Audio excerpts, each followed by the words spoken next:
'cause you made me see confusion, rage, and regret consuming me.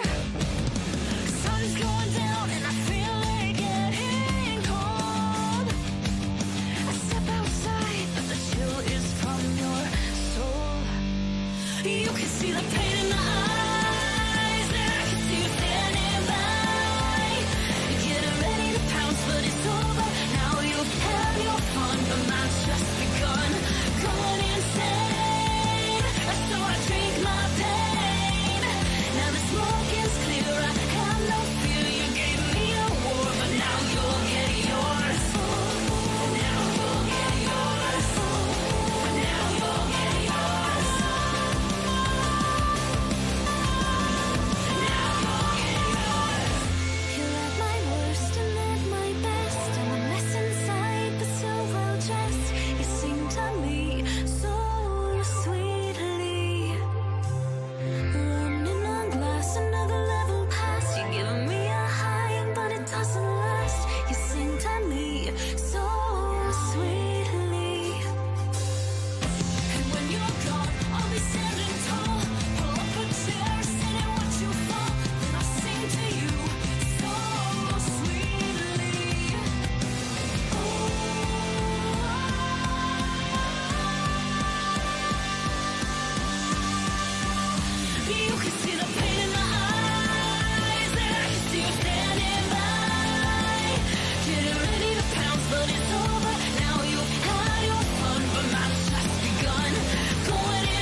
Kia, movement that inspires.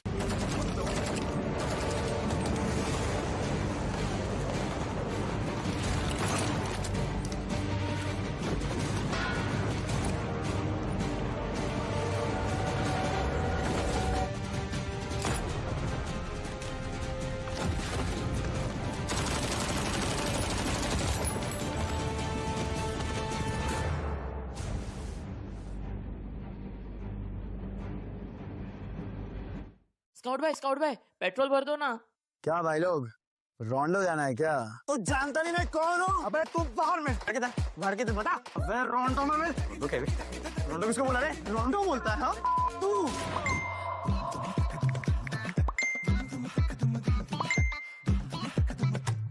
रोंडो? Run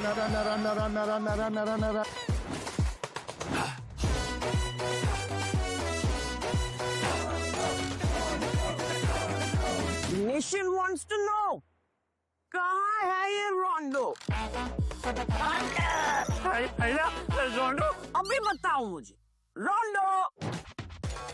अरे ओ कालिया कितने आदमी थे? रोंडो सरकार। रोंडो कहाँ है? क्या है ये रोंडो? क्यों बेटा कन्फ्यूजन में? आओ कभी रोंडो में। रोंडो आगे। क्रेज चढ़ेगा सबको क्योंकि BGMI में आ गया है नया रोंडो मैप।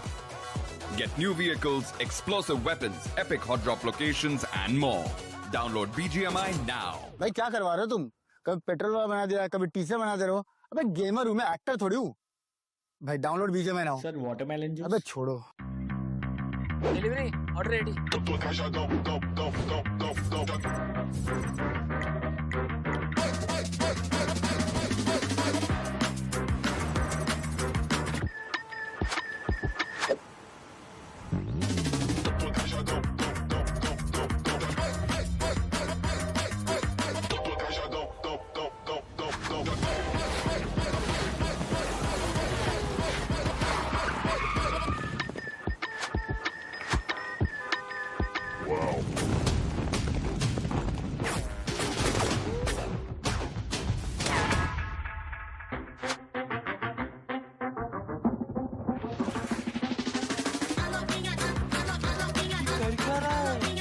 समझा नहीं क्या भाई? अपना भाई वाव मोड में है।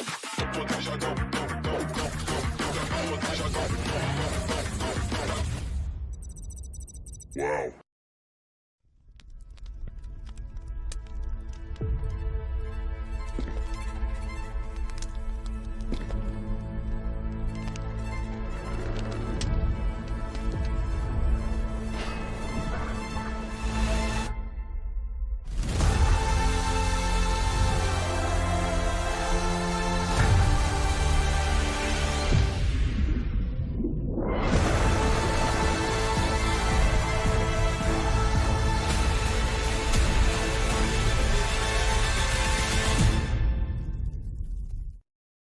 Final 6 chances left to avoid the bottom 16 and keep your journey alive in the realme BMPS 2025. I'm going to be a host of Caster Neck Road. John alongside with me on the panel it will be Icy. And as per the tournament format, after every 3 days in the round 1, the groups will be reshuffled. And we're back once again with new and reformed groups. Icy, we've got some solid teams playing inside of the Group A itself. And in my opinion, Group A definitely does seem like the group of death.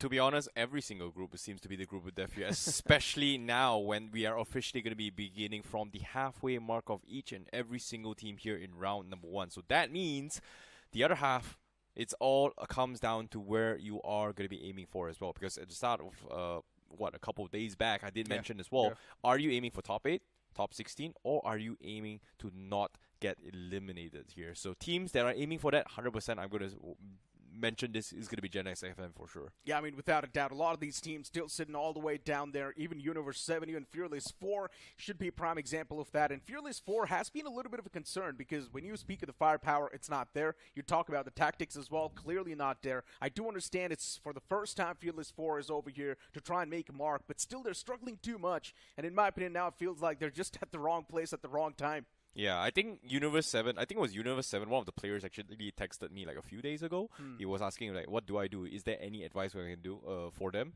They said that they felt a little bit lost because whatever, it wasn't rotation, it wasn't whatever they're trying, just wasn't working out. And my only advice for them was that fix what's inside first rather than focusing on what's outside. Like, if you guys don't trust each other as teammates, that's going to be a big problem. I still remember in 2023, it was Revenant Esports' coach, I think, so that was asking you for the advice, and then later on a downfall started for Revenant Esports. Wow, you're So just going to for rob me on that, huh? For Universe 7, I hope you guys are going to be doing better this time around. Maybe a reverse curse coming into play, that can happen. But hey, something I want to let you guys know, which is extremely important, and that is going to be the Realme GT7 is already out on the Amazon, and you can also pre-book that device right now, starting at just $999. So move on towards Amazon and pre-book it. Yep. Be sure to do it right here, right now, because it was just launched a few days ago as well. So be sure to check it out. So now, all things considered here, I think obviously when we talk about teams at the bottom, that is going to be their goals here. Let's talk about teams at the top as well, because as of yet, on the screen here, we have the overall standings. OG currently in the top of the leaderboards here with 90 points after 6 matches in total. Followed in second place, we have Learn From Past, with TWOB sneaking into the top 3 here with 79 points. True Rippers, 72 points. FS Esports, 69. Raven for 65, K9 for 64 points, and also Cincinnati Kids with 60 points. So these are pretty much your top 8 as of yet.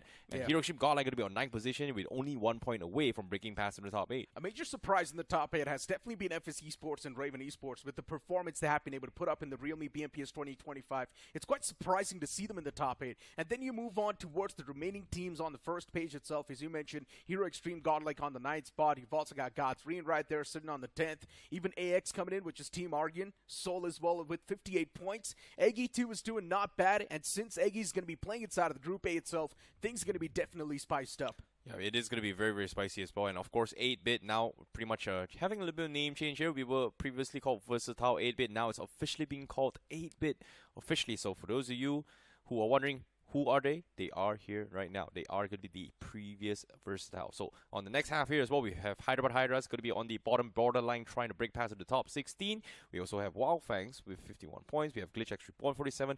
It's pretty close here based on this point system, huh? Like everyone from 17 to 32 points. Any one of them can actually shake the table itself for the top 16 at least. As expected, right? The overall standings are, of course, going to be extremely fragile. One single decent game and you can instantly catapult yourself directly in the top 16. And at least as of now, it does not seem too tough. But the teams need to understand. They need to buckle up right now. The moment the first half of the board starts pacing up in the overall board, it's going to be a major problem because the points are just going to keep on adding on. Now we've got the third page as well displayed on the screen. And a few known names over here too. WINDGOD Esports, HECTOR VASISTA is over here. Even Jux Spot Army Esports. You've also got Shockwave, which are doing decent. Reckoning Esports as well. Now, genuinely speaking, Reckoning Esports, the grand finalists of the Realme BJAS 2025, you do not expect them to be here. Yeah, same can be said for VST and Forever X Frost, right? Like, so I think these 3 teams are veterans, including For America as well. They are definitely veterans in the industry. But for them to actually be in this position after 6 games is kind of concerning. Yeah. But it's not at the end of the world yet, right? They're still very, very far off from the bottom 16 at least here. So they do have somewhat of a safety cushion, which is a very, very good sign for them. All they need to do is just do a little bit better and they will be fine. But when we talk about brands as a consideration here, on they should be at least in the top at least here, we have obviously Rider Esports, we have Metal Esports, we have Likita Esports, and also Genesis. These 4 teams to be in the bottom, pretty much in the borderline, almost getting eliminated here is also going to be very concerning for me. Same can be said for Welt and also Raka Esports, personally. Yeah, we did see a major comeback coming in from Phoenix Metal Esports at the last moment itself, so that was quite massive for them. And just on the back of those 3 games, they were able to squeeze in those incredible amount of points, and now that's why they're currently sitting on the 53rd, or else they were in the bottom 16 without a doubt. You've also got Rider Esports. Just in that one game, they were able to squeeze in a lot of points, and that's why now they're currently found themselves on the 59th spot. Of course, this page is going to be outside of the harm's way since they're not in the bottom 16, but it's the major fight for being in the top 16 as well. Yeah, I think this page itself is pretty much they are going to be the gatekeepers in my honest opinion, right? So bottom 16, you know, the borderline of closing in towards the bottom 16 here is going to be on this page. So anyone on this group here is very, very volatile in the sense where they will risk being eliminated. So in this case, names of concern obviously is going to be Rivalry, going to be Ape City as well, Rival Ape City, and also 2 OP official Aerobotz as well. Aerobotz, these 4 teams, including Diesel as well, kind of surprised to see them all on the bottom here. I know, right? Diesel Esports, there's someone who does have a lot of caliber too, but still over here on this page is definitely quite a bit of a concern. Even Myth, we did see this team in the realme BJAS, and they were doing pretty good. And now that transition from BJAS to BMPS hasn't been too smooth. Last page is on the screen. The bottom 16, who's got the sword hanging right on top of their necks. You've also got teams like Troy Timberland Esports, HPEX coming in. U7, as I mentioned, is also going to be there. Mysterious 4, TZ, veterans inside of that lineup. You've also got Team Lols, Genix FM, Mysterious. You've also got Fearless 4. INTX is also going to be here as well. Troy Tamlin Esports, also a fan favorite coming into this tournament as well. That trend hasn't been doing well since BGIS in general, right? Yeah, like we know for a fact that Troy Tamlin does have the capabilities and mechanics to do so, but it seems like whatever they were doing, every single fight that was taken, they just could not hold out on their own, which is very, very unfortunate. This is not the Troy Tamlin that we kind of saw during BGIS run, and even then, they showed some fights. Yeah, of course. Even in BJAS 2024, Troy Timberland Esports, they made quite a lot of mark. I'm speaking of about the individual players, but now that transition towards Troy Timberland Esports, and now you move on towards the BMPS 2025, the transition hasn't been too fluid. In my opinion, Troy Timberland Esports can easily get themselves outside of that pickle, but it's all about being able to place yourself in the top 16 and have that head start. Even if you don't, it's completely fine. You're just rooting for the longer way out, but at the end of the day, the sword is going to be constantly on top of your neck. I think the goal here for them is pretty much trying to qualify and not be into the top 16 to qualify in round 2 here. So saving some stretch is okay and all. The first 6 games, pretty much a warm-up deal, trying out new formations, trying out strategies and anything. This next final 6 games, every single match is going to be very, very important here. One big game is not going to be enough. You are still going to be on the borderline of a safety cushion to qualify. But if you have 1.5, maybe 2 good games, you're pretty much qualified to round 2. Exactly. Now, we pretty much did see the overall standings as well, extremely fragile. And for teams like Seoul, they've already managed to pull off a major comeback, so that's why they were pretty much sitting in the top 16, looking pretty comfy. And we've been speaking so much about the reshuffle groups. We've got Group A and B on the screen itself. Inside of Group B, we do have some incredible names as well, like Learns of Past. You've also got Team ARYAN right there. 8-Bit is also coming into play. Even GG's right there. H4K, BO7S, Jux, Mastermind Mavericks, Ace. You've also got Rider Esports, Chenab Valley, Someone Stream. You've also got DG, Troy Timberland Esports, Mysterious 4, and Myth. Now, this is going to be a very interesting one, especially for Group B, right? Like, Learn from Past is pretty much one of the table toppers. 8-Bit does have the capabilities to actually try and qualify directly into the first week of semi-finals. So, I would say, do you want to be in the top 8 or do you want to be in the top 16 is going to be the question here. Because I had a little bit of discussion, I think, with Anki a few days ago, where what kind of goals are you setting yourself for the team? Like, are you looking to have more practice time, or you just want a safe route to actually directly qualify in the semifinals? So, personally, I feel like, especially for teams who have new roster addition and changes, they definitely need to have a little bit more improvement. But on screen, we have Group C as well. We have FS Esports, Cincinnati Kids, Hyderabad Hydras. We have Team Forever. We have Team Insane Esports, I think. And then we also have Rising Inferno. We have DOD coming from Group D, TR. Okay, that was a very quick switch. Yeah, I mean, we've also got Group D on the screen now. You've also got True Rippers right there, Hero Extreme, Godlike, Autobots Esports, Wild Fangs, Non-X, DOD, which is going to be Do or Die. You've also got Shockwave, Reckoning Esports, Halo, Dragon Esports, RES, which is going to be Raka Esports, LHS2, Ape City. We have been looking at this team, Honeybee Esports, 4 Barriers, and INTX. Now, all these teams, of course, has been there for the longest of the time in this Realme BMPS 2025. Now, moving on towards Group E as well, some solid names. Yep. In terms of Group E as well, obviously TWB, Godstrain, RNTX, GlitchX Reborn. Wow, this is a big powerhouse. We have Board Army Esports as well. Gen X FM is going to be in the picture. Shadow Blitz. We have TC, Team Cosmic. A lot of very, very good teams there in Group E. I would say like Group E is going to be the ones that, quote-unquote, should be the group of destruction. Yeah, exactly. Even Group F, right? We've got some incredible names over here. Moneymakers, K9 Esports, 4TR. Even they've been doing pretty good for themselves. Quark Team Ace. You've also got Team Tumulas, VST, XENS as well. You've also got Likitha Esports, ATES, Surge. And then you've also got Myth right there, 2OP Officials, SLE. You've also got ACRED. So in general, all these groups, of course, once again, pretty much balanced based on their past performances. And that's why we finally got those groups on the screen. Today's matches, as we do see Group A playing the first 3 games, and then later on Group B is going to be chiming in for the latter 3. Yep. This is going to be very, very important for all these groups here because everyone is going to be gunning to try and solidify their spots into their respective positions here. Orangutan obviously going to be the top of the top. Same can be said for Learn, for Pass. But the playing groups for today is going to be Group A as well as Group B. So that is going to be a very, very interesting one, especially when they are going to be the ones that lead the charge in trying to make a little bit of comeback here. So starting things off, Group A, obviously, when we talk about it, we have Orangutan. Yeah. Going to be on the tabletoppers here. Seoul making a little bit of bounce back with their roster shuffle. We saw amazing gameplays coming from both Legit and also Goblin specifically. A lot of times this was a team that had a two-man army that just completely obliterated the lobby, which is very, very unorthodox. But it's rare to see how two newcomers come into the team dictate how the game should be played for the team. So especially when Manya and Nako has been part of the roster for the longest time. Yeah. I mean, at the end of the day, of course, they are someone who do possess a lot of firepower too, right? And that's why they were able to do pretty good for themselves. And let's not forget even OG currently top in the charts. Yep. And if OG wants, they can definitely pull off some weird shenanigans. They can try and target a few teams in the rotations because OG does have that leeway as well. If they do not want a team to be in the top 16, target them. Make sure you're choking as many points as possible, and make sure just try and funnel that team outside of the top 16. They've got that leeway.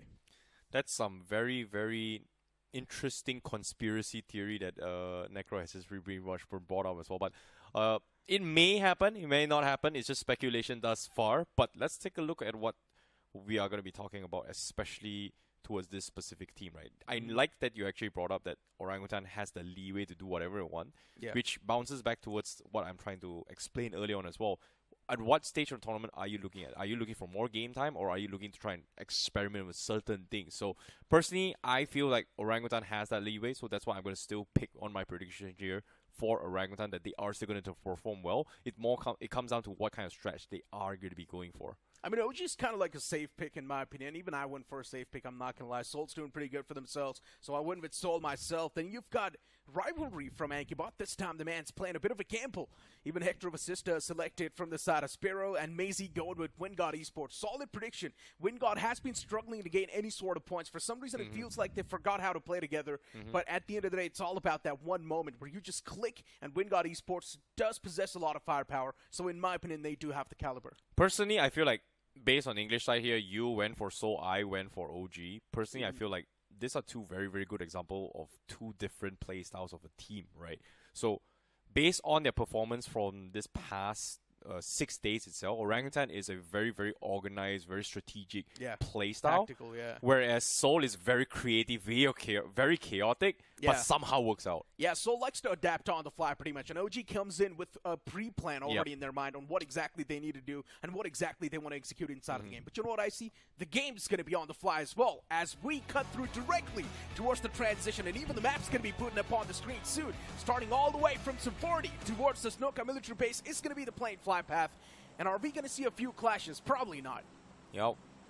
As of yet, we are not exactly sure if we are going to be seeing any kind of drop clashes here, but whenever a group shuffle happens, we have to expect a potential cause like that as well. But based on the flight path, it is going to be coming from the north side of 70, ending towards the south side of military base. A pretty fair flight path for all this team, so nothing super crazy so far, but based on the track record on this past 6 days beforehand, especially now being day number 7, so Aaron Gill map circle has pretty much circled around towards the east side, and we had a couple of games in military base as well.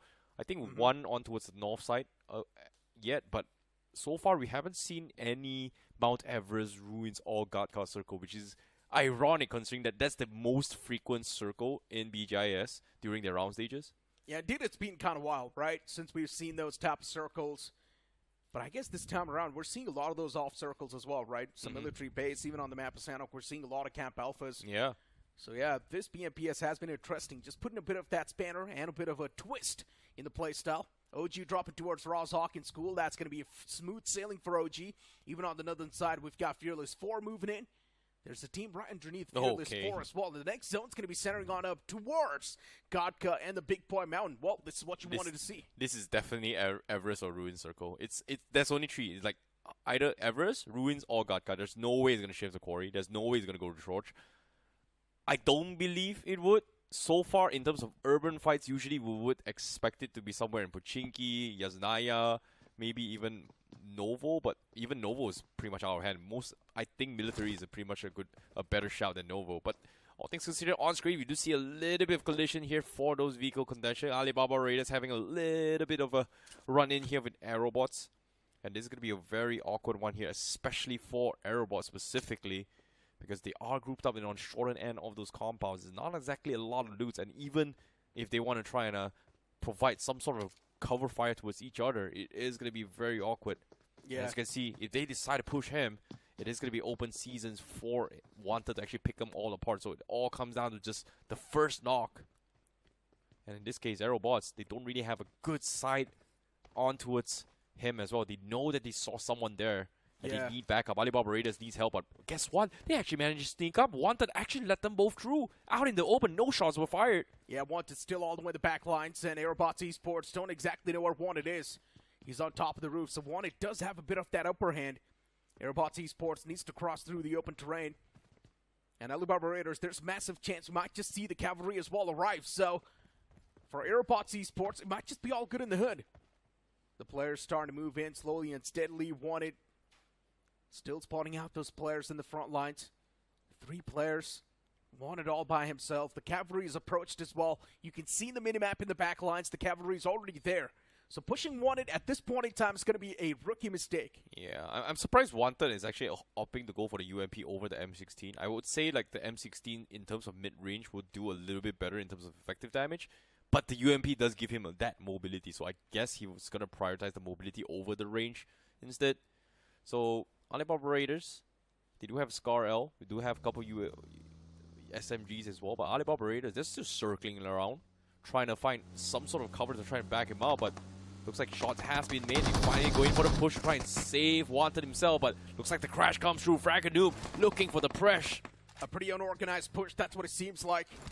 For Alibaba Raiders, all the 4 players just sitting inside of that vehicle, ramming their vehicles against the players of Aerobotz Esports, and Aerobotz Esports pushed back in a defensive stance. 3 players in the front, Wanted in the back lines, since the man is the IGL as well. Generally speaking, though, Beast can definitely be something that can surprise all of them. Shots were taken. Luckily enough, the man's still alive, and now even Beast's position is capitalized. Beast wants to back away, but those fadeaway shots are definitely something that might just be too detrimental. Aerobotz Esports, cards revealed. Where can you go? All the players in a defensive stance waiting for the players of Alibaba Raiders to walk in that stance. Yeah, Alibaba Raiders, they are having the compound for themselves. The Minate doesn't connect on Beast, and he's pretty much stuck out in the open as well. The C4 comes through. Beast doesn't connect. Oh, that is so close. That is just such a weird hitbox coming from the C4 himself in general, right? I'm pretty sure the nade would have clipped him, but C4 just... That looks too close. That indeed was. Yeah, no damage. That's weird. It was extremely close. But Aerobotz Esports still alive and cooking inside of the game. Not even a single player dropped yet. And now it seems like Alibaba Raiders are just going to back away because they know they're wasting a lot of time in this fight. It's not worth it. And B spots exactly that. That's why he's finally got the freedom to back away towards his teammates. Aerobotz Esports, they seem safe. Alibaba Raiders as well, they seem safe too. Wanted still inside of the house. I don't know what the game plan is. Yeah, but some reason Alibaba Raiders, they are going to retreat. Looks like Wanted is going to try to be the solo warrior in this game, to try and hold back everyone from side of Aerobotz, while the rest of the teams are going to back off.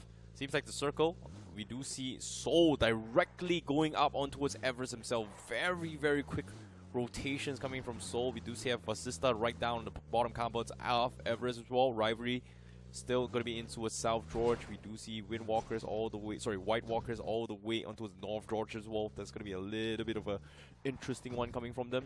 Zen coming out from Zarki. We do see SG coming from Northeast. Seems like OG taking a little bit slow approach coming from Rozak. So nothing super crazy, but Everest Soul has got it completely locked down for now. I'm pretty sure OG's got a lot of line of sight as well from that water town. So OG, they know that Ruins does seem quite clear. And at this point in time, OG as well, and just the teams in the Smack Center waiting for the next zone to pop up so we can reveal a bit more of those intentions. You can see SGY as well crossing that bridge towards the Rozhawk area and also the Georgia Pool. We've got Rivalry Sports making it outside of the Georgia Pool City. Teams starting to make those micro adjustments in their placement, including OG. this is going to be an interesting one as well. U7 going for a very, very interesting rotation down south towards Godkov, expecting it to be there as well. But I'm curious how they are going to be holding down the fight. Orangutan is going to be a little bit of a problem as well. But Everest, guess what? We are going to be expecting company as well. Nako going to be first point of entry. SGY looking to knock him out. And that's going to be Signify Esports going for drive-by. They don't spot Nako now. Finding the spray come through. Misses every single shot. Oh boy, Signify pretty much getting tagged out a little bit. But no knock so far. And so they somehow have to defend this. Nicole would be the first point in entry, but the second nade! What is that nade? How did that nade actually connect? Oh my god, what just happened? Somehow the opponents, they just lost out on too many players, and it was his own teammate's nade that knocked both of the players out. What a massive blunder that was coming in from the side of Signify. Not something you expose. And now at this point in time, Signify does not feel too safe. They're quite exposed as well.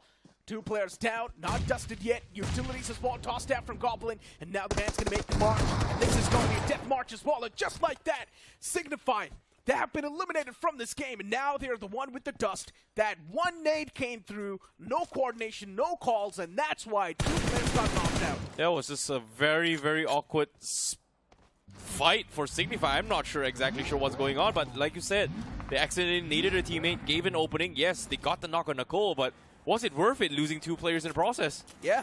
Absolutely not. Soul's got to be very happy about this. He's celebrating. Free loot's on the board. And now the circle is going to be shifting directly down. It seems like Everest is still going to be part of the equation. But the circle is going to be shifting down south to Gatka instead. Maybe even towards Hospital. But still, Everest seems to be a very, very good spot to be in right now, especially for Soul. Yeah, it's definitely quite decent. But in my opinion, WINGOD Esports got the prime position. They're in the smack center, controlling a lot of that terrain too. Rivalry Esports as well, doing pretty good in the position they've got.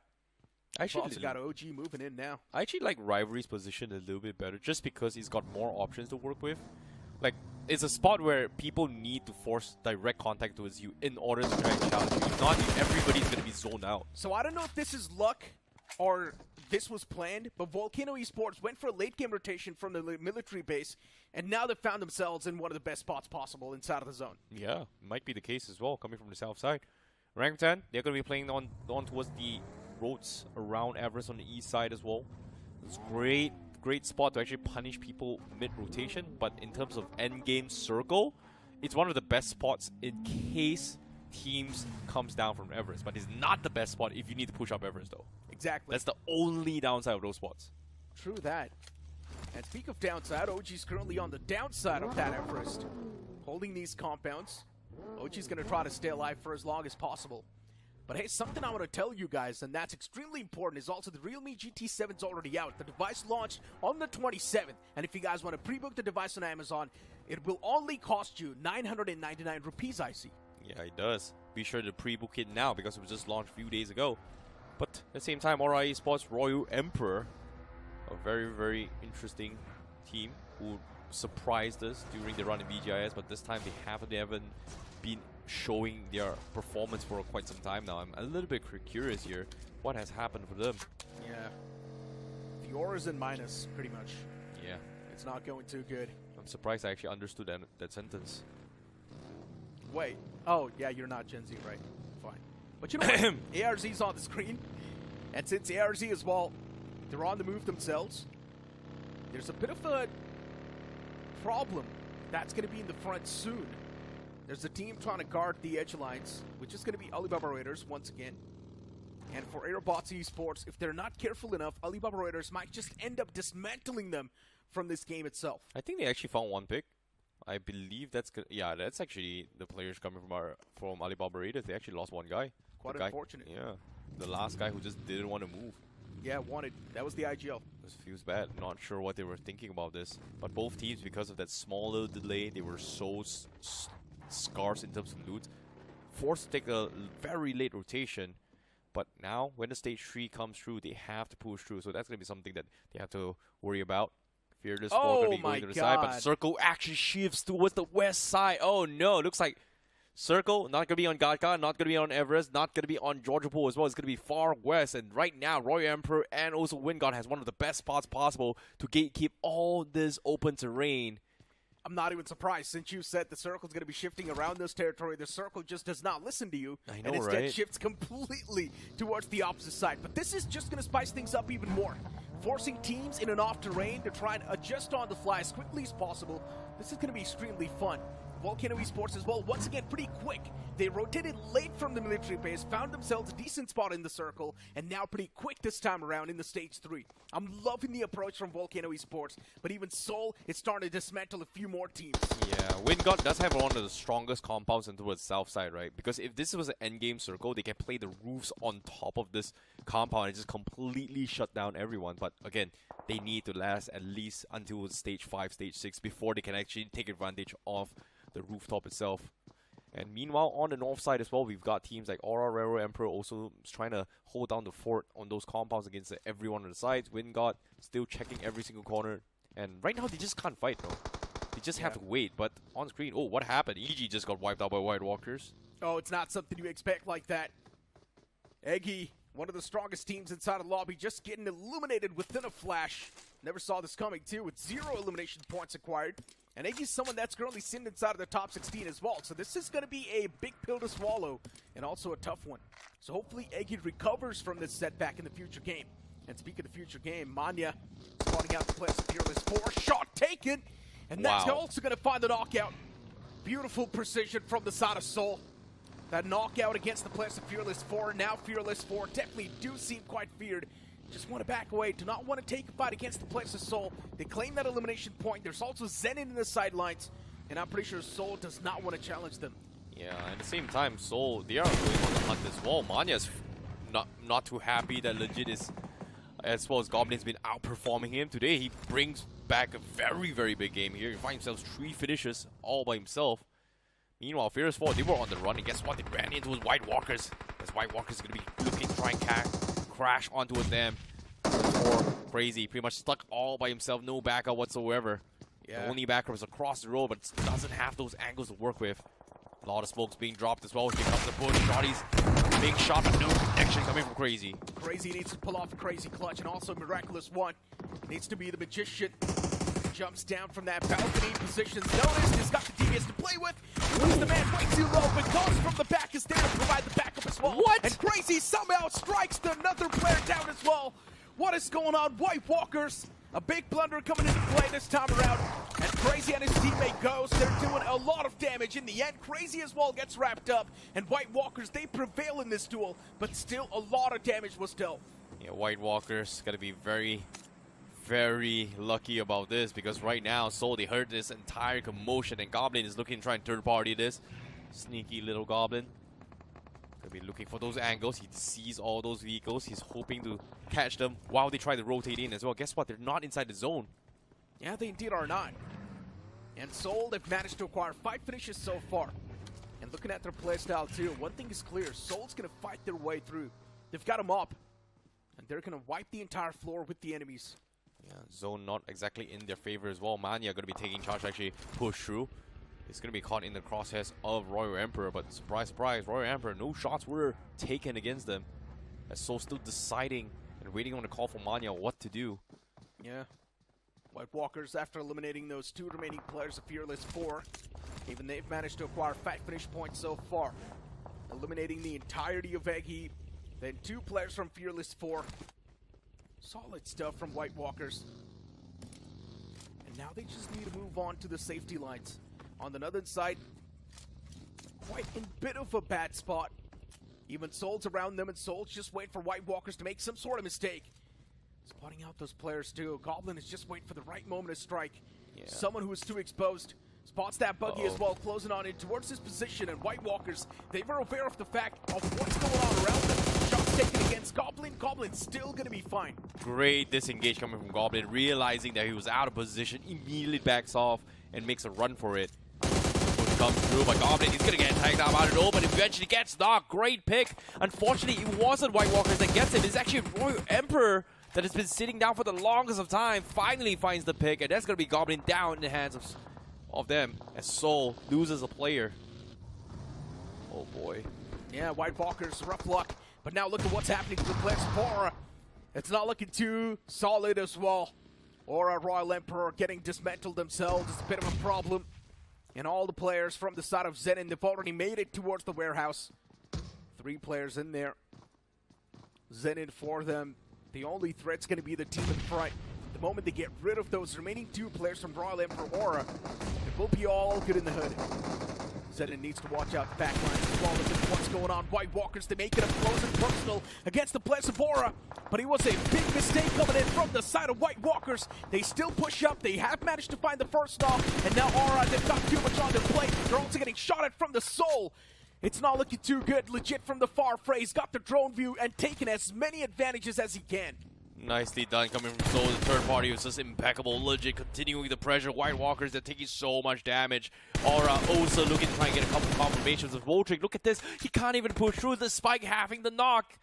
He wants to clean out, but legit is just pressuring the way through. And while this is commotioning as well, guess what? Zen from the side, they are going to be looking to four party this as well. Voltrick finally gets in. It's going to be safe and sound, but there's still enemies across. Voltrick needs to go in for the reset. There's too many people in this northern compound. Yeah, all these teams inside of this compound just tied in the shackles. Name is Soul. And Soul is constantly just pouring out those shots against both these teams, but eventually Munglu is able to find that final knock as well against Aura, and that's going to seal the deal. That's going to be the nail in the coffin. At least White Walkers now can be a little bit more peaceful in this particular house. There is still Seth in the back lines, but I don't think it's going to be a problem for now. Zenin also looking to make that pounce. White Walker, even for them, it's going to be a massive problem since Zenin, 3 players are standing, and slowly and steadily, they're going to start to mop the floors as well. But speaking of mopping the floor, Seth was able to find one crucial knock, and also the conversion is also going to be there. The remaining 2 players underneath the house. For Zenin, they need to get something done ASAP. Even Soul's going to close on up. Third party comes in from the side of Soul. And now they just need to get rid of that one man from the side of White Walkers who's still in the kitchen, and the nade's going to seal the deal. Nicely done coming from Soul with the 4th party, and now B's pretty much on the run. Zone slowly but surely is about to close in. It is a very, very slow circle here for stage 5, and Soul, they've waited for the right time to strike, and they will be the victors here. They will secure all the loot, and Zen pretty much leaving Beast all by himself. Atlantis making a mad dash inside the zone, but he's pretty much caught out and open. He's taking some serious fire. Beast rotating from outside, losing Atlantis, has to continue the journey all by himself from the side of Zen Esports. Yeah, not looking too smooth for the man just yet, and Furious Ball taking those fadeaway shots against the players of Soul. Still 2 players in the compound, Knuckle and Legit next to each other. And since they've managed to scoop up all the loot, also clear out the compound, Manya's backlines does seem quite secure. Beast is the only man at the front, creating a bit of a problem for Manya. Wow. Manya's going to lose out on the patience to make that pounce as well, and that should be the nail in the coffin. But a third party from the far fray, that will be WINGOD Esports taking the shots. There was a rescue operation done by Knuckle, but he was still not able to save the day for his IGL. He tried. He really, really tried. Unfortunately to save. VASISTA comes in for third party as well. Knuckle finally gets confirmed. No way to save him out. Legit. What can he do? His vehicle is pretty much blown up. A lot of smokes. Can still try and make an attempt. Seems like he is going to make an attempt as well. 2 cars there. Making a third. Maybe it's going to be enough to keep them alive. Kano Esports has a very, very nice off angle from the west side. We'll try and capitalize on this. His Soul is in a lot of pain so far. There's 4 teams currently targeting Soul. You've got Volcano Esports, WINGOD Esports as well. Even VASISTA constantly taking those shots. Soul's not feeling too good. Definitely feeling quite heated up. The fallen man's back upon his feet. Fury gets tacked up pretty low. Now needs to back up and reunite with his teammates. The man was too overextended. VASISTA Esports, since they've got all the 4 player standings, they can definitely go for a lot of risk. Since they're out in the open though, that risk-taking factor gets neutralized. Yep, VASISTA Esports. 3 finishes in the back. Northeast completely in their control. They see all the smokes coming from Soul, but not exactly sure how many teams left besides just Soul. Considering the fact the circle is about to close in, we've got WINGOD smack middle of the center. We've got Alibaba Raiders on the southwest corner. We've got OG with Aru, last player on the south side. Yeah. Southeast, complete control from Universe 7, while Rivalry having the biggest space from those compounds. But unfortunately, those compounds is going to shift them directly on towards WINGOD now. Oh my god. Somehow WINGOD and Soul found themselves in lucky shoes. Legit and Knuckle still standing pretty tall. Hector might just make a massive mistake, might just walk in the enemy turf. But no, he's found himself a bit of that cover behind the hay bale.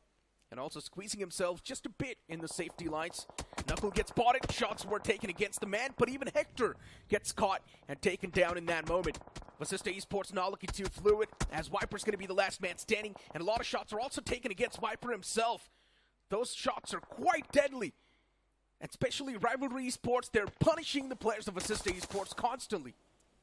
Well, OG pretty much going out on 9th place here. Knuckle getting confirmed from the side of VASISTA Esports. OG seems like this game is going to be tough luck for them, whereas the rest of the pack is going to be making a little bit of a comeback here. VASISTA Esports, they pick up HECTOR, going to go for the reset. Legit last man standing from the side of Seoul, pretty much stranded all by himself. And fortunately for him, Circle actually helps him for a bit, so he's got a lot of time, but still he's going to be stuck. Shots being shot, push comes through. VASISTA, they are going to clean him up, and that's going to be Scary Jaw that takes him out. The man stands no chance. Such a quick push as well from the side of VASISTA Esports. Did not even give enough time for the man to think. And VASISTA Esports instantly claiming that point, eliminating the existence of Seoul. But they still managed to rack up 8 finishes and a bit of those placement points. VOLCANO Esports now taking a fight against the players of VASISTA Esports. Not probably the best possible fight you would want to witness, but it's still quite interesting. Will pave the game at an interesting pathway. All the 4 players for VASISTA Esports. And you've also got all the 4 players of life for VOLCANO Esports too. Oh, VOLCANO. A lot of control from the west side. 0 finishes. Just been playing safe in terms of position for quite some time. Eventually, they have to run into another team, and that's going to be VASISTA Esports coming from the north side. Jaguar Official, however, on the other end, has been taking a lot of heavy fire as they can't exactly push in from the east side. VASISTA now still trailing behind, looking at VOLCANO for the longest of time inside the zone. It is going to be an open field zone where there's not a lot of cover. WINDGOD pretty much has one of the strongest ones alongside with VOLCANO on the west side. Yeah. But aside from that, so much space is given inside the zone. Look at VASISTA Esports. They're definitely itching to take that fight against the players of VOLCANO. But VOLCANO currently has a decent bit of dip to play with. Utilities, they need to go massive.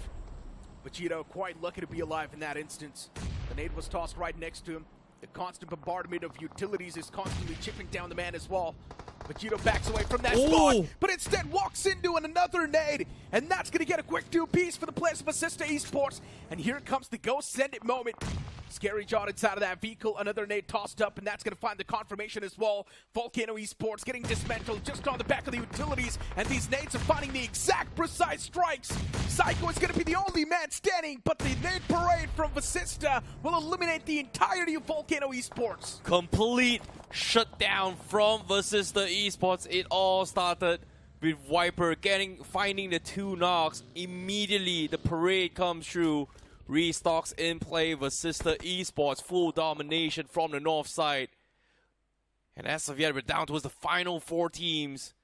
We have Rage from side Jaguar Official, the Solo Warrior lasting in towards the final 4th position. In this case, top 4 with 4 finishes. And he is going to be picked off by Alibaba Raiders as they make a comeback. Final 3 teams now. VASISTA Esports in the north. Aerobotz actually from the south side. Whoa.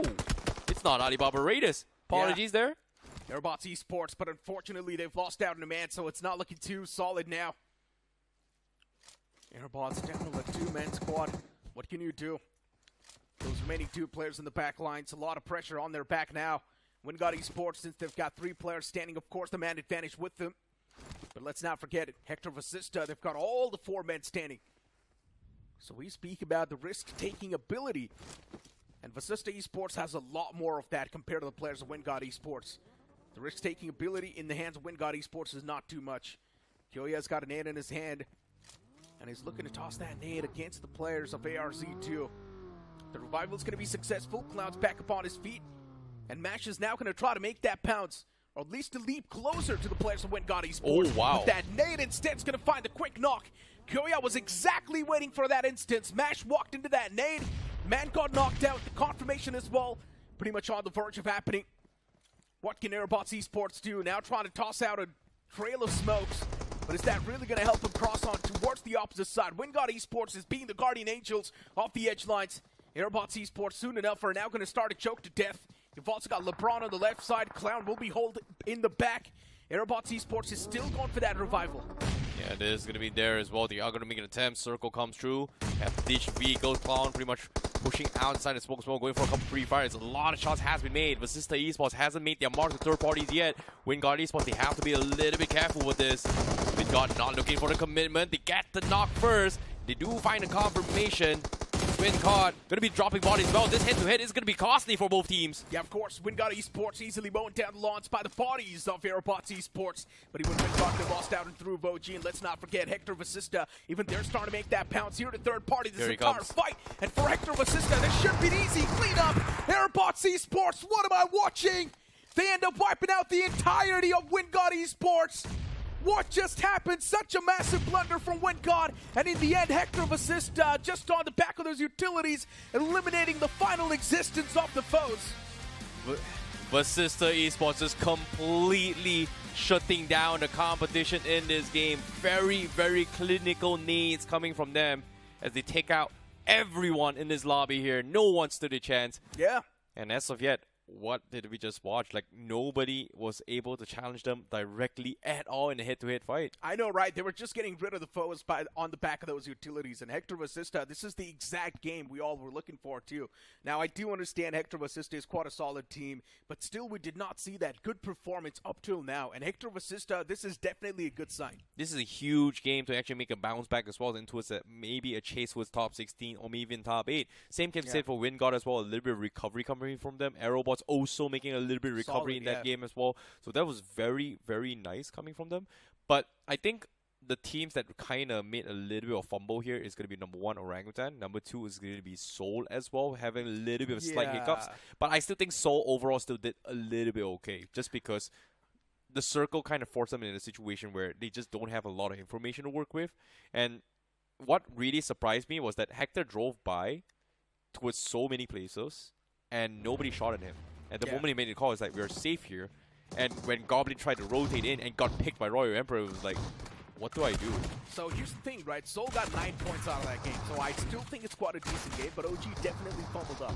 But we also had a conversation about this at the start of the day, right? OG can't afford it. They're currently sitting on the first spot with a lot of points, so that's fine. As we've got the highlights of the day, this is how the action really kicked off. White Walkers against Fearless 4. Almost Fearless 4 clutching out that fight and keeping themselves on a bit of that pedestal. Later on, we also did see Universe 7 up against the players of OG. We missed this fight during the actual game, but OG, this is how they got dismantled. Wow, this is very nice from Universe 7 here. Their rushes was very, very clean. They understood there was just one guy they picked up bit by bit.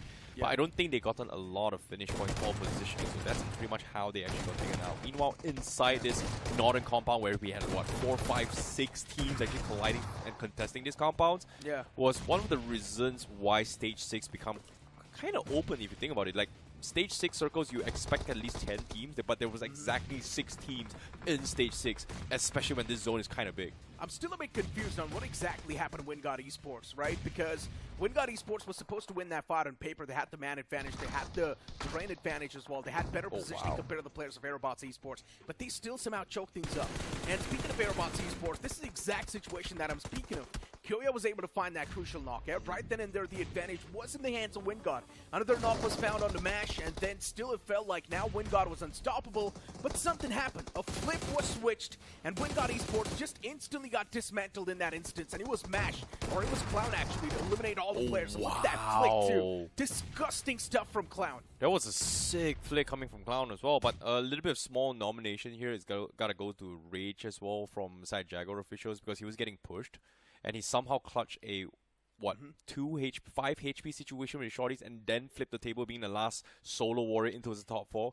Eventually getting taken out of WINGOD, but small little victories. Unfortunately, wasn't captured in the action, but I see you. I see you. Look, generally speaking, in this BMPS, we're seeing a lot of new teams doing good for themselves, right? We've got VOLCANO Esports, we've got Jaguar Official, Aerobotz Esports as well, doing pretty good. And I'm speaking of this particular group. Just imagine, a lot more teams still do lie in the other groups as well.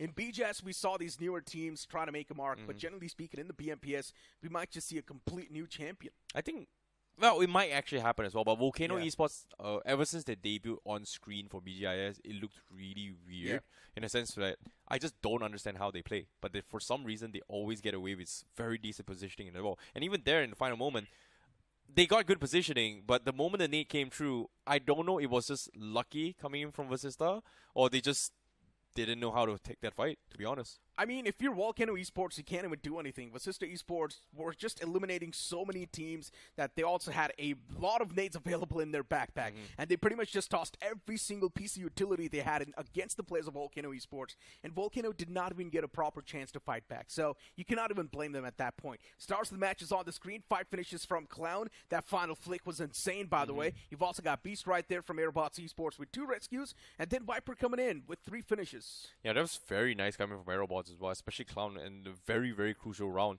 Considering that the backs are against the wall, they had to push up the WINGOD. They were still able to win that fight. Yes, they couldn't fight for the chicken dinner, partially thanks to WINGOD, but still, I think it was a very commendable run coming from Aerobotz. So this is a very, very nice recovery coming in from Aerobotz, especially when before this game we actually talked about Aerobotz and Autobots. These are names that are veterans in the scene. For them to be in the borderline, this is very concerning. But with this good game from Aerobotz, they are on the right track to try and push into the top 16. It's also going to help them clear a lot of that mental fog that's probably there. So yeah, even speaking of the mentality, now it's going to be on point. Now they know they can convert games themselves. They can convert those fights. So it's all about that confidence and pretty much just doing better inside of the game. And Aerobotz Esports, since the start of the day is pretty good, I'm pretty sure even the map of Miramar can give them a bit of that free hand and give them a bit of that leeway. But now, speaking of teams like OG, OG is clearly trying something new. It's not the way OG likes to play. And since OG knows they're currently on the first spot, no one even is close to snatching that spot away. So OG knows they've got a free hand on the lobby. I just want to see OG just go absolutely gun heavy and just try and take anyone down that stands in their field. Well, only time will tell. You know, they've still got, 5 more games to go for them, because pretty much their first game is done and dusted for now. Next game is going to be towards the map of Miramar. Hopefully things are going to be for the better. But in that game itself, I do see a little bit of recovery coming from Royal Emperor, coming from Universe 7, and also coming in from Aerobotz for sure. These are 3 teams that really made a lot of improvements. I would say VASISTA also made a lot of improvements, but at the same time, VASISTA is a top contender for a reason, right? So they got the chicken dinner. I think VASISTA Esports is going to be part of the top 16 by the end of this week if they keep up with this performance. And do you want to talk about that fight on top of the hill from Signify against the players of Seoul? That massive blunder where they try to run over Knuckle, but then a teammate comes in and blows up 2 of the players in that vehicle. That was very awkward because it felt like Knuckle should have gotten a knock when his first initial spray. And then the enemy helped him. The enemy helped him by knocking him and their own teammate. So I'm not exactly sure what was going through Signify's minds in that. Was it a lucky day? Was it just miscomm? I don't know. That was just so questionable. Yeah. Which just gave Manya an opportunity to say to him, Knuckle, don't worry, I got you. So clearly what I remember was Knuckle, as you mentioned, he missed the first opportunity to get the knock. And then he dropped the net on the other side. But that net didn't clip anyone. I thought he was able to do like a half-a-second flick where just before he threw, he turned behind and dropped the net on towards the guys and then took himself out. So that wasn't the case. It was actually his Signify's teammates that actually dropped the net. So I was like, that was weird. So yeah, I mean, pretty much. There's a lot more to talk about. But for now, it's time for us to toss to a short break. You guys do not go anywhere. The upcoming map is going to be the map of Miramar.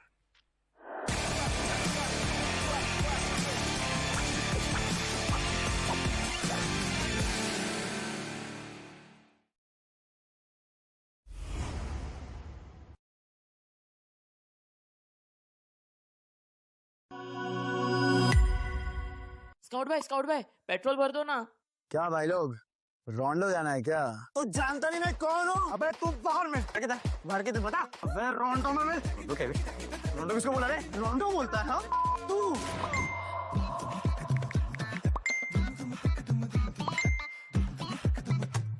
रोंडो? Run.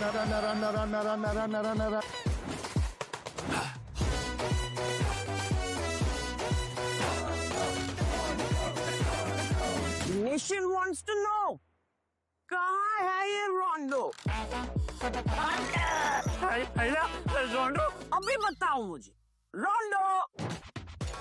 अरे ओ कालिया, कितने आदमी थे? रोंडो सरकार. रोंडो? कहाँ है? क्या है ये रोंडो?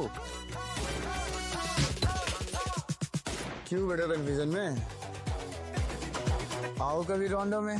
रोंडो आगे. रन. क्रेज चढ़ेगा सबको, क्योंकि BGMI में आ गया है नया रोंडो map. Get new vehicles, explosive weapons, epic hot drop locations, and more. Download BGMI now. भाई क्या करवा रहे हो तुम? कभी पेट्रोल वाला बना दिया, कभी टीचर बना दे रहे हो. अबे गेमर हूँ मैं, एक्टर थोड़ी हूँ. भाई download BGMI now. Sir watermelon juice. अबे छोड़ो.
On the panel. And Johnny, I'm still not over the fact that WINDGOD Esports just threw that final fight against Aerobotz Esports, because in every right, they should have been the one to come out on top, and Clown was taken down to barely any sort of HP, but he still 1v2'd in the end. Exactly. I mean, if you have one outstanding player in your team, and even if he is low, you can't really do a lot. But kudos to VASISTA. I mean, we were expecting this team to do quite well for themselves, and now again, firing on all cylinders right off the bat in game number one. Woke up late and straight up just chose violence. I mean, we saw that Nate Parade as well against the players of Volcano Esports. And speaking of Volcano Esports, Johnny, I'm loving these rotations from them. Now, they dropped all the way down south towards Sosnoka military base, right? Stage 1 passed by. I thought, oh no, they're doing the same stuff that Godsreen used to do in the back.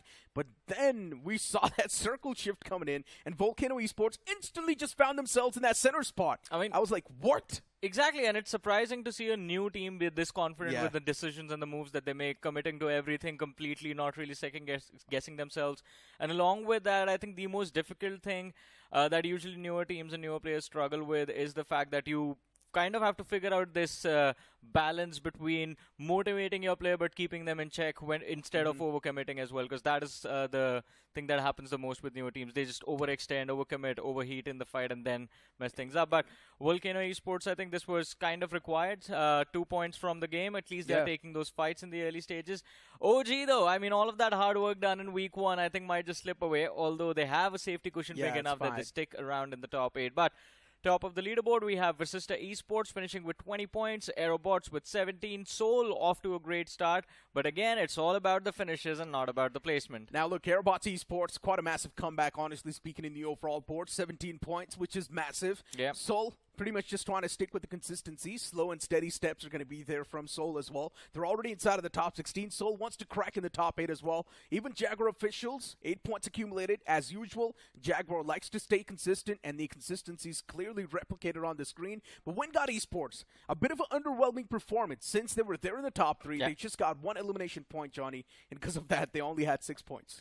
I mean, it's still fine. WINDGOD, I guess, middle of the pack is where we expect them to be, at least in the early stages of the tournament. Maybe in the later stages we might see them. I mean, round 2, round 3, I have a lot of hope from WINDGOD Esports. Early stages, we know we have seen this in the realme BGIS 25 as well, and even in the past, WINDGOD is one of those teams that is always always going to have a slow start. Yeah, exactly. But you know what? Something that's going to give you a faster start is also going to be the Realme GT7. And to let you guys know, the device launched on the 27th. You guys can also pre-book the device now on Amazon for just 999 rupees. So make sure to hop on towards Amazon, search for the Realme GT7, and pre-book the device for just 999. Exactly. I mean, we have been talking about it. We have had an opportunity to play on these devices, and trust me, if you guys want to perform your best in BGMI, this is the way to go right now. Yeah. But moving forward, we are going to head towards the direction of Miramar up next, and I mean, for Seoul, this has been the map that makes those miracle comebacks.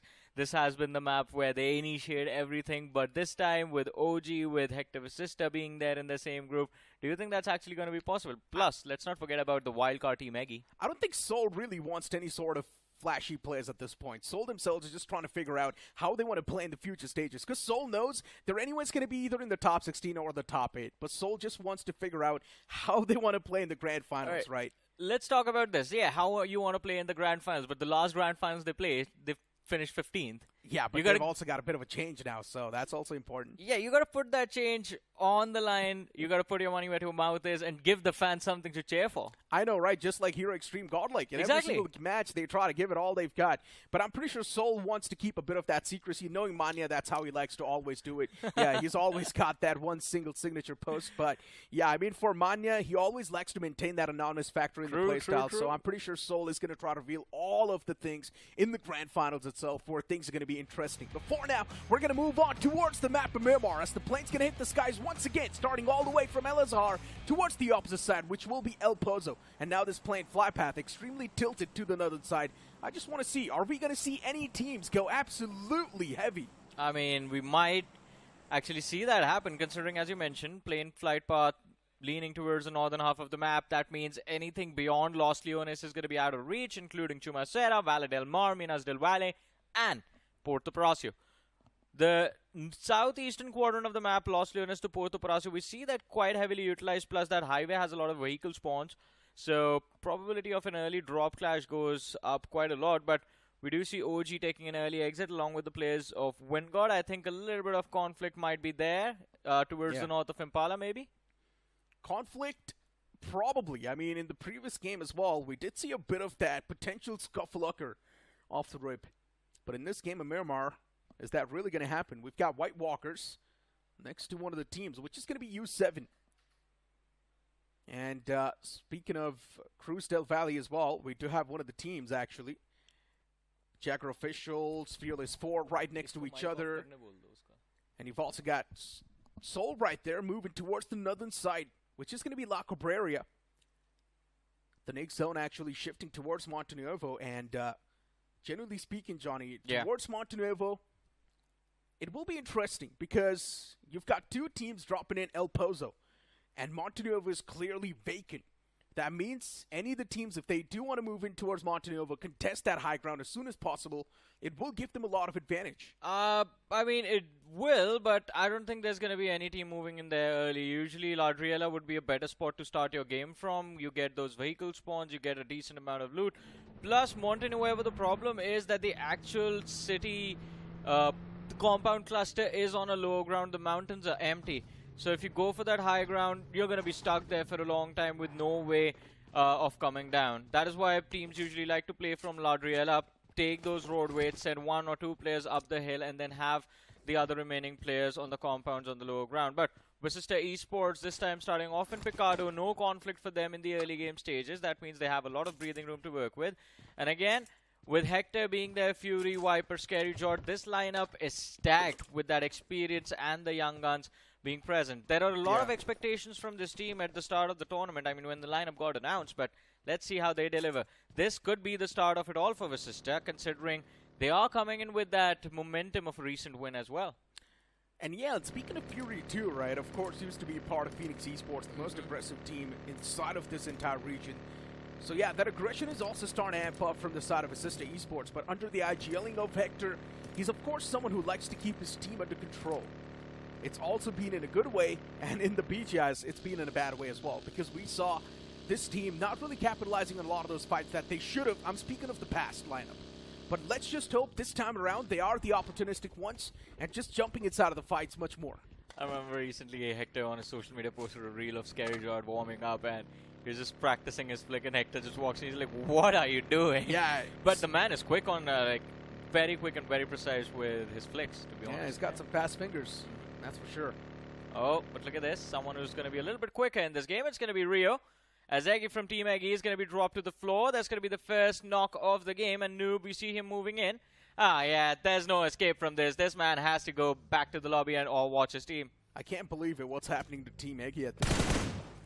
The previous game as well, Eggy got eliminated with 0 points. This game, too, a bad start. IGL himself taken out.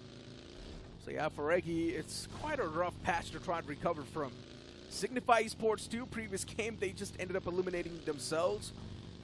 Not completely, but that one team Nade eliminated 2 of their players and just gave the advantage to the players as soul on a silver platter. Yeah, you got to be careful with eliminating yourself, right? But anyways, I mean, Signify, they're fighting against the odds. It's a comparatively newer team. And of course, the start of the first half of round 1 wasn't the greatest, so they are fighting against the odds, as I said. But, again, all you got to do is survive round 1. Avoid the bottom 16 and you're good to go. But WINDGOD, what is this, man? It's crazy, right, Johnny, if you think about it. Just one little change inside of the pro scene just changed the entirety of the way the game functions now. We're seeing newer teams just on the block rising up. Just that one zone timing was changed and the zone formations were changed. And because of that, now we're seeing so many newer teams taking the advantage of it and the older teams struggling. Hey, man, that's what patch updates are for. Keep the excitement in the circuit. Yeah. If things stay the same, then you would still see the same players, same teams dominate. I mean, we all remember, have you realized that over the last few years, every single team has, and in fact, organization has completely gotten rid of every bolt action user they used to have. They were dedicated snipers on rosters. Not anymore, man. It's all about the shotgun and the assaulters. Yeah, I mean, still remember that meta where SMGs used to be in their prime. Yeah, yeah, there was an SMG meta. I completely forgot about that. Yeah, and then later on, now we're speaking of the shotguns. Since 3 years, shotguns have been prevailing at this point. Johnny, since 2023, actually, the shotguns have been just reigning supreme. Which makes a lot of sense, too, right? You bring in the UMP-45, yeah, you're spraying down. But with shotgun, just one shot, it all comes down to that first bullet accuracy. Yeah. If it's there, good job. Oh, man. If it's not there, unfortunate. I remember the introduction of the DBS when it used to be a drop weapon. Oh, yeah. I mean, back then, no one... That was the... Introduction of the DBS was the start of the shotgun era. But ladies and gentlemen, it is going to be the start of the GT7 era because the device has been launched on Amazon. And again, we talk about the features, 120 FPS for 6 hours straight of BGMI, co-tested by Crafton and realme. And of course, you can pre-book the device on Amazon at 999 rupees. Exactly. But Signify, look at them. They're pre-booking some frags, man. First they finish off Eggy. Now Pro is knocked out. Murnox and JD Gamey stuck in the factory now. I'm loving this confidence from the boys. Immortal. The man was pushed up quite deep. JD Gaming. Johnny, if you remember, JD Gaming used to be part of the Prime Gen XFM. Yeah. And now he's over here inside of Team Eggy to prove a mark. But his ex-team is struggling too much. Not even able to draw that mark at this point. But looking at what's going on the screen for now, Team Eggy has successfully managed to instill a lot of fear in Signify's heart as they now back away. But still they've managed to get in one confirmation against Pro OP, which is quite unfortunate. Signify been able to squeeze away those 2 elimination points, realizing now it's too risky to go up close and personal. Barrel stuffing the opponent's not an option anymore. So that's why now Signify just straight up just backing away towards safety and hoping for the best. Oh man, I mean, to be honest, I wanted to see them push in that fight. Because it is a 2v4, you have the upper hand, they have decent utility as well. I mean, I'm just looking at Rio, 3 smokes, 3 nades, a Molotov. That is enough to actually execute a 2v4 inside of that factory position. But Signify just being careful, I guess. They are looking to move towards the center. And now, when we transition into that stage 2, stage 3 zones, is when we see that cluster towards Monte Nuevo build up. But Aerobotz, I believe, I mean, that is going to be a wonderful position to play from, because if we have the map in the next few moments on our screens, what you're going to see is Aerobotz went, first of all, they overshot Monte Nuevo, overshot Ladriela, went all the way towards Valle del Mar, and now are taking control of the Ladriela Hell. On the other side, Signify, wow, this is impressive. Find the 3rd frag of the game, this time from a completely different team. This team is getting a lot of finishes early. I know, right? Signify. A significant improvement from the boys. True. Something happened in the first 6 games. That's why Signify was nowhere to be seen, and now Signify is everywhere to be seen. The next zone shift, it's going to shift on towards the right side of the map, and majority of the teams have actually found themselves in the safe alliance as well. To speak of VXT2, even they found themselves in a bit of that safer cushion. You've also got VOLCANO Esports once again in the Smack Center. Somehow, VOLCANO Esports, they find themselves in the good spots. What's going on? I have no idea, man. I mean, they were off-center at the start, and now I think it was just the gods of BGMI favoring them a little bit, but I believe VOLCANO Esports, VASISTA, and OG might have found themselves in a winning position because zones like this usually come to an end towards Chumasera. WINGOD, we see them moving in for the center as well, and there's a lot of hard-hitting teams right now sitting close to the center of the circle, but towards the northern edges and the northern half of the zone is where we witness a lot of the action. Eggy's not having a good day today. They lose JD Gaming, and it is Soul this time who have found that finish. It's quite unfortunate. What's going on with Team Eggy? How are they losing these men just one after one? Quite separated. Communication completely zero. Coordination as well missing this time around. Feels like it. Yeah, and Eggy, they were someone who were getting the constant point flow in every single game, and now look at them. It's been 2 games and just no points accumulated so far. Quite uncharacteristic. But let's hope in the future they are able to get the recovery in the last game. But for now, even Murdoch gets eliminated. What just happened to Eggy? Why is everyone all over the place? I have no idea. Started off with Eggy getting picked off towards, well, just northwest of San Martin. And then we had one more man Pro getting shut down in that 3v4 conflict by Signify. Soul got one. Last man Murnox running for his life out into the open like that. Well, this is Miramar, baby, not Sanok. That's what's going to happen. Yeah. Unless you're a rattlesnake, then things work out well. Yeah, I mean, majority of these players wear very bright outfits. Very easy to spot. I know, right? If it were up to me, I would just run on default outfits. The classic ones. The best ones, honestly. And something that's even better and best is also going to be the Kia Ceros. Let's not forget. Let me remind you guys about the feature that this entire vehicle comes with. Enhanced control, 5-star BNCAP rating, smart cruise control with stop and go, front collision warning and avoidance assistance, which is FCW, lane keep assist, and also comes in with a blind view monitor in cluster. What else do you want in your vehicle? Safety is up to the mark. Just go and get it right now. I'm quite surprised you're talking about the safety features and not the fact that it has the Herman Kardon Premium 8 speaker sound system. That was for later, Johnny. You just, man, you know what? Right now is not the party time, Johnny. Just look at what's going on. Everyone's so intense. It's no party at this point. Yeah, we want a party. I mean, I believe we are going to have to wait a while in this game at least. Yeah. Although Zen, they are the last ones to move in. Quite surprising, considering I thought Aerobotz would be the last ones to move in. And Zen now have an opportunity to strike the players of OG, Aerobotz. That high ground advantage from moving in from Chumasera towards the circle is actually going to be quite big. But the question is, can they hit their shots today? And speak of hitting their shots, the circle once again centering on up towards the players of VOLCANO Esports. Constantly the zone's being served on a silver platter. You've also got VE right there in the center as well. Doing pretty okay. White Walkers as well around that Picado vicinity. I'm not exactly sure how the playstyle is going to look like for White Walkers, but you've also got Universe 7 for that late rotation. It might just work out well. The vicinity that U7 is looking to breach in, it's completely empty. They lost a car over there, yes. It got flipped on its roof. They were trying to fix it, but oh, they got it back. I see all 4 vehicles now. Look, you know what? If you want to avoid those type of problems, get your hands on the Kia Ceros right now. Yeah. Right now, or though, they're trying to avoid a different kind of problem. It's going to be Aerobotz. And since Aura lost Waltrick, their momentum in this matchup has slowed down so much that they find themselves outside of the play zone. Not an easy way to breach in from the west. Not a single easy route. A lot of gatekeeping going on. Signify they have the northwestern edge under their control along with Rivalry. If Fearless 4, WINGOD. Aerobotz with complete western edge control. Southwest in the name of OG and Zen.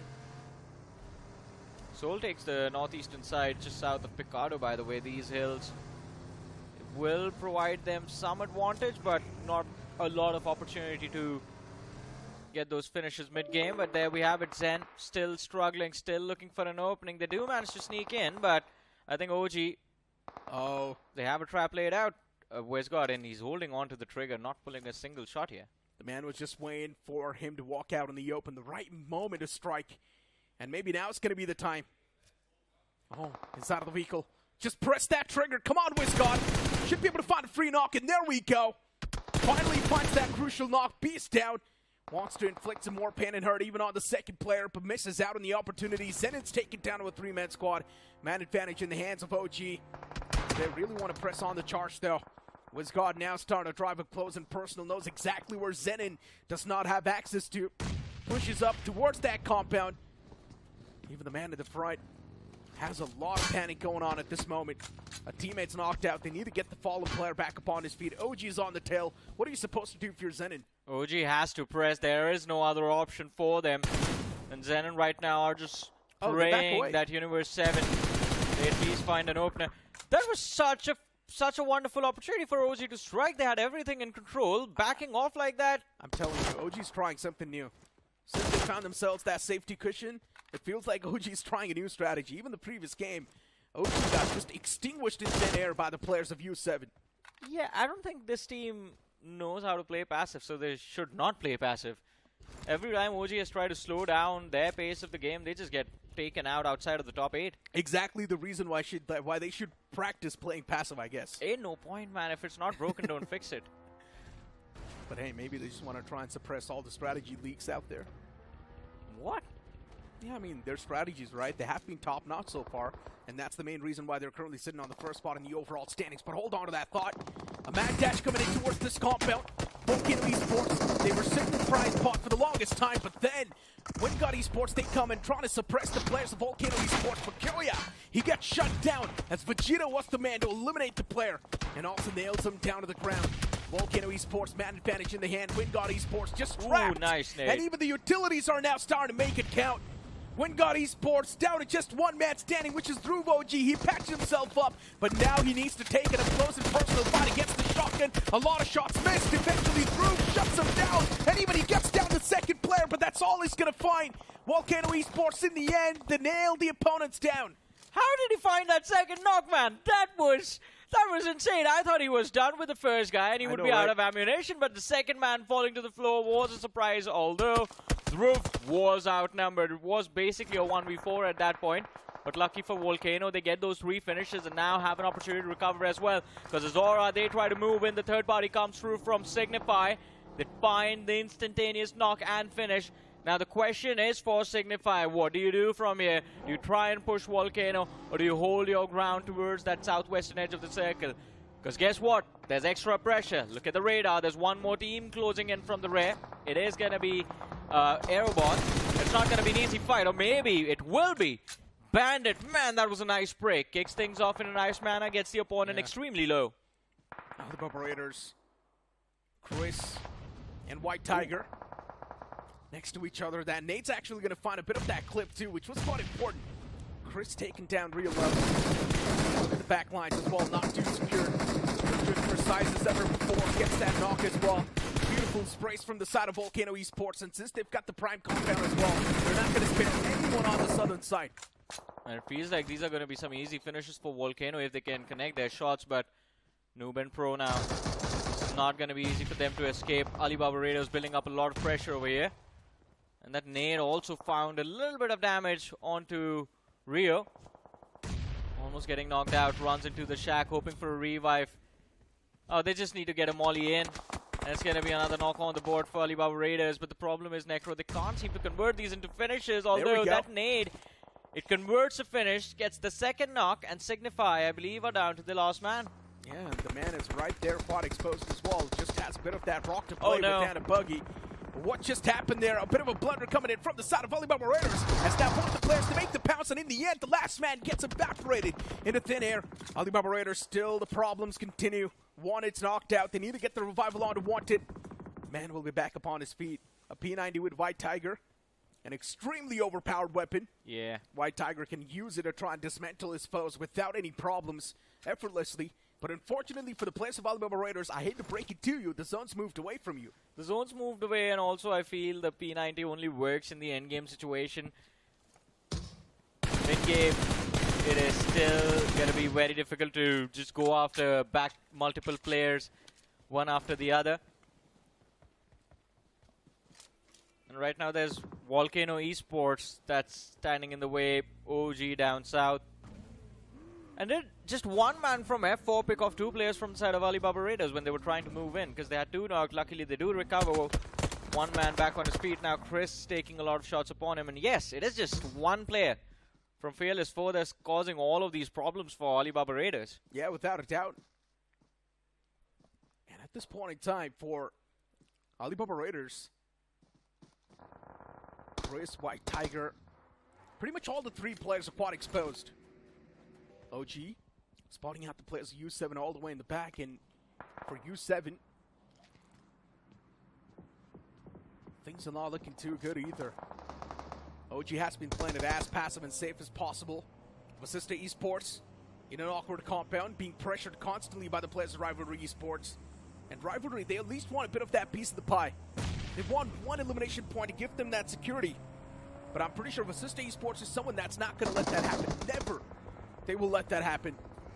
Scary Child was spotted out in the open. Rivalry Esports trying to come up with some rotations on the fly. Jaguar officials, a rookie mistake as Rage gets caught out in the open. And Jaguar now, they need to deal with the players of Rivalry Esports, but I'm not sure what Rivalry is doing either. A massive mistake comes in from the side of Rivalry, just donating those elimination points away to the players of Jaguar official. 2 players were knocked out. 3 were the casualty. 2 will be back up on their feet. Hey man, when this fight started, I thought that was a good decision made by Rivalry just moving in, because Monster got those monstrous knocks, but all of a sudden Soham is going to be the last man surviving from the side of Rivalry, and all of this attention from VASISTA, they are going to repay the favor. The finish secured, Rivalry eliminated from the game, and now VASISTA will look to reset their focus and finish off Jaguar. There's the nade, and it's a 3-pointer as well from Fury. Takes out Jaguar official in a blink. Very impressive. Solid stuff. VASISTA Esports too. Since they've managed to acquire 5 finishes so far, even they are now going to try to be the proactive ones. Utilities tossed inside of the shack. Alibaba Raiders starting to fall prey. It's Aura Royal Emperor who are making every single util count. White Tiger's out in the open as well on the opposite side of the road. And does Seth know? Does he have his number? That's my question. White Tiger, he's got that dip. But for how long? That's the main question. How long can he keep himself alive? It definitely does seem a daunting task, but I'm pretty sure something can happen. Yeah, I mean, good thing for him is that he has Seth on the other side of the ridge as well, so maybe that isolated player can be a distraction. But again, you are standing between VASISTA Esports and the edge of the circle, and then the other team on the other side, closer to the center, that's going to be Soul. So, ooh, luckily he's inside of the zone still, so as long as he keeps his head down, he gets an opportunity to break into the top 8. He definitely does. VOLCANO Esports, since they've got this high ground to play with, they're now going to try to use the intel that they gather to its maximum potential.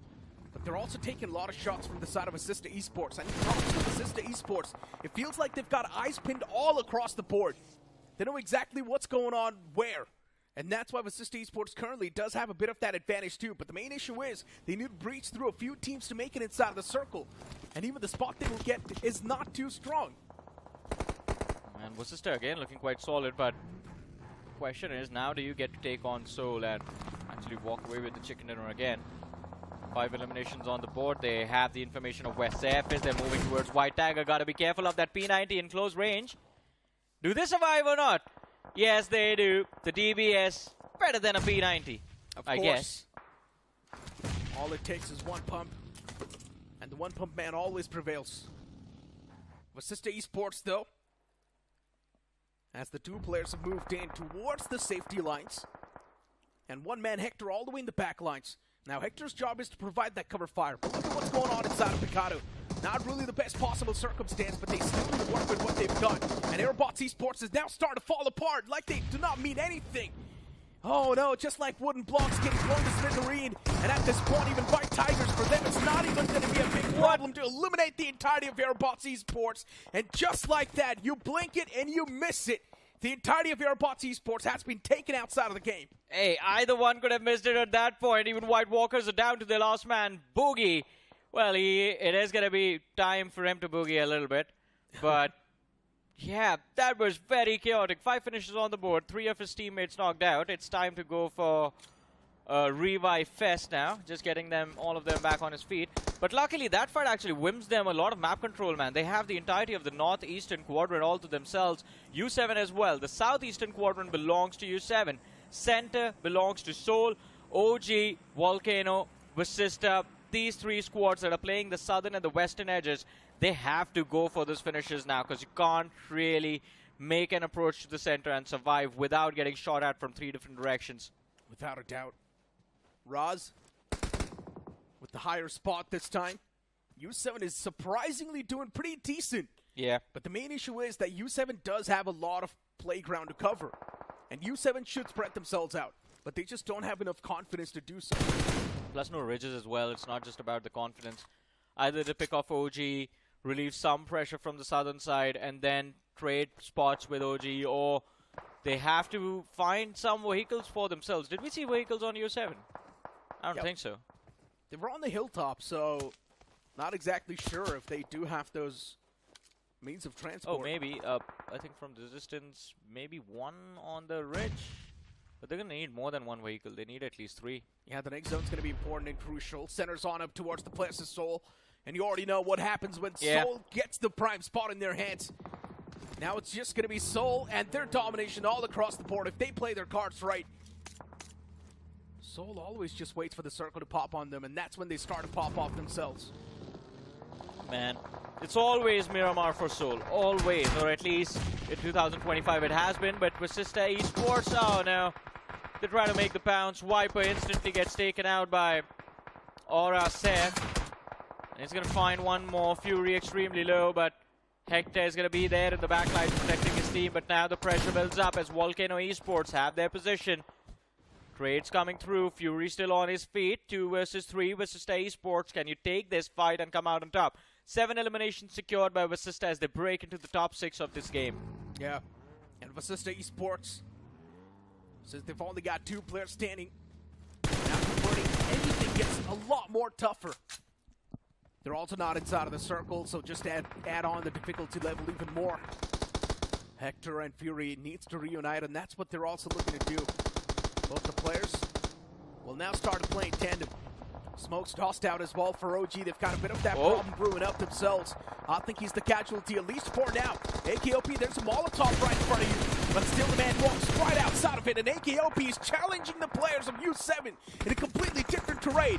U7 as well, even for them. They've found themselves in a bit of that pinch. And OG's doing that constant damage.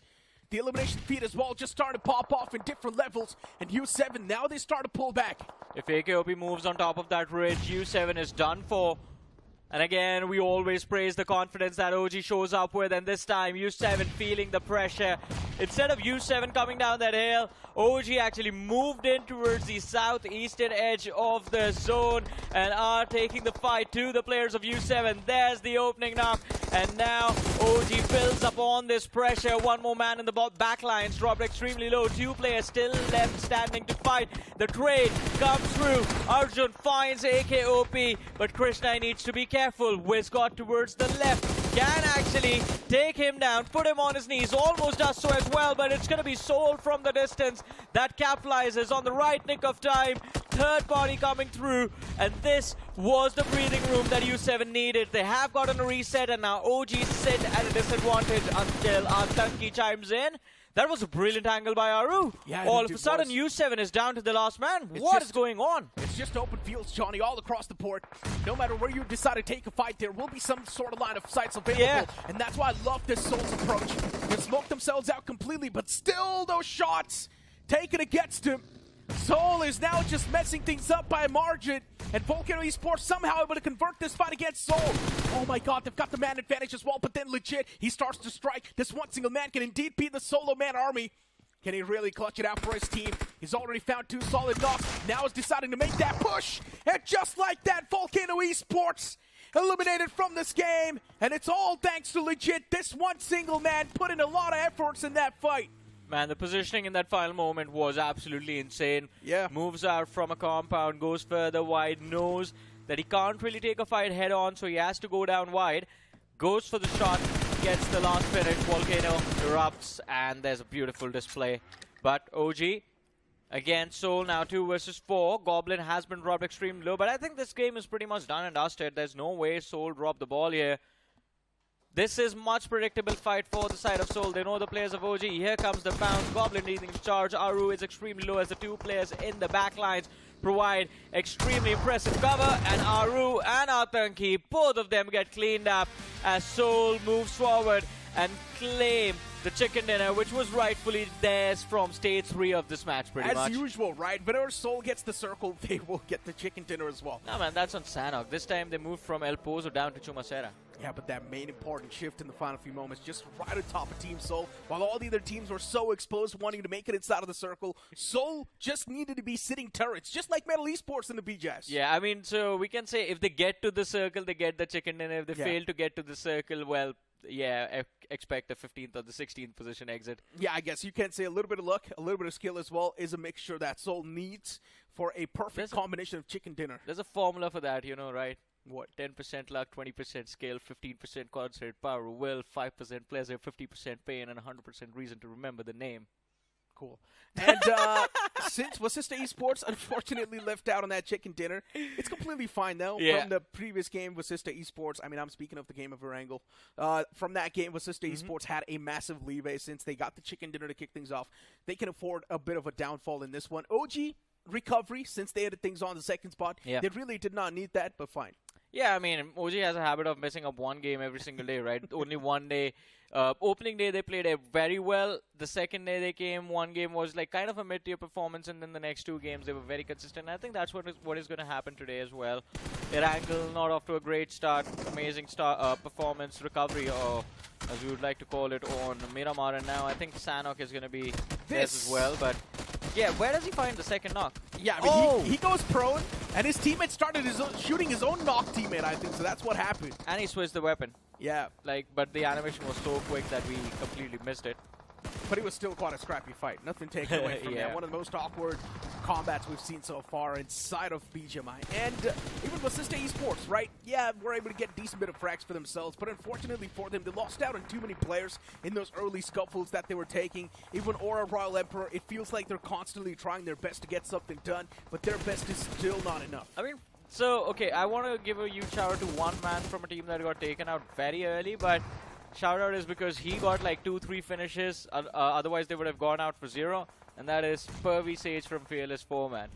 He's the reason that Alibaba Raiders also could not survive their push from the southwestern edge of the circle, even though they did so well to take the fight against Volcano Esports and pick off a lot of players from their side. Yeah, and speak of picking off players, legit, this man single-handedly dismantling the entirety of Volcano Esports. For Soul, yeah, for a moment it felt like the sword was right on top of their necks as well, but then legit was just putting in a lot of work in that fight.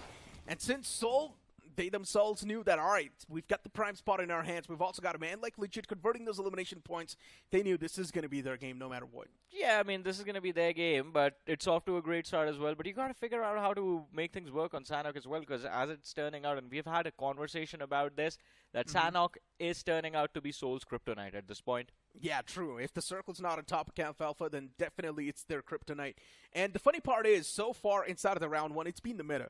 The moment Soul plays the map of Sanok, the circle's not on Camp Alpha. When Soul's not playing, the circle moves towards Camp Alpha. Someone, I think it happened on stream recently where someone was one of the other professional players was talking to Mane, and they were having a conversation on call, and it was like, man, why do you keep going to Camp Alpha? People have started to troll you, and Mane just actually said this, that, dude, I've watched the games. There were a lot of Camp Alpha circles. That is why we're sticking to that drop. But for some reason, every time we are there in Sanok, the circle just is not there. Look, you cannot even blame Mania, right? Because the circle actually forming on top of Camp Alpha, the chances are extremely high. It's 25% that the circle can form on that corner of the map. 100% when Soul is not there.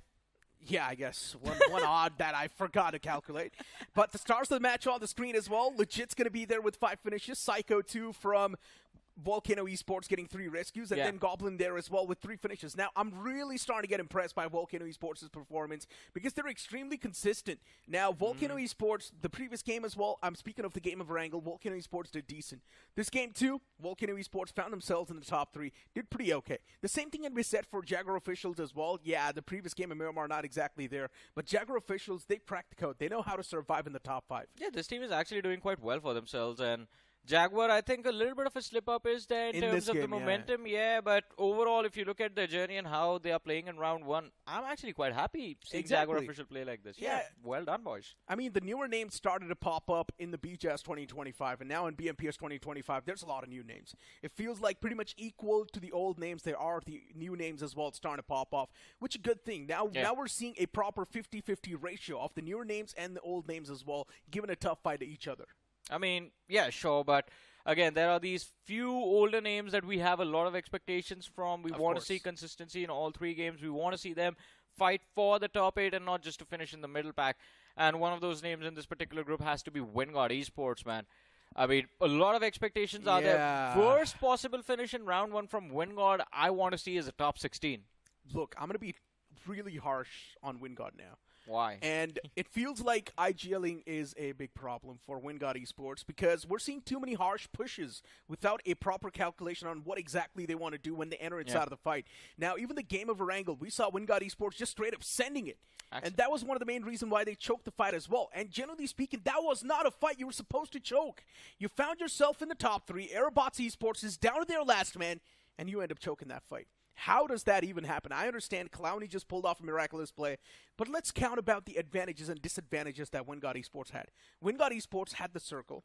They had the edge to play with, and Aerobotz Esports needed to move out in the open, cross out in the open, and push against WINGOD Esports, and then they could have entered inside of the circle. So WINGOD Esports, the odds were stacked with them, but they still ended up messing that fight up. And even in this game, I mean, there were moments where they were almost wiped out. I mean, eventually they did end up in the middle pack finish, but even in the early fights that we saw them take, whenever you were coming down to your last play and you still win the fight, that wasn't skill. That was just luck being in your favor because that last man isolated 1v1s are always 50-50. So you got to stop that from avoiding. As I like to say, and I think this is one thing that WINGOD needs to focus on, never run into a fair fight. Always try to have the upper hand. If you are running into a fair fight, you've already lost. Yeah, I mean, you got to backstab sometimes, and that can really help you quite a bit in those fights as well. And I guess the best possible way to do it is third parties. Yeah, exactly what Signify was doing in the early stages of the game. Yeah, even they got Soul likes to do it. One finish, out of there. One more finish, get out of there. Reposition, play for somewhere else. I mean, if you've noticed, Soul's new recalibrated gameplay is all around third-party. They're just constantly third-party fights after third-party fights. And hey, nothing taken away from that. It's not something that's bad. It's the part and parcel of the game. Yeah. That's how the mechanics work, and you're supposed to use the mechanics to its fullest potential. And Soul's doing it perfectly well. But for now, it's time for us to toss to a short break. More interesting conversations will be there, but on the other side of this one.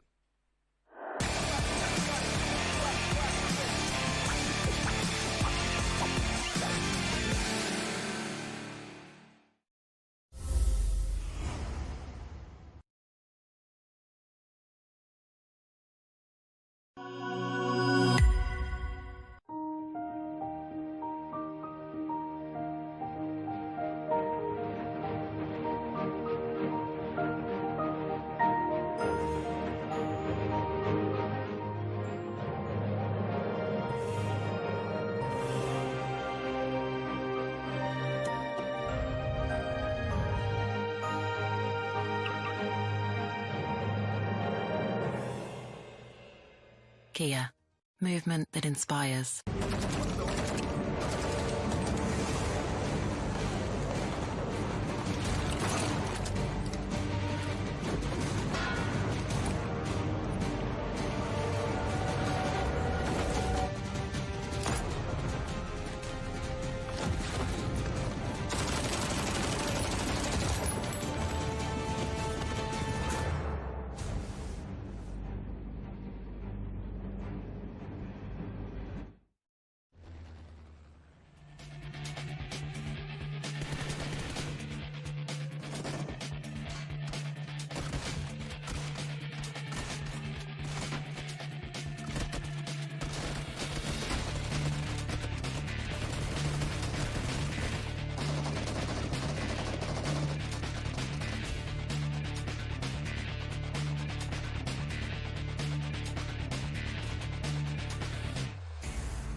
Welcome back after that break, ladies and gentlemen, to the realme BMPS 2025. This is Super Johnny, joined by IC Baby alongside with me. And, of course, 2 matches done and dusted for Group A into the second half. And, of course, we are going to be heading towards the map of Sanhok, IC, which turns out has become the kryptonite for Team Seoul.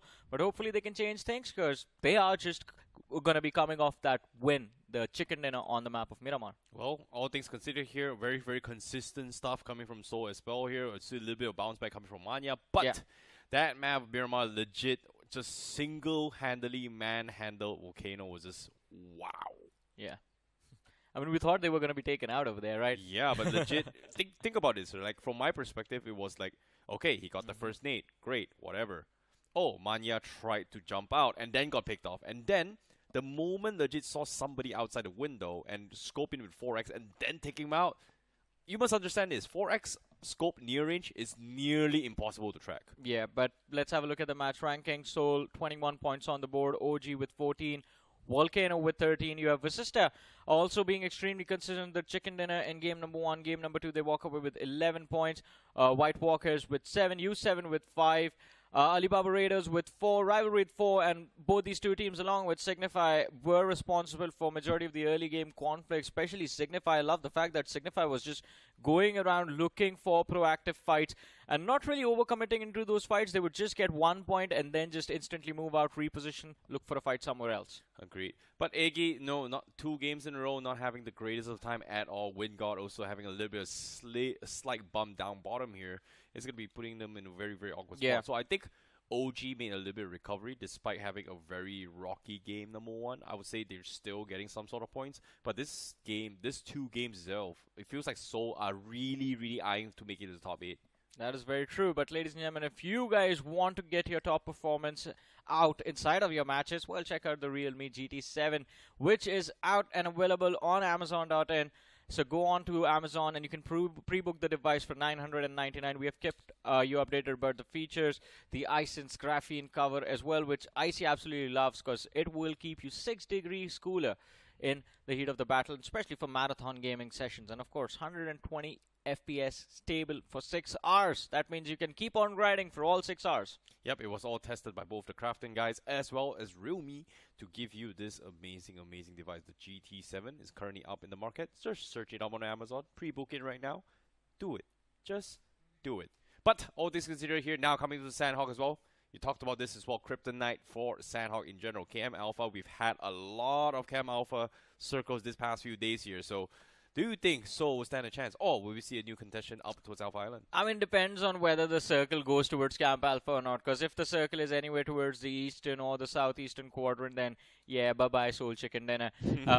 No wonder Mane likes to drop at the Camp Alpha Temple Hill because he's been praying to the gods of BGMI for a Camp Alpha circle all this time. But let's see if he gets it this time on the game of Sanhok, ladies and gentlemen. It has been the map with giving us the most unpredictable circles in the Realme BMPS 2025.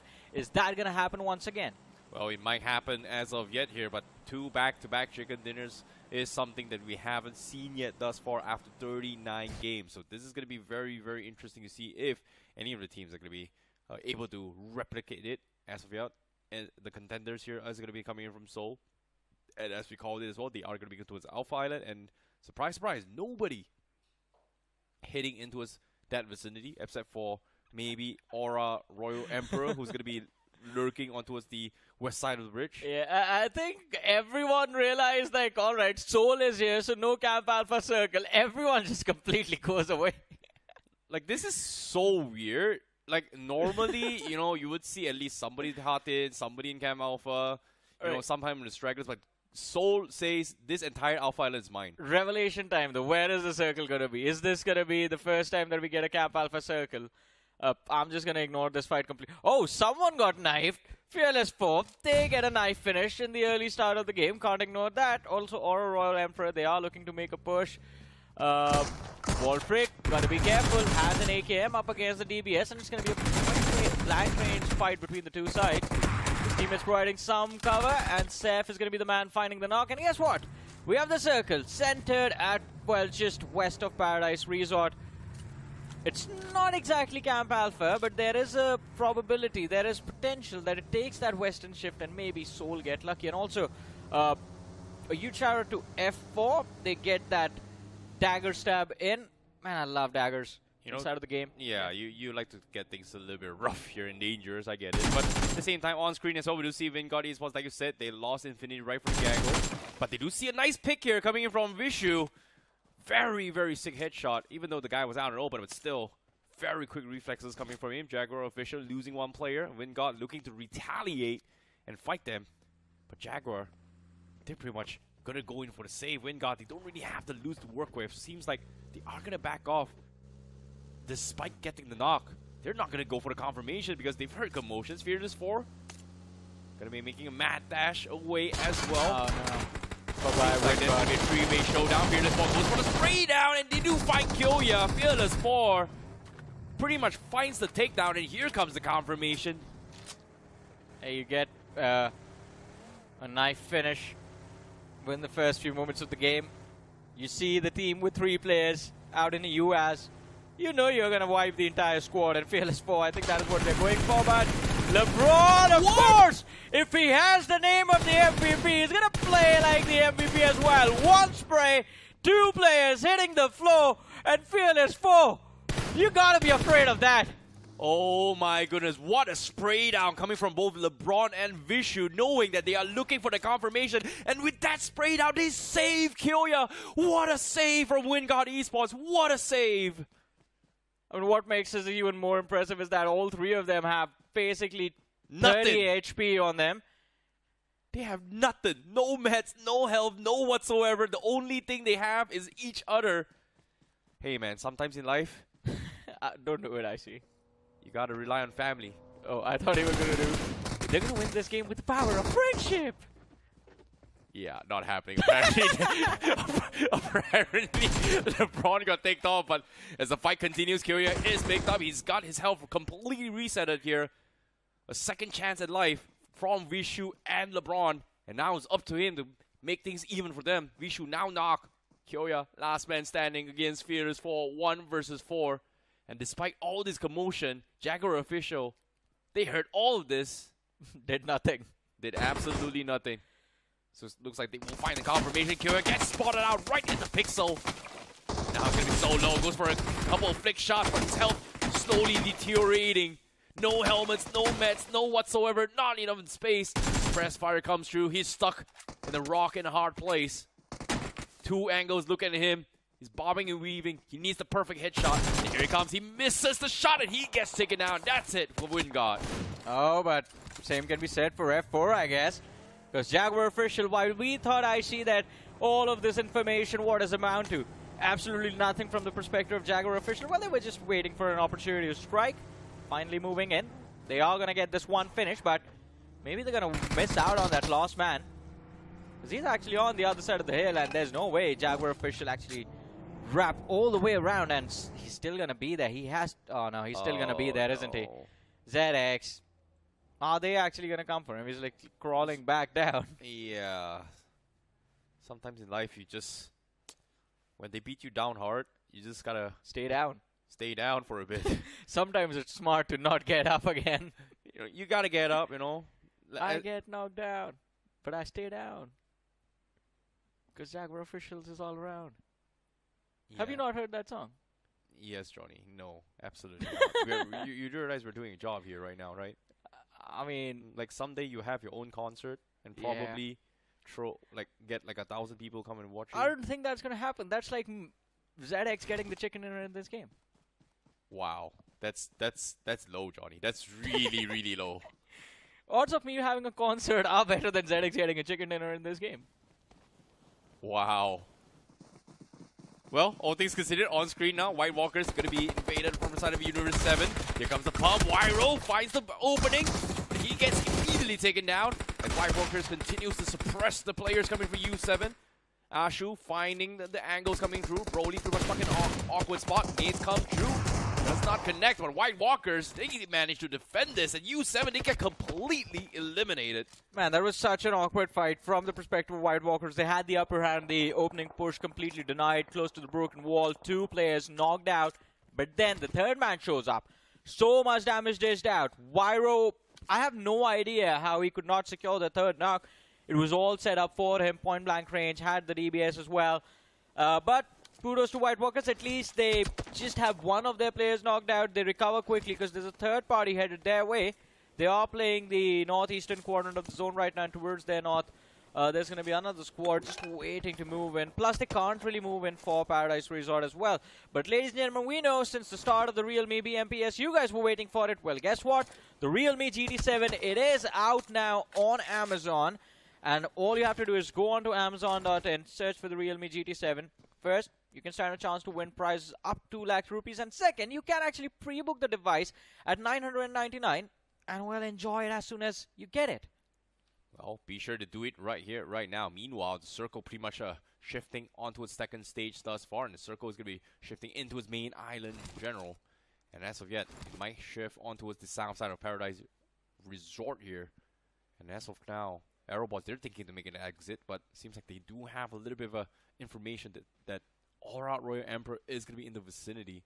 And that's going to be a very, very awkward spot here, as a lot of teams has to drive behind them as well. VOLCANO on the south side of Aura. We've got North coming from Seoul, coming from Cam Alpha.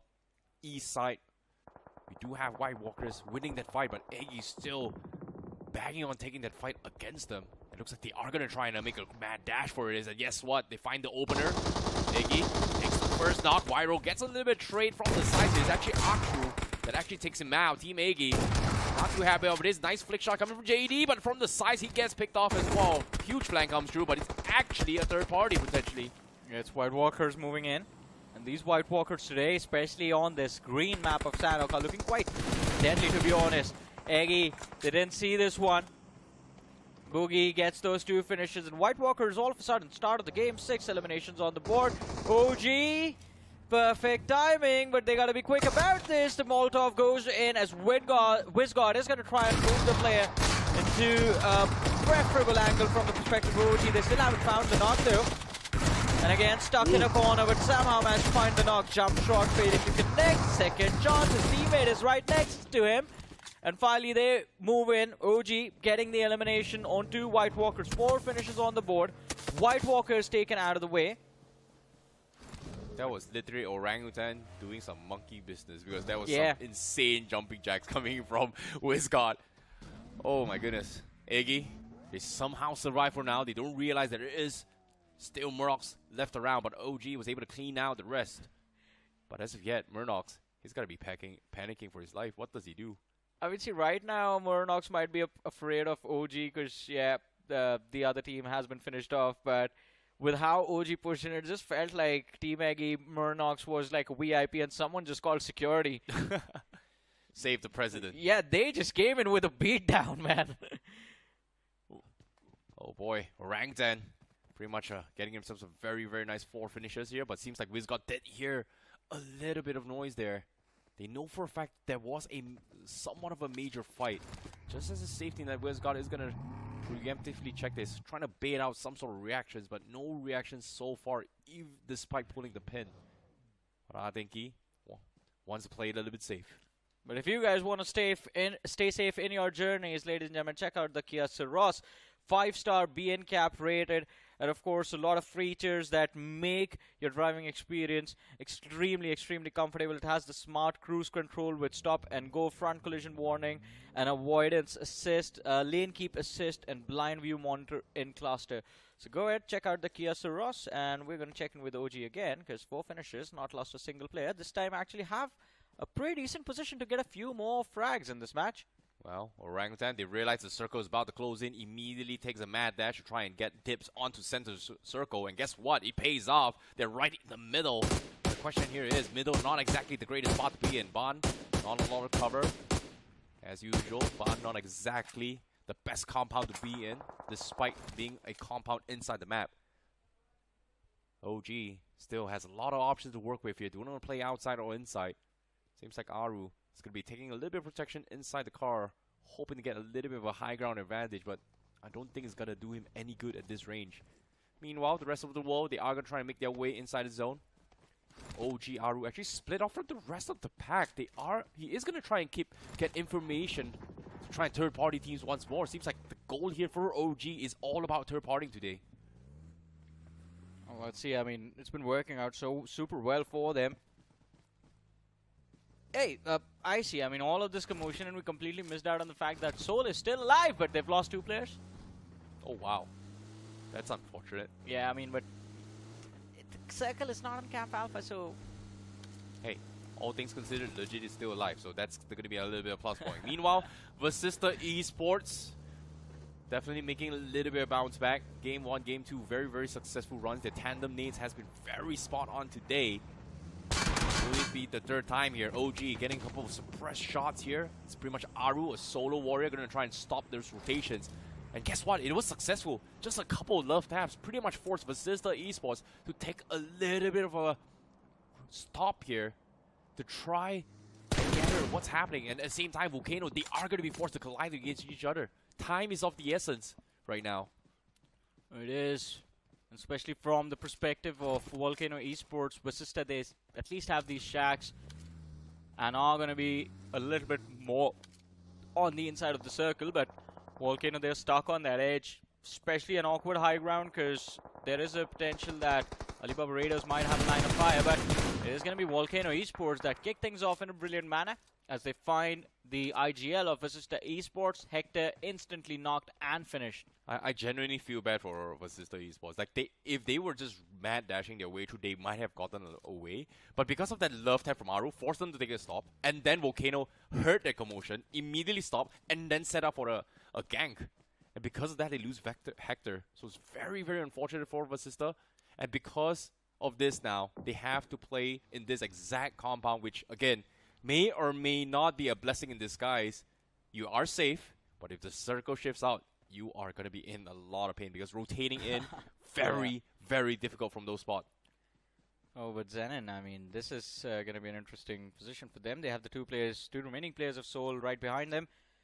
And Beast, it seems like he has relayed the information to Sky, who is, well, one with the ground right now. Looking to crawl in, looking to get vision of the 2 individuals as well. If they find these picks, it's going to be big for Zenin, but if they fail, then there is the threat of getting shot in the back as you move forward. But Goblin and Legit, they move out, and it's going to be a straight line of fire for Sky. He whiffs it, though. Beast is going to be there to provide some support, but they got to be quick about this. You give the players of Seoul a moment to think, and they are just going to outplay you instantly. Wow, this was a nice fake coming in from Seoul as well. The moment they go in for a couple of sprays, showed that they were about to fight, immediately forces Zen to actually back off, and because of this, finds an escape path and then dips out. And just like that, they rotated the zone. They missed an entire completely team as well, but they're taking so much shots. They need to find some sort of cover, and there's no space whatsoever. Legit is down so low. He's popping bandages. Finally finds somewhat of a cover, and they actually survive. But the pixel perfect moment from me for Rivalry. Does it find connection? No, it does not. And Seoul makes it into the center of the zone with only Legit and Goblin. Man, it's stage 4 as well, so now there is a potential of Seoul having a great game in Sanhok for the first time in realme BMPS 2025. In the meanwhile, what? Did I see that right? Did I read that right, I see? Did the last man from F4, ZX, first of all, why is he still alive? And second of all, did he just take down the players of VASISTA? Sometimes in life, it's all about the mind. If you believe you can fly, you can fly. In this case, ZX still believes that he can get the chicken dinner, and that's what's driving him. He finds himself a decent amount of finishes, still makes it to zone. Meanwhile, on-screen Zenin, they get completely shut down by Alibaba Raiders here. And OG also looking to third party. They've heard the commotions. They're completely pinned. Everyone needs to get inside the zone, and Alibaba Raiders still hasn't found an entry point strategy yet. Base, he gets scouted out. That's going to be Wanted that takes him out. If Zenin actually goes ahead and wins this game, I am going to host a concert. Like, I'm going to be the one singing. Maybe IC hosts. Well, the moment of silence pretty much describes everyone's feelings right now. But off now, Orangutan still finds Chris outside the zone, gets a couple of taps in. Zone's gonna slowly take him away. Needs to be a little bit quick for this. As 5 more seconds, stage 5 zone is gonna hurt a lot more. That's where time is gonna be the essence here. WINDGOD going for the Priz fire, and he finds Wanted. And just like that, they clean out another players coming from Alibaba Raiders. But look at this, the zone shifts away. Orangutan immediately makes the call. Let's back out, let's rotate away. Chris bleeding out his zone. WINDGOD looking to greet out the the points, but just not worth it. Call here is to completely rotate for zone now. Yeah, Alibaba Raiders, I think this is where they have to bow out. They're going to be stuck on the edge of the blue. Plus there's Aura, EMP up north and Volcano down south. So reaching into the next zone, it's definitely going to be close to impossible. Either you force a fight, get a squad wipe before a third party comes through, or you're going to get taken out, shot in the back. Orangutan, though, a quick move. They find themselves a decent spot, barely inside the circle. You see them moving from the southern edge. Volcano on the other side. Again, as we said, Alibaba Raiders almost done for. White Tiger, last man surviving. Flash, a few shots fired towards him, but White Tiger also reveals his spot. Two players could have lined them up. In fact, guess one. Can he get the second knock is going to be the big question. Flash still hoping he can finish off this man without any unnecessary resistance. In the meanwhile, Fearless 4, they get eliminated from this game, but White Tiger, I think his time is also done for. The blue zone damage now. Stage 5, too much to deal with. Yeah, and he tries to run for his life. It's just avoiding or delaying the inevitable. Yeah, Volcano is going to be cooking their way through, but at the same time, they're occupied themselves.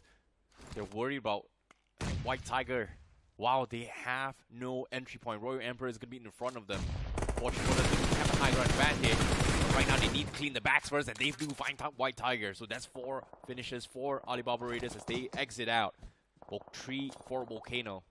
So still about to completely engulf here. Smoke's being set up. They want to push him towards Royal Emperor. Aura, they're not set up for this. They're not standing up. They can't push this. 3 fires comes through, sprays through the smoke with no connections, but a big nade from Psycho that opens things up, and Aura, now they have to back off. Volcano finds some sort of space, but they're getting third party from afar because it's going to be Atenki from afar that hears all this commotion. Random sprays, random connections is going to make their lives a little bit more miserable. Yeah, this is what Aura were hoping for. This is what they were banking on, that as soon as Volcano Esports tries to make that run down the hill, the third parties will get them, but it's not going to be easy. Even 2 players left standing. No utility on Volcano, though. Because from a position like this, all you got to do is just lob a nade or a Molotov, and that would be it. Wall trick, brilliant flank. Finds a knock and a finish on Arjun and Psycho as well. I think, yeah, Volcano Esports, they are done. Aura has just outsmarted them into creating their own trap and running into it. No way in, no way out. Aura, they know they've got the upper hand, but the zone is about to close in. Find the next space. At Rivalry, having 3 compounds all by themselves. They're keeping everyone at bay on the outskirts here. Final 8 teams. And Aura, just to double checking here. They see them all out in open. Psycho goes in for a shot, but he misses it. Great reactions from Aura. But they have 2 knocks. Fortunately for them, they have time to reset this fight. Nobody close in this vicinity to pick them apart.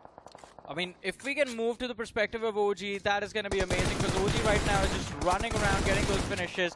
They force Signify to move towards the players of Aura. Signify lose 1 for no reason at all, and there we have it. The other 2 lads are just about to get finished off by the players of OG.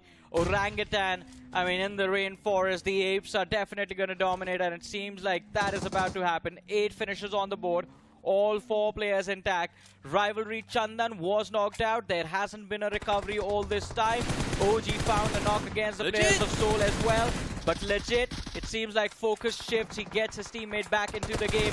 Now looking to take the fight against the players of Aura EMP, but loses a big chunk of his HP. Barely survives on a pixel. This is such a disgusting spot to be in here, but they're somehow holding on. They've realized that they only have 1 angle to work with. They are stacking up, but they do find connections. But seems like this is the time to come out. The zone is about to push them out as well. Soul, they've done their best to make it inside the zone, but they're getting pinned from Emperor. They don't have meds, they only have bandages, and they're about to bleed out. Aura Esports, they know they're stuck. Here he comes, spray comes through, misses the shot, and they are going to get taken out. That's going to be Royal Emperor that takes down Soul. And just like that, they will bow out in 5th place. But the rest of the row, Orangutan comes into the zone. They are going to clean out everyone on the outskirts here. Yeah, they have been the cleanup crew in this game for a while now. I mean, since Stage 6 started, and OG, they just have to be careful about not giving unnecessary knocks because they are quite exposed. Now gatekeeping the players from Aerobotz, as Beast is going to be stuck in the blue for the next few minutes. Aura EMP, by the way, brilliantly just snuck inside of the zone. They are sharing a compound with Soham from Rivalry, who got knocked out a few moments ago. WINDGOD being brought back into the game from OG. There's a potential that OG right now can get 16, 17 finishes in this game.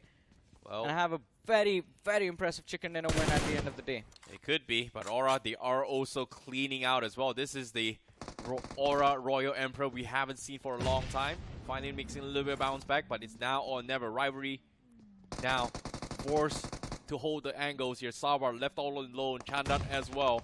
They have a good spread, but the push comes through. OG going to be taking an approach as well. Tenki finds Sarwar, and he's going to get confirmation. And just like that, Rivalry, they get eliminated. They get rushed by Orangutan. It all comes down to the final two players, Voltric and Hunter, to fight against Orangutan, but the monkeys are strong. The monkeys are jumping, and they are going to be celebrating. Aru now gets picked off. It's not over yet, as the Hunter is here to hunt down some monkeys, but it is a 3 versus 1. The Molotov comes through, but it's not going to be any good as AKOP clutches it for the team. Orangutan with the winner chicken dinner in this map. Yeah, impressive day for OG yet again. And it seems like, yeah, they just botch one game every week, right? First 6 matches, just one bad performance, 5 amazing wins this time around as well. As we start off the second half of this opening round, round 1 of realme BMPS 2025. Just one game, one wrangle messed up. Miramar was played very well. And Sanok, the chicken dinner, and a big one as well, by the way, 20+ points. Agreed. But at the same time, OG was so confident in that game that it's just disgusting. Because if you think about how they actually set up this game, so especially for stage 4, Aru was all the way down the southeast corner. His team is all the way in northeast corner. Okay, you're all by yourself. Aru gave a couple of love taps to VASISTA, resulted in them just being delayed, forced to go for a pit stop. And that resulted in them colliding with Volcano. After Aru did that, immediately regrouped his team, wiped out the teams on the northeast, and then came into the southwest corner, and then started doing monkey business again. It's just so annoying. Yeah, they're just running into teams, picking fights, and just beating down everyone else. Could say they're just bullying the newer players at this point. Yeah. That is what's been happening. OG just complete and utter domination inside this match. No one could take a stand to them. Fearless 4 though, I mean, I have to give props to ZX. He survived way beyond my expectation and was able to secure a few extra finishes before he got taken out. Yeah, it was pretty good. But at the same time as well, we do see White Walkers also making a little bit of comeback as well. But OG, look at this confidence. They went for 2 boosted despite having a little bit of awkward run. But this rush against White Walkers was so awkward. But eventually they still came out on top. But look at that. Every single time OG was there, it was to go for a third party. And you constantly see them on the radar. Not any fight you're seeing, you will see OG being there, already prepared for the third party. They were running towards the noise. They were running towards the nades going off. And just watching from a distance. Alright, have you lost 2 players? Alright, give us your points. Oh, you took out 2 players from the other side because you were trying to clutch out the fight. Well, guess what? You get absolutely nothing. We take all the points.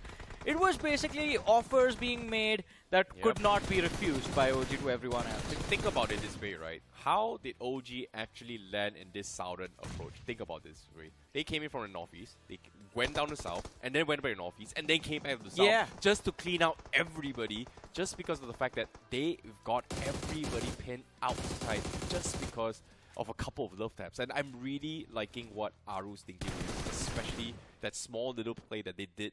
Hector versus the Dirty, forcing them to have a pit stop, fight against Volcano, and then his life just got taken out because they had to stop. Yeah, I mean, just delaying, as you said, them into a corner. But again, I mean, impressive performance from Volcano as well. Can't really ignore them. They've been very consistent throughout the day in terms of just getting a few finishes here and there. And again, Volcano had a great start to their journey in the first half of round 1. So it wasn't like they needed a very big match. All they got to do is just maintain that average, stay in the middle pack. And I think Volcano is going to be saved by the end of round 1. I think this is, Volcano is definitely going to be one of those teams that is very, very consistent so far into this game here. We have to give props towards Legit and also Goblin, because I've not seen a better duo combo right from the get-go that actually synergize so well together. Yeah. So this is what, game 9 now? Yeah. Between 2 of them together. Manya and Knuckle and Manya has pretty much been, trying to adapt to this playstyle, but it feels like Legit and also Goblin was just running the entire show for Seoul. I mean, yeah, it has been since we saw these players in action in realme BMPS, because like majority of the finishes coming from those two. But stars of the match on our screens, and we have AKOP going all out, getting 7 finishes for his team. Very efficient, because only dished out 723 damage. Best companion will be Levi from Aura EMP, who had 2 rescues to his name. And of course, finisher of the game, also AKOP. Impressive performance from OG, as I see you also pointed out. And I think, again, we noticed this, I mean, the priority given to just keeping your players alive, not overextending, not really fighting anyone head-on, but instead just staying on the outside and going for those third parties. This team has gotten that strategy perfected at this point. I think OG right now is trying something new. Usually you kind of want to play a little bit position, zone people out, and this golden thing. But this on-the-go strategy coming from OG is new. This is the first time I've actually seen them performing this, and they executed really well. But the question here is, will it be the same when it comes to a lobby where you have teams that are doing the exact same strategy? So that's going to be a little bit of an interesting twist when it actually happens. But personally, I feel like this was a great game from OG, great game for Seoul as well, you know, a little bit of bounce back as well. But I want to give a little bit shout out towards Aura Royal Emperor, because we've seen them perform in the previous season. Now with this performance, it seems like they have found themselves a little bit of a salvation here. 9 finish points in the bag. They are second place with 15 points, so a very, very big run here coming from Aura Royal Emperor. Yeah, I mean, they were impressive in this game. Rivalry playing for survival, just 5 placement points, 2 finishes, 7 points in total. Signify as well, I mean, those early finishes now, I think, do give them value, 7 points for them. You have Aerobotz with 6, White Walkers with 6 points, Fearless 4 getting 5 points. And look at this, I mean, man, Seoul, I feel bad for them. This was the match in Sanhok where they survived the longest. And yet, because of how well the other teams were doing, we see Seoul on the second page of the leaderboard with just 3 points. Yeah, this is a very difficult game to actually play, considering I would say the entire game was actually dictated by Orangutan, especially from the northeast, southeast, and southwest corner of the map. Everything from the northwest was solely dependent on Seoul surviving and fighting and going through all those hustles that they have to go through as well. Alibaba Raiders was also one of the equations there on the north side as well, which was very difficult to push through. Obviously, you know, you have to give credit to his Rivalry. They had zone control in the smack middle zone as well. It's one of the most difficult compounds to hold, because if you take all 3 compounds, anyone gets knocked, it's so hard to provide cover fire. But they still managed to make it into the top 3. Great run here. A little bit of recovery for Rivalry as well.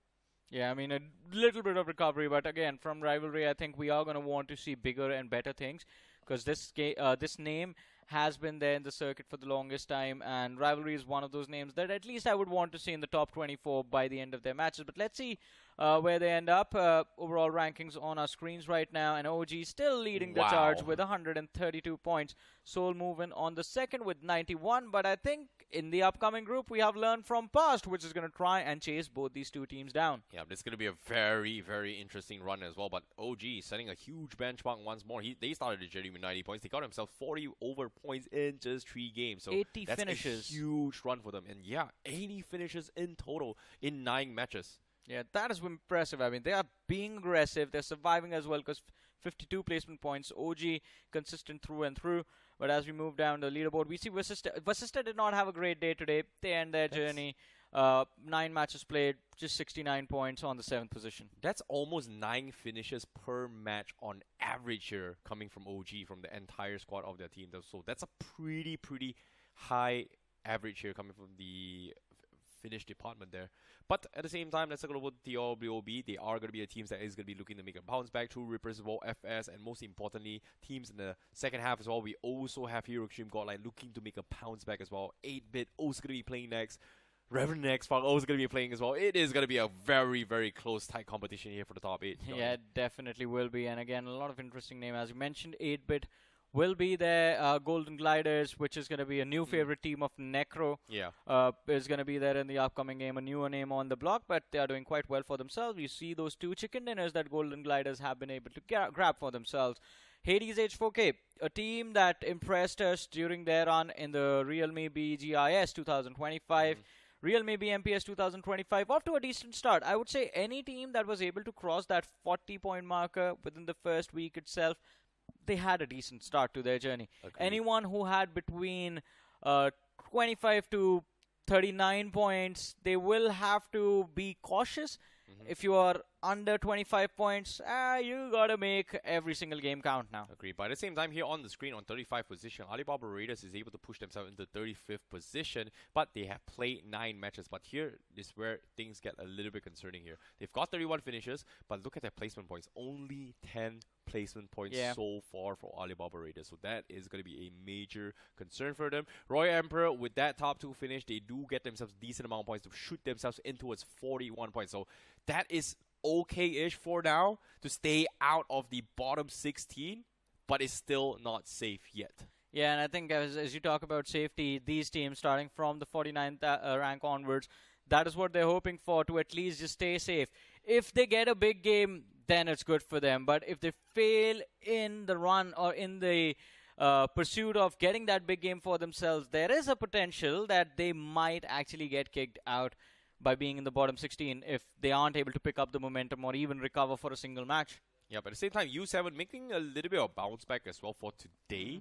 It took them a little bit of a time here to actually make a little bit of recovery here, but they're not technically not out of the competition yet. So that the final 3 matches is going to be very, very important for them to actually try to stand a chance to qualify for this round 2 in general. So I would say round 3 is nearly impossible for them unless they get 3 back-to-back traders in the final 3 games.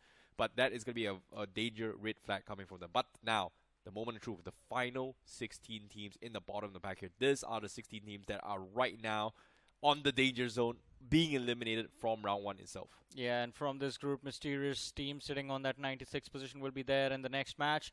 We will also have M4 on the 86th position. They're going to be competing in the next game. MAFIAxZENIN Esports will be there as well. But there's only one team so far on this last page that has played all 9 matches of theirs, which is going to be F4. 10 points in the 9 games they played. Man, that is just unfortunate. Yeah, Fearless 4. Only way they actually qualify is going to be their remaining 3 matches where they need huge games after huge games. So it is going to be the fight for survival from the bottom 16 coming from Fearless 4. And it's not really looking good, too good for them right now. They need at least 2 big games in the upcoming matches, 2 big chicken dinners in order to succeed. But hey, our predictions are there on the board. And I see, hey, we picked OG, you and I. OG did quite well. Necro went for Soul. All right, they did quite well today as well. Yeah, they didn't do too bad here. And from the side, Spiro VASISTA did really well as well. Rivalry, the final game did pretty okay. Maisie went for WINDGOD.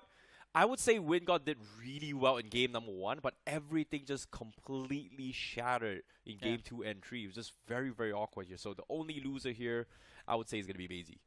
Yeah, I mean, but again, decent run. Yeah, decent run. Everyone did okay. Yeah, everyone did okay. Middle back. I mean, out of all the 6 teams, I think they... Rivalry do... How did Rivalry win the first match? Top 3 just now. I think Rivalry and WINGOD is pretty much the bottom. Yeah. That's the worst, because everyone else got a chicken dinner today. VASISTA, OG. Yeah. So... Yeah. Yeah. So... So Soul was amazing. Yeah, it's quite surprising that our predictions today are actually on point for this group. Wow. Hey, all of us. All 6 of us. Wow. Sometimes in life, you need to realize that not every day is Sunday. There will be bad days. There will be good days. And today is a good day. Yeah, good days are rare, though. At least in my case, I guess. Now. I think you need help. Yeah, I definitely do. Do you need to see someone? No, I need the Realme GT7, bro. Can we get this guy a Realme GT7 right now? Someone took mine. I'm going to take a very short break right now while I find my device. You guys just stay tuned, keep watching. We'll be right back. I guess that's my phone. I got to take it back.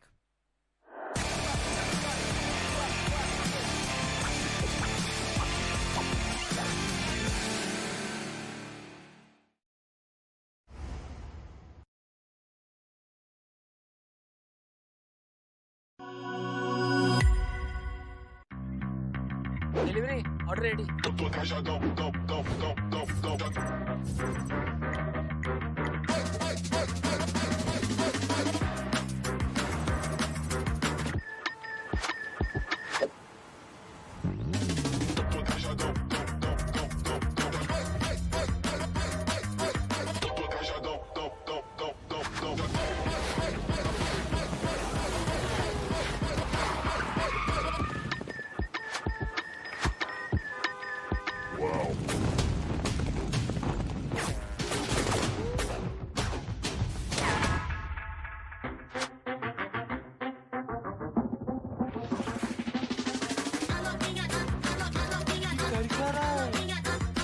है भाई अपना भाई वाव mode में है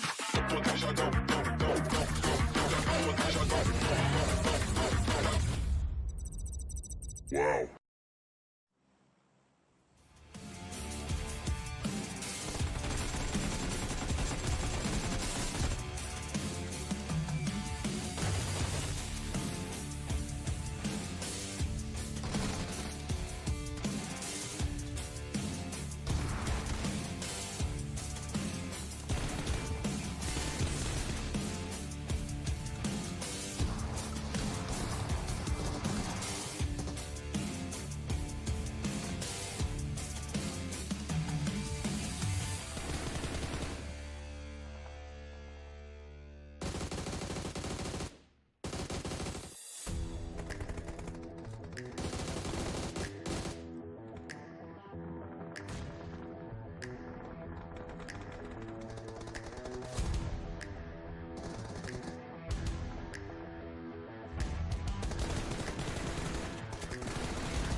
Hello everyone and welcome to the realme BMPS 2025. You guys are watching day number 7 and on the English broadcast, my name is ICBaby12. Joining me is going to be Necro as we take you through the English commentary for today. But now, we saw the performances coming from Group A. They have pretty much set the benchmark here. OG still on top here. They got themselves a decent amount of points and we are now heading in towards Group B itself to see the next set of teams to try and fight for their spots in the overall standings. Will they be qualifying directly into the semifinals, or will they qualify directly into round 2, or will they not qualify at all? It's going to be a completely separate matter here. But anyways, Necro, this upcoming match here, Group B, we are going to see a little bit of teams here coming from Learn From Past, as well as Rider Esports, and of course 8-Bit going to be in the picture. Yeah, of course. You're speaking about the top teams, right? But let's focus on the teams currently in the bottom 16, because that's much more important. Tri-Tamilian Esports is sitting there. Mysterious 4 is also there. Then you've also got Mysterious Esports even sitting in the bottom 16. Rider Esports, luckily enough, got themselves out from that one game that they played really good.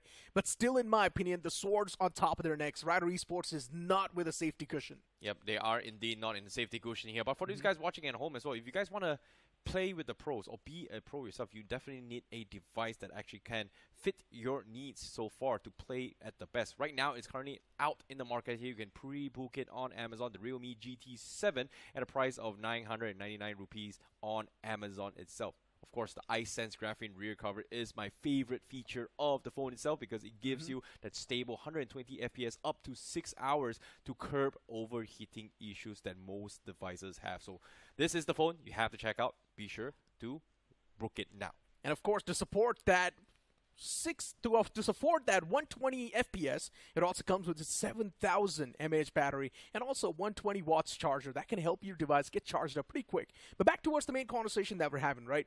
Now, speaking of the surprises, we've also got H4K doing pretty good from this group itself. And H4K, generally speaking, that surprise attempt that we've seen so far from them inside of the entire BMPS has been pretty good. H4K is doing pretty nice for themselves, and I'm just loving to watch them. And as we did see the schedule as well a while ago, we're going to move on towards the map of Sanhok, and Group B's on the screen.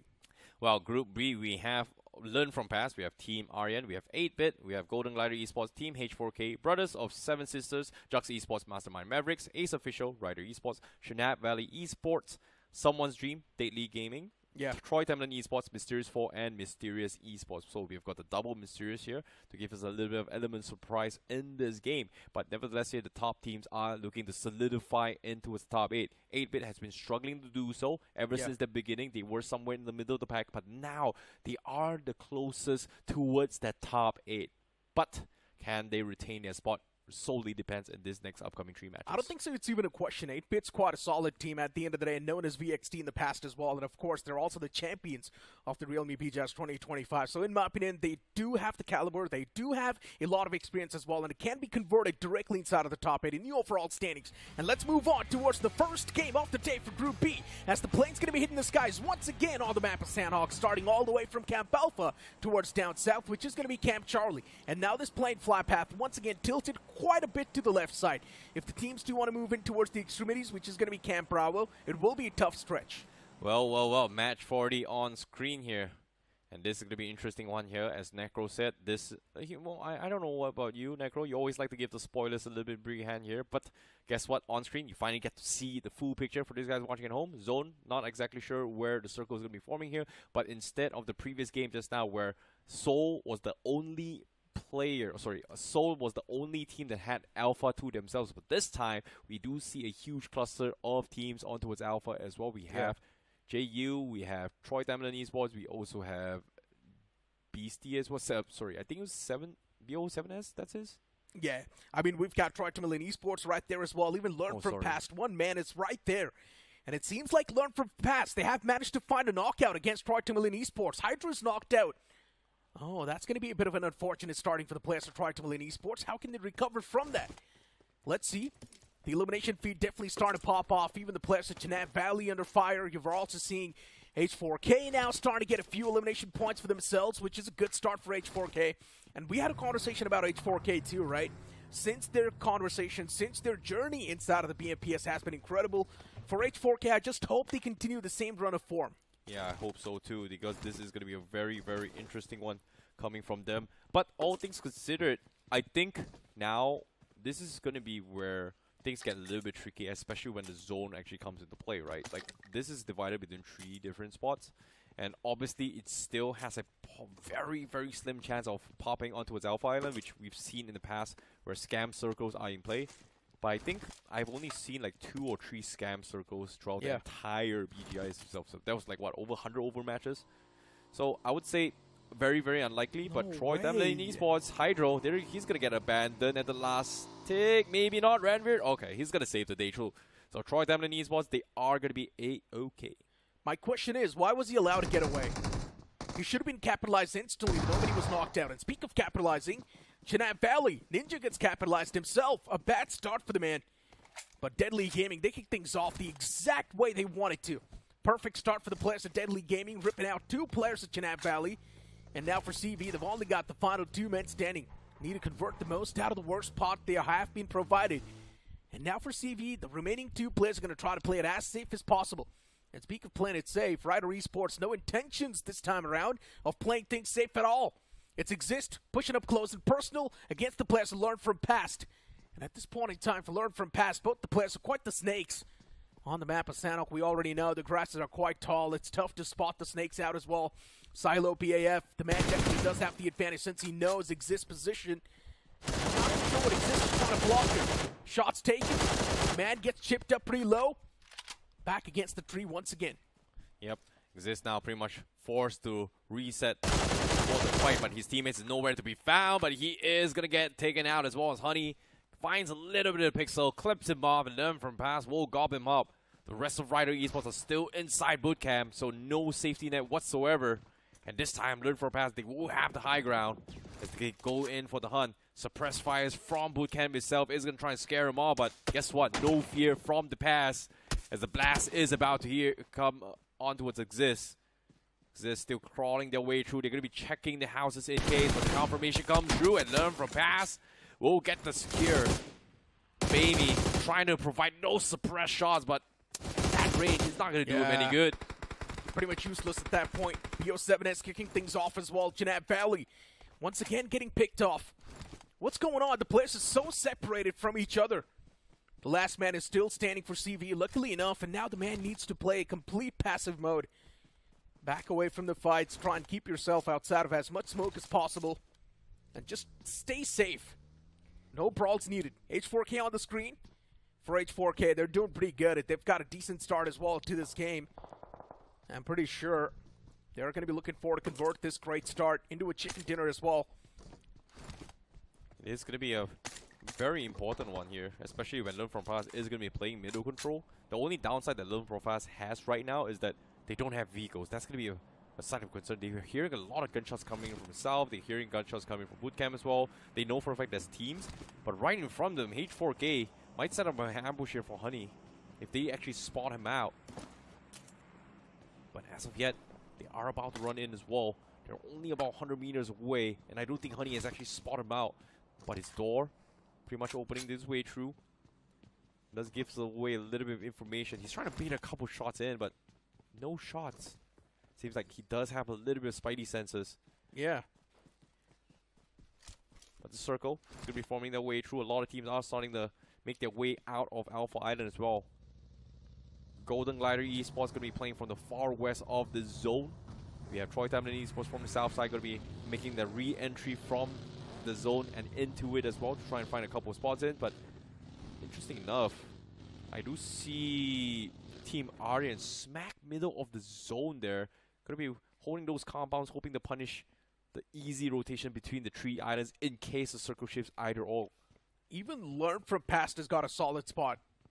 They've got the hilltop near boot camp. They possess a lot of intel as well. Jux Esports, a bit of a separation between the players. Remaining 2 players all the way back in Hathin, while the 2 players have already crossed on forward. So for Jux Esports, things are looking pretty good and dandy. And since they have already managed to get the recovery as well in the previous 3 games that they played, so Jux is not doing too bad in the overall boards as well, at least outside of the harm's way. And speak of something that's going to get you out of the harm's way with that stable 120 FPS is also going to be the Realme GT7. Move on towards Amazon, search for the Realme GT7, and stand a chance to win prizes up to 2 lakhs. And let's not forget, the device is already out on the 27th. And if you guys want to pre-book the device, it only starts with 999 repeats. So do it right now. Agreed. But at the same time, for Jux Esports, seems like they have a little bit of a roster shuffle here. Jack's actually being swapped out to play. Seems like they have brought in a new player here. Main different 4 here for this game coming from Jux Esports. Hopefully it is going to be A-okay. In front of them, brothers of 7 sisters, also going to be familiar faces. Friends. Definitely friends in the industry. But will they be able to play against each other? Is going to be the question. Yeah. Because right now, very, very similar rotations coming from the north. As the zone is about to close in 4 seconds. This is where things get a little bit interesting. Zone now going to be shifting. Oh my god. Wow. Hard shift away from the north. They are going to be making a mad dash down south. Whereas Bootcamp is going to be very happy. Ace official sees movement, contact. Mysterious is going to be driving past him. No connection. But they are going to be setting up a couple pit stops here. But they are not inside the zone, both teams. Yeah, speaking of Mysterious, and even the circle now maintaining that mysterious aura, is he going to be shifting towards Bootcamp area or the Ruins area? Big, massive question mark in the team's mind. At this point in time, it's time to play a bit of a gamble and hope that the zone shifts right on top of you.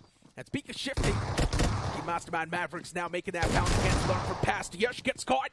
A beautiful catch that was. Learn From Past, a bit of that separation now starting to cost him the life inside of the game. Still 3 players strong, though. I don't understand what that separation was from the side of Learn From Past, but it's definitely costing them quite a bit now. Definitely is. Learn From Past. Pretty much stuck out and open. Yes, they have center control, but not a lot of cover to work with. They are baiting movements to kind of scare people off, trying to attract attention. But no attention was given so far. Learn From Past still going to be playing on top of the mountain here, waiting for a potential strike. But from afar, wow. Where is he looking at? Sahiro OP was able to spot somebody across the mountains as well. Pretty much, I think that's going to be the guys coming from Team ARYAN, far west. That's awkward. Yeah. I mean, the circle in general is quite awkward. We do not know if it's going to be shifting towards the left side or the right side. So it's constantly maintaining that mysterious aura. Jux Esports on the screen. They want to move down south, but unfortunately for them, there's a team that's constantly holding that mark as well. So crossing on over just gets even tougher. Well, speaking of toughness now, Necro, I have no clue why the zone is so slow. Just because of the fact that, like, the teams are playing this very passive compared to the previous game. Usually I would expect a little bit more aggression. And right now, Learn From Past, they may have the high ground. But if this keeps up in terms of numbers, or even lack of information, it is going to hurt their overall position. Because if one wrong step, in this case looking in the wrong direction, they are going to get in a little bit of trouble here. Look at Hero. Oh boy. One with the enemy. The man's prone. No one knows his position as well. Yeah. But unfortunately for Hero, it seems like Mysterious as well. They do not have any intentions of actually stopping here for too long. But the moment I say so, Hero spots out a man, and he goes for the strike. Instantly gets the strike on his lay as well, and now Mysterious taken down with a 3-man squad. Still AJ's in the back line, and you can see Mysterious 4 as well, closing on up with the cavalry, which is quite important. Hero's knock was extremely important. As Slay's knocked out, it's going to put that pressure on top of the players of Mysterious, and Mysterious 4, they definitely do want to pounce on top of the opportunity, suppress the opponents as much as possible.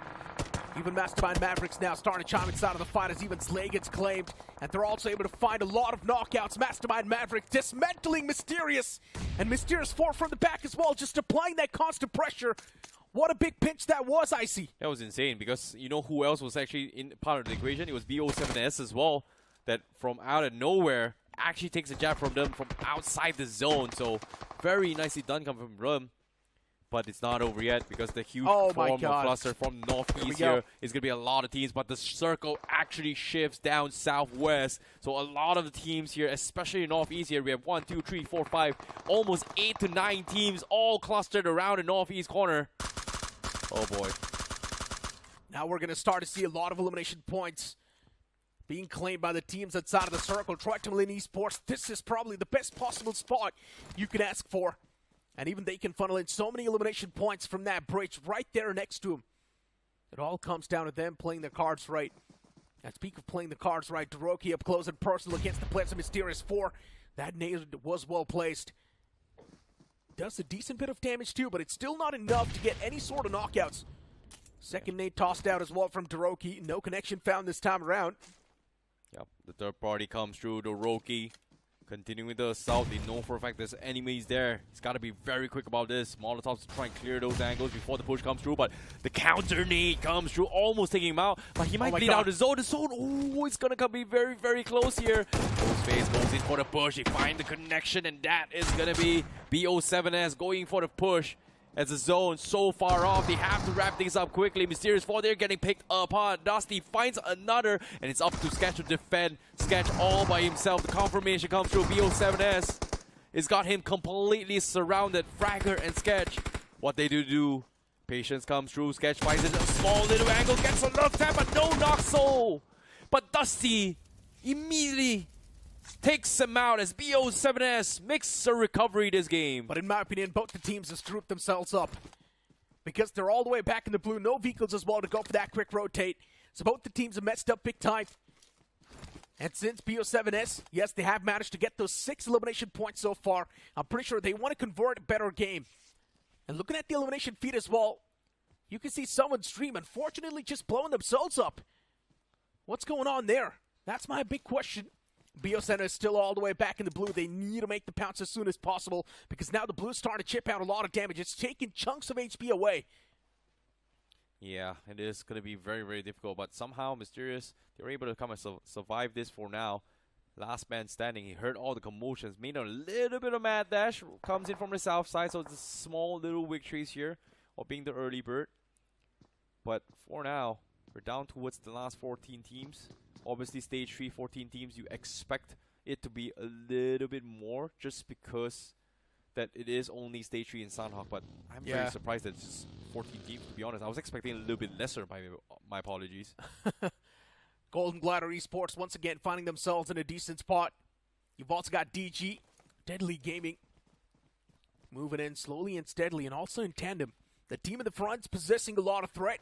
They want to eliminate the likes of Ace Official, which will be extremely tough as well. And luckily enough, Deadly Gaming has their number too. They know exactly what's going on in the compound in the front. But both the teams actually need to make it inside of the circle, and that should be their main priority. Deadly Gaming, if they manage to make a pounce with all the 3 players against the men of Ace Official, then things can be for the better. And I hope you guys are also reading the elimination feed because BO7S is now slowly and steadily getting eliminated to the play zone. Yeah, it's a little bit unfortunate for them, right? They were just tanking outside the zone. They had to take a very, very late rotation. Roki pretty much first to get knocked as well. Rider Esports also losing exists in that awkward fight against Learn From Past. Yeah.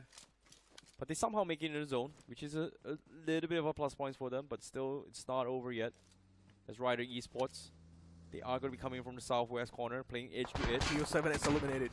Uh-oh. BO7S, they just completely bled out the zone. That's very, very unfortunate here. Rider Esports, they are going to make a mad dash for this. As they try and going for the drive. Rider Esports now making a hard run inside the zone. From all the way from boot camp. Making a big rotation from the southeast corner now. Going to be going in a run in.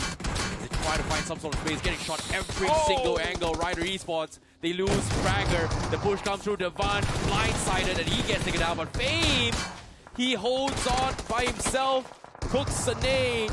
Tries to return the favor as Ace Official looking to clean him out. Tekken getting shot from afar.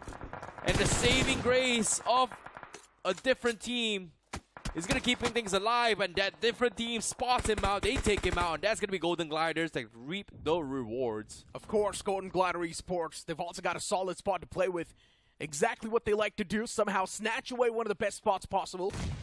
And now we've got 8-Bit chiming inside of a fight themselves. Kamala Boy able to find that crucial knockout, gets rid of the foe, close and personal. And someone's stream as well, now getting dismantled slowly and steadily. 8-Bit starting to put a lot of pressure on the lobby from this site. Someone's stream with just 2 players standing. And those 2 players now squeeze themselves back towards cover. So at least 4 now, they're going to be safe. And speaking of BO7S2, I mentioned this during the fight was going on. Both the teams have screwed themselves up because they had no vehicles. And they got eliminated outside of the circle itself. Well, speaking of elimination right now, zone is about to close in. 8-Bit, they have to push out. But guess what? Circle actually helps them, and someone's dream. They may have the high ground, and they Oh get my the opener.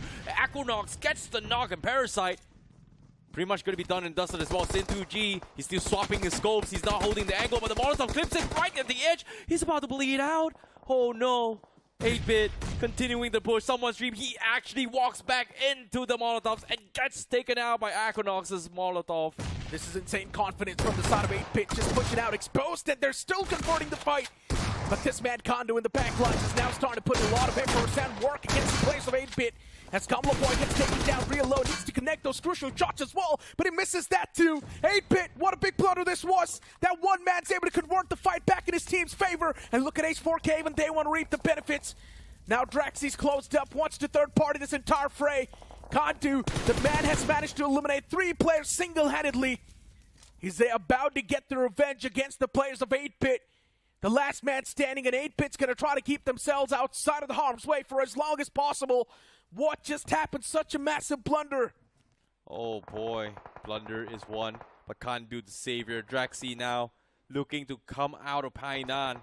Heard all this commotion, but couldn't find an opening to get a couple of picks here, but he will trail behind them to hope to find maybe a sneaky entry point. 0 finishes in the back coming from Team H4K. While 8-bit Raiden forced to go down to his compound to wait for the zone, while the rest of the world is going to be taking each other out. Down to his final 10 teams. The zone closes in very, very slowly here. H4K exiting Painan. They hear all this commotion. Ralph knocked out in open. Learn from past. Also in that vicinity. H4K, they look a little bit lost. What do? Do they focus on teams inside or outside?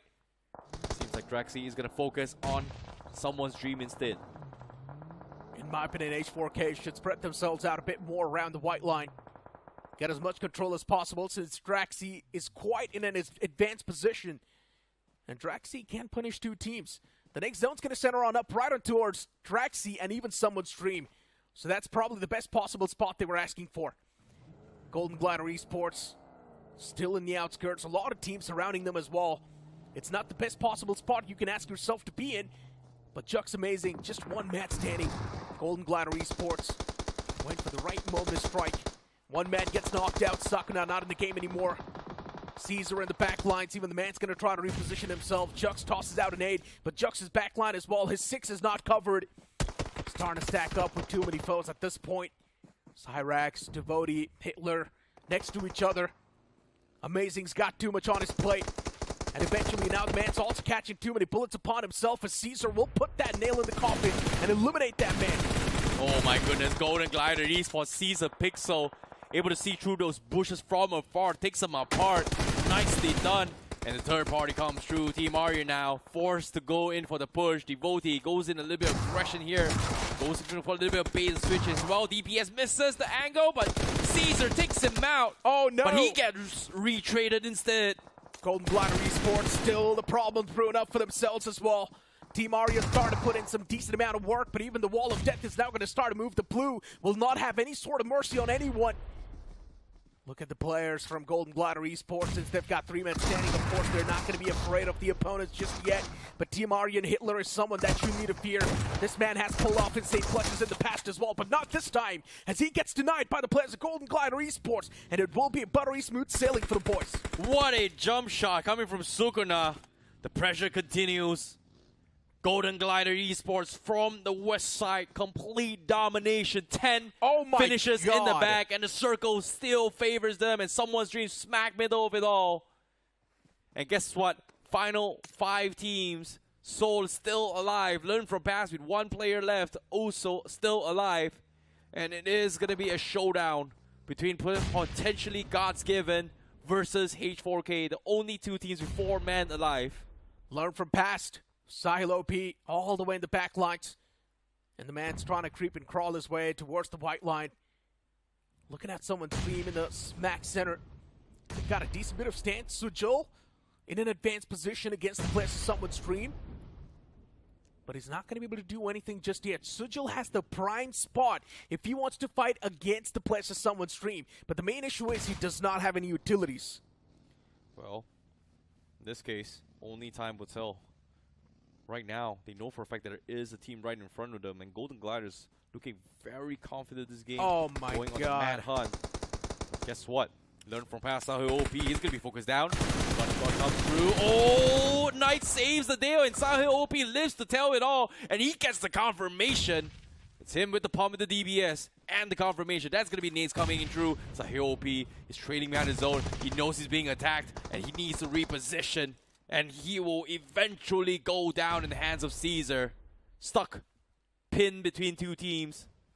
And right now, H4K, 4-man alive, looking pretty solid.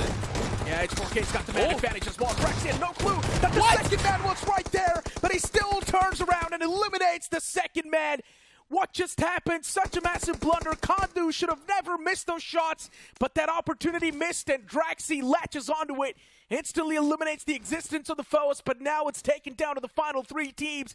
By the way, 8-Bit is still alive and cooking inside of the game. Raiden's managed to keep his position anonymous, and Raiden catches a slack as he shuts down one man from the side of H4K. Also gets the second knock. Now it's taken down to 1v2 in the end. One man from the side of Golden Glider Esports. Caesar wants to squeeze himself behind that cover, but I'm pretty sure Caesar won't be able to punish the players of H4K. This is the second time we've seen Caesar pull something miraculous like this. He's got 5 finishes in the back.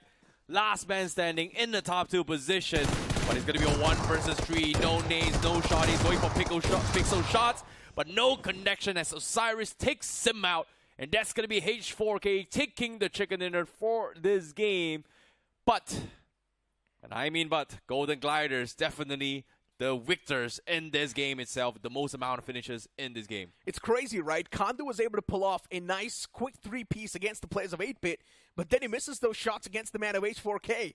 And the man was right in front of him, just standing completely without a gun, and Draxi turns around, and then in the end shuts him down as well. Of course, a massive blunder, and in between as well, we did see H4K seem a little bit lost. They did not exactly know if they want to contest on Painan constantly, or maybe spread themselves out and go and power up the man who was Draxi all by himself.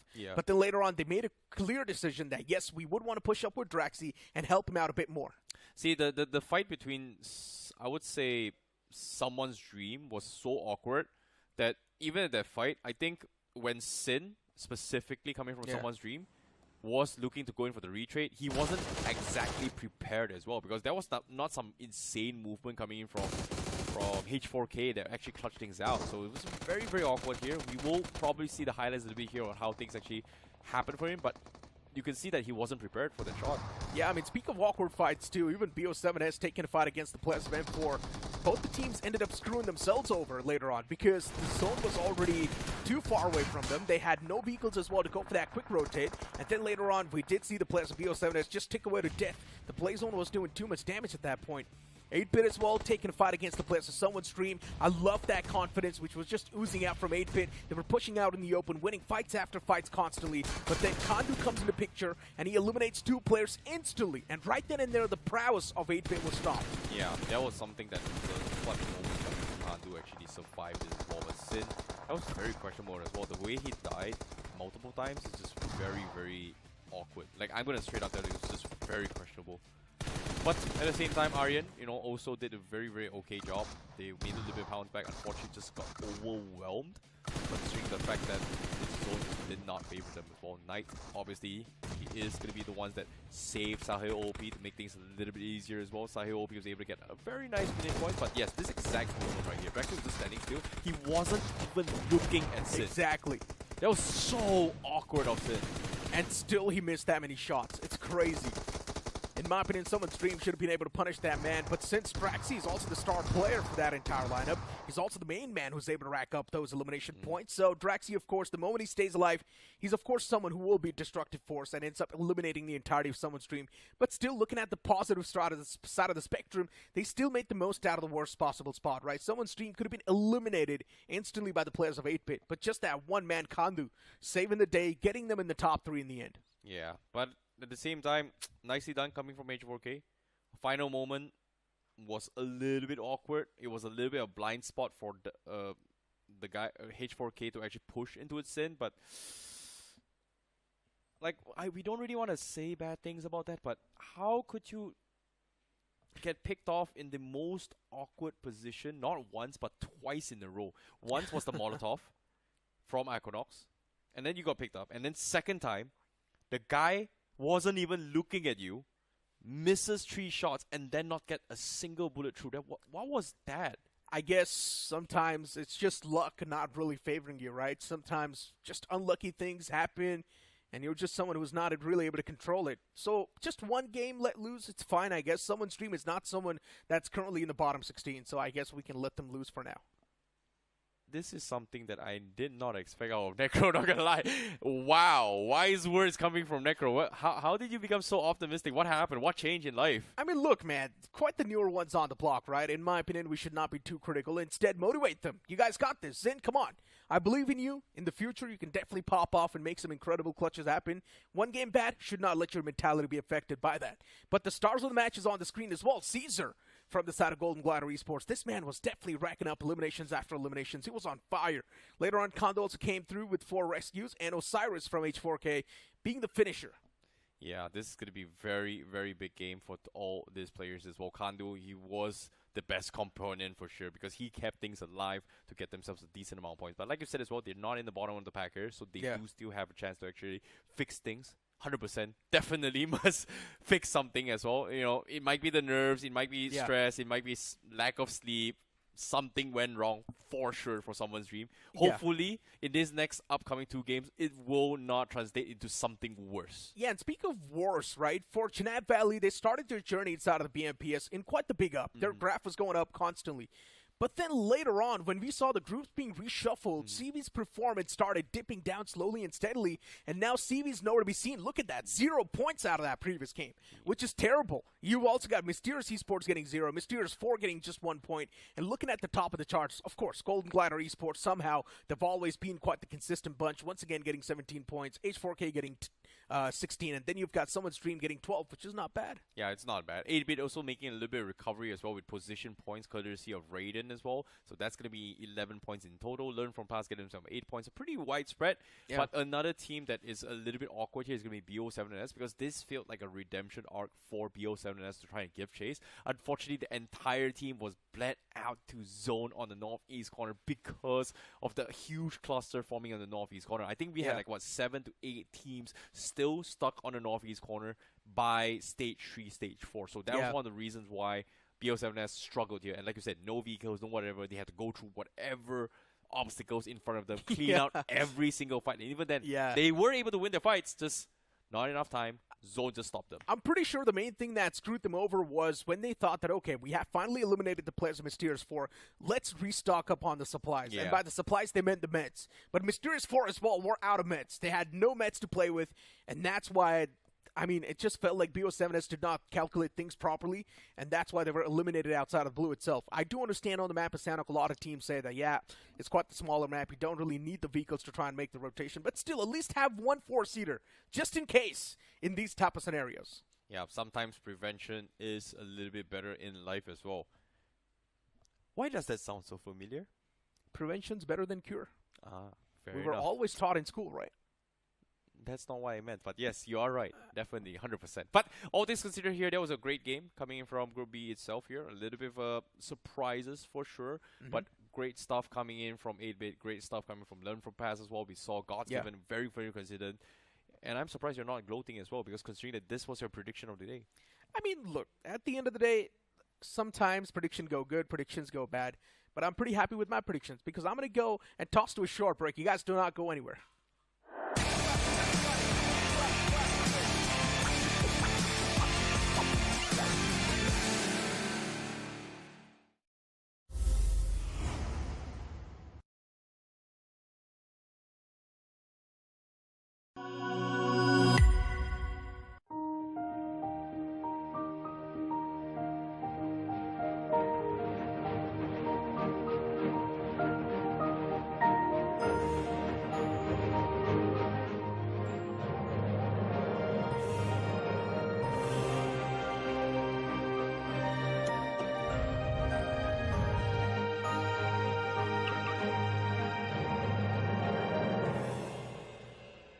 Kia. Movement that inspires.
welcome back after that short break. And once again, it's Johnny with me on the panel. And Johnny, somehow, Golden Glider Esports, they've just found a way to be extremely consistent.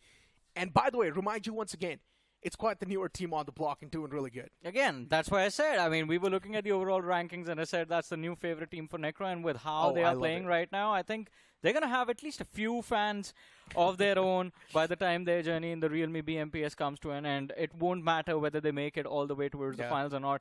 I think semifinals, that should be the goal this time with how this team is playing, because round one, they're off to a great start. I mean, look, being consistent on Erangel and Miramar, understandable. Those maps can give you a lot more strategic advantages if you do play your cards right and if you have a proper team synergy. But being consistent, even on the map of Sanhok, now that requires something else. And they're still able to do that somehow. Exactly, and if you want to figure out how to have performances like this in your matches, all you got to do is get your hands on the Realme GT7, ladies and gentlemen, which is available on Amazon now, and you can pre-book Realme GT7 starting at $999. Not starting at $999, just $999. That's it. That's the pre-booking cost. And then, I mean, when you get your devices in your hands, maybe you can have a 1v1 with Necro. Yeah, of course. And Johnny, what do we do to pre-book? I mean, we've already got 2 devices on the desk. We just I guess we just put $999 over here and just run away. I guess so, yeah. Just leave some cash. One way to execute the heist. Hey, in the heist, you don't leave anything behind. True that. But I guess a little bit of a signature, you know, of 999 rupees. What's our signature going to be? JN. Yeah, let's go. But you know what, jokes apart, focusing on the serious stuff. Now, speaking of the serious stuff, right, from someone's stream, we did see a lot of that blunder. Kandu single-handedly almost eliminating the entirety of 8-Bit in that final moment. Yeah, I mean, that was ouch for him from the perspective of 8-Bit, because 8-Bit is one of those teams that should not be making these errors, especially when they have the numbers to work with, and especially considering that this lineup is coming off of a big trophy win. And again, I mean, I remember having this conversation with the coach of the team back when they were called VXT, and after that iconic speech by Somraj on the stage with the trophy in his hands, we were chatting, and I was like, yeah, you guys played extremely well. He's like, yeah, this tournament we played well, but now I'm concerned about the next one. We got to do well, man. Otherwise, it's going to be it's going to be a lot of pressure on these lads. So I guess just they have to outperform themselves. That is the pressure that they are under. They aren't competing with anyone else. They've proven that at this point, start of the journey, start of the year, they're the best team. And the ones they have to beat is themselves. And of course, a bit of that obstacle as well that they needed to overcome was S-Power leaving the lineup and then Gumla Boy coming into the picture. But luckily enough, Gumla Boy and Somraj, they've got quite the old synergy. They have been teammates for the longest of the time in their careers too. So that sort of helped it out. And it's not even just that. It's just the fact that Gumla Boy is a monster of a player inside of the game. Because even when we find him in isolated positions, just based off of individual skills, he is able to open things up, find the opening frag for his team, find the opening knock, and put pressure on the team before the fight even begins. And sometimes that extra bit of firepower can be such a big difference maker for the team stuck in a worst possible situation. And I still remember when Carpathian was newly formed, of course, Gamla Boy Pukar was a part of it as well, and they actually stole Pochinki away from VXT. So you should understand how much firepower this team had to try and make sure that VXT will be scared of them in Pochinki. Man, that was a team that was stacked, right? I mean, you had Pukar, Fierce, Gamla Boy, and of course, every single individual on that team was just an absolute monster when it came to mechanical skills. It's such a heartbreak that things in Carpe Diem did not work out. I don't understand. I wanted them to succeed. I mean, look, the performance was missing. Even the elimination points, it was not been able to pull off by these players. They were just suffocating from all the different directions. I don't exactly know what was going on between the team itself, but I'm pretty sure there was a lot going on off the scenes as well. So that's why the synergy was not really working out. The communication as well was clearly lacking inside the fights too. But when the team was newly formed, it was working pretty well. It was like a buttery smooth machine just running through, dominating anyone that stood against them. And Carpathian was a storm just waiting to be unleashed in the playing field. And raw firepower just taking ego fights against everyone. I love that lineup, but I love the 8-Bit lineup as well. They are doing pretty much the same thing, just a little bit more tactical now. We just saw how they performed on Sanhok, and of course, we got to see what they bring to the table on the upcoming match, ladies and gentlemen, on the upcoming match, which is going to be the map of Miramar. So here we go.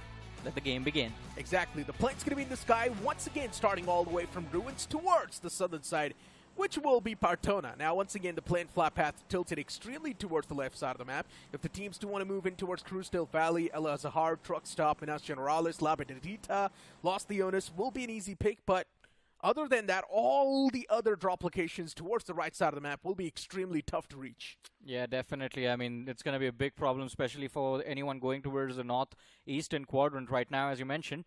But, again, we have 8-bit, so I'm expecting to see, is anyone going to try and contest them towards El Pozo in the early stages? I don't think so. Everyone's moving away from that part.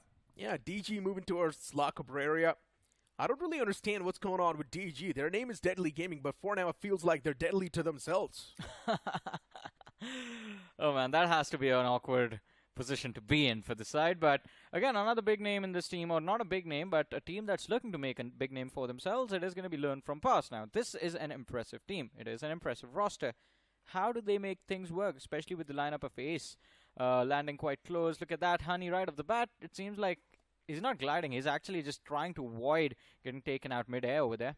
Now, look, for Learn From Past, they're already inside of the top 8, so I don't think they do have a lot of pressure either. And the circle, Johnny, it plays a mind game, shifting extremely towards the right side of the map on the top right. Truck Stop is going to be the centric part. All the teams, they need to be pretty quick on their loot and then make a move inside of the circle, which means we will see early fights. Yeah, of course. There's going to be a lot of early action in this game, but not in the usual spots, I guess, because Hacienda del Patron has been left empty. There's just one team in Picado. But hey, somewhere else, I guess there's been a fight out into the open. We do see the first knock of the game on that finish feed. And it is going to be Ryder, actually. But it's going to be a difficult finish conversion for Hades H4K. Or maybe not, man. They just finish him off right off the bat. What am I talking about? True that. H4K, another great start. I really do want to bank up on H4K as well. I really do want to see even they have been doing great for themselves. I just want to say it, but looking at what they did in the Realme BGS 2025, I mean, they were doing really good in league stages, but the moment they move on towards the LAN stage, they choked pretty hard. And I just hope the same thing does not happen over here as well. Well, hopefully, but it's not going to be easy for them to make things work. Rivalry Esports. This time around, I mean, the only difference is the start as well has been quite shaky. At least the last time around in Realme BGIS, we saw them kick things off with a brilliant momentum. Yeah. Speak of the momentum. And Rivalry Esports, they are doing okay, at least outside of the harm's way for now. Not in the bottom 16 anymore. The previous 3 games that they played, Rivalry Esports, luckily enough, was able to clutch it up in that final game. Get a frag-heavy game underneath their belts. And because of that, Rivalry Esports was able to keep themselves alive and cooking inside of the game, too, for the longest. Learn from past. Quite the quicker ones when it comes to making that rotation inside of the circle. Got their hands on the vehicle. Got their hands on the basic loot and weaponry and instantly started moving towards the circle. So they've got a clear knowing that they're going to move inside of the circle first and then go for a pit stop and then start looting once again. Well, let's see how things work out with their strategy this time around, though. Learn from past, they got to be careful as well. They're rotating from the northern edges of Los Leones. As we saw, there were 2 teams over there, particularly one player from the side of Rivalry Esports has extended to the extremes of the northern edge of the city, to the isolated compounds towards the northwest. And if mistakes were made from Learn from past, maybe on one individual could have been caught off guard, but no, I guess. Yeah. Mastermind Mavericks, that's going to be an easy entry point for them. Water treatment completely empty. So they should be able to get themselves inside of the zone without any resistance, but I mean, look at that. Mysterious 4, El Azhar, all theirs. They are going to be the happy ones. Still outside of the zone, though, so for Mastermind Mavericks, they need to loot up quick, make it inside of the circle, which is not too far away. But I'm pretty sure the majority of the teams just wait for the next zone to pop up, because that's going to be much more extreme and much more important. Second stage is always the hard shift. And that will be revealing the major intentions of this game. The icebreaker of sorts. I had a conversation with IC about Chenab Valley and how their performance has been on a downhill slope. When the BMPS started, it was uphill. The graph was doing great. But then later on, the latter 3 games appeared, and CV was not able to squeeze in any sort of points. Barely even 5 points out of those 3 games. And because of that, now CV is in a massive danger zone. Yeah, but again, all it's going to take is like 1 game for for them to recover. One decent 20-pointer and they should be good Yeah. to go for round 2 at least. That's the thing, like the second half, or as we were talking about, any team that's there between the 25 to 30 point marker, all they need is like one good match. As soon as you cross like 40, 45 points, you should be safe from elimination. True. Do you know what? Speak of crossing things, I genuinely think you guys should also cross your path with the Realme GT7 at least once and check out the device. Move on towards Amazon, search for the Realme GT7. You might just stand a chance to win prizes up to 2 lakhs. And not just that, you can also pre-book the device for $999. So what are you waiting for? Do it right now. And speak of the features as well off the device, it's got the iSense Graphene Rare cover, which is going to keep your device cooler every single time. And what is it going to keep? And why is it going to keep the device cooler? Well, for that stable 120s FPS for up till 6 hours, tested by the Realme and the crafting guys themselves. Man, oh man. All of the good features that you need. Deliver your best in BGMI. But we're looking at the eastern side circle shenanigans in the early stages. Just one conflict towards Lost Leonis, and even after that, Hades H4K, they moved out of the city. Raiders still sticking around. I guess they were waiting for the breathing room to get their loot done. I don't understand. How does Ryder every single time just end up losing a player? Even the previous game that started off with a handicap, now as well starting off with a 3-man squad.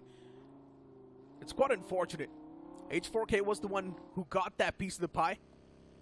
But still, for Ryder Esports, something needs to be figured out. This was not the Ryder Esports that we saw in BJAS. We all were so excited to see Ryder Esports in the BMPS. But now looking at their performance, all that excitement has been just taken away.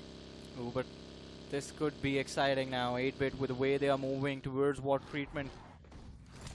There is the side of Ace waiting for them right at water treatment, so possibility of conflict between the two sides. And if they try to move from down south, try to move from the side of Hacienda, run in with Mastermind Mavericks might be possible as well. Still a lot of distance to cover, almost there as of now, and with the amount of vehicles they're moving with, they're making a lot of commotion. Waze official as well turned their backs, and I think they are waiting to see if 8-bit want to take this fight. Pretty much. 8-bit is one of those teams that's not going to be shying away from the fights either. They do have a bit of that leeway in the overall standings. The previous game as well, quite a decent start for 8-bit. Maintaining that average, maintaining the consistency as well. Snail pace approach towards the top 8. Fadeaway shots were taken against the team in the front. 8-bit, they do realize the Blues on the move, and so 8-bit has to as well. And 8-bit's going to start to make their own move. Raiden on the screen. And Johnny, whenever I see Raiden, you know what pops up in my mind? It's WSB. Yeah, that is true. But again, that old lineup, players splitting up. Quite unfortunate. WSB is always going to be an impressive organization and a roster building place, I guess. Always getting those newer players, because even the Forever Esports, the roster that is there for Forever Esports used to play for WSB after these lads left. Yeah, the main problem with WSB was they had the Assaulters, they had a lot of firepower, but they did not have an IGL. Yeah. That was the main issue. All the 4 players packed a lot of punch. A complete firepower-oriented lineup, but when it comes to the tactical nature of the game, that's where WSB lacked. Just brute force your way to everything, through everything. Yeah. It's going to work out in the early stages, but not later on. And that's where they struggled. They struggled to qualify towards the lands as well. They struggled to perform in the lands. But now it feels like as the players have been separated out, they've definitely found themselves a decent home. Raiden over here. We've also got Anuj towards Wild Fangs. So yeah, things have been looking better for these guys. Things are definitely looking quite good. But talking about the good things in life, ladies and gentlemen, it is going to be the Kia Ceros. Enhanced control, 5-star BN cap rating, and comes with smart cruise control with stop and go, front collision warning, and avoidance assist, lane keep assist, and blind view monitor in cluster as well.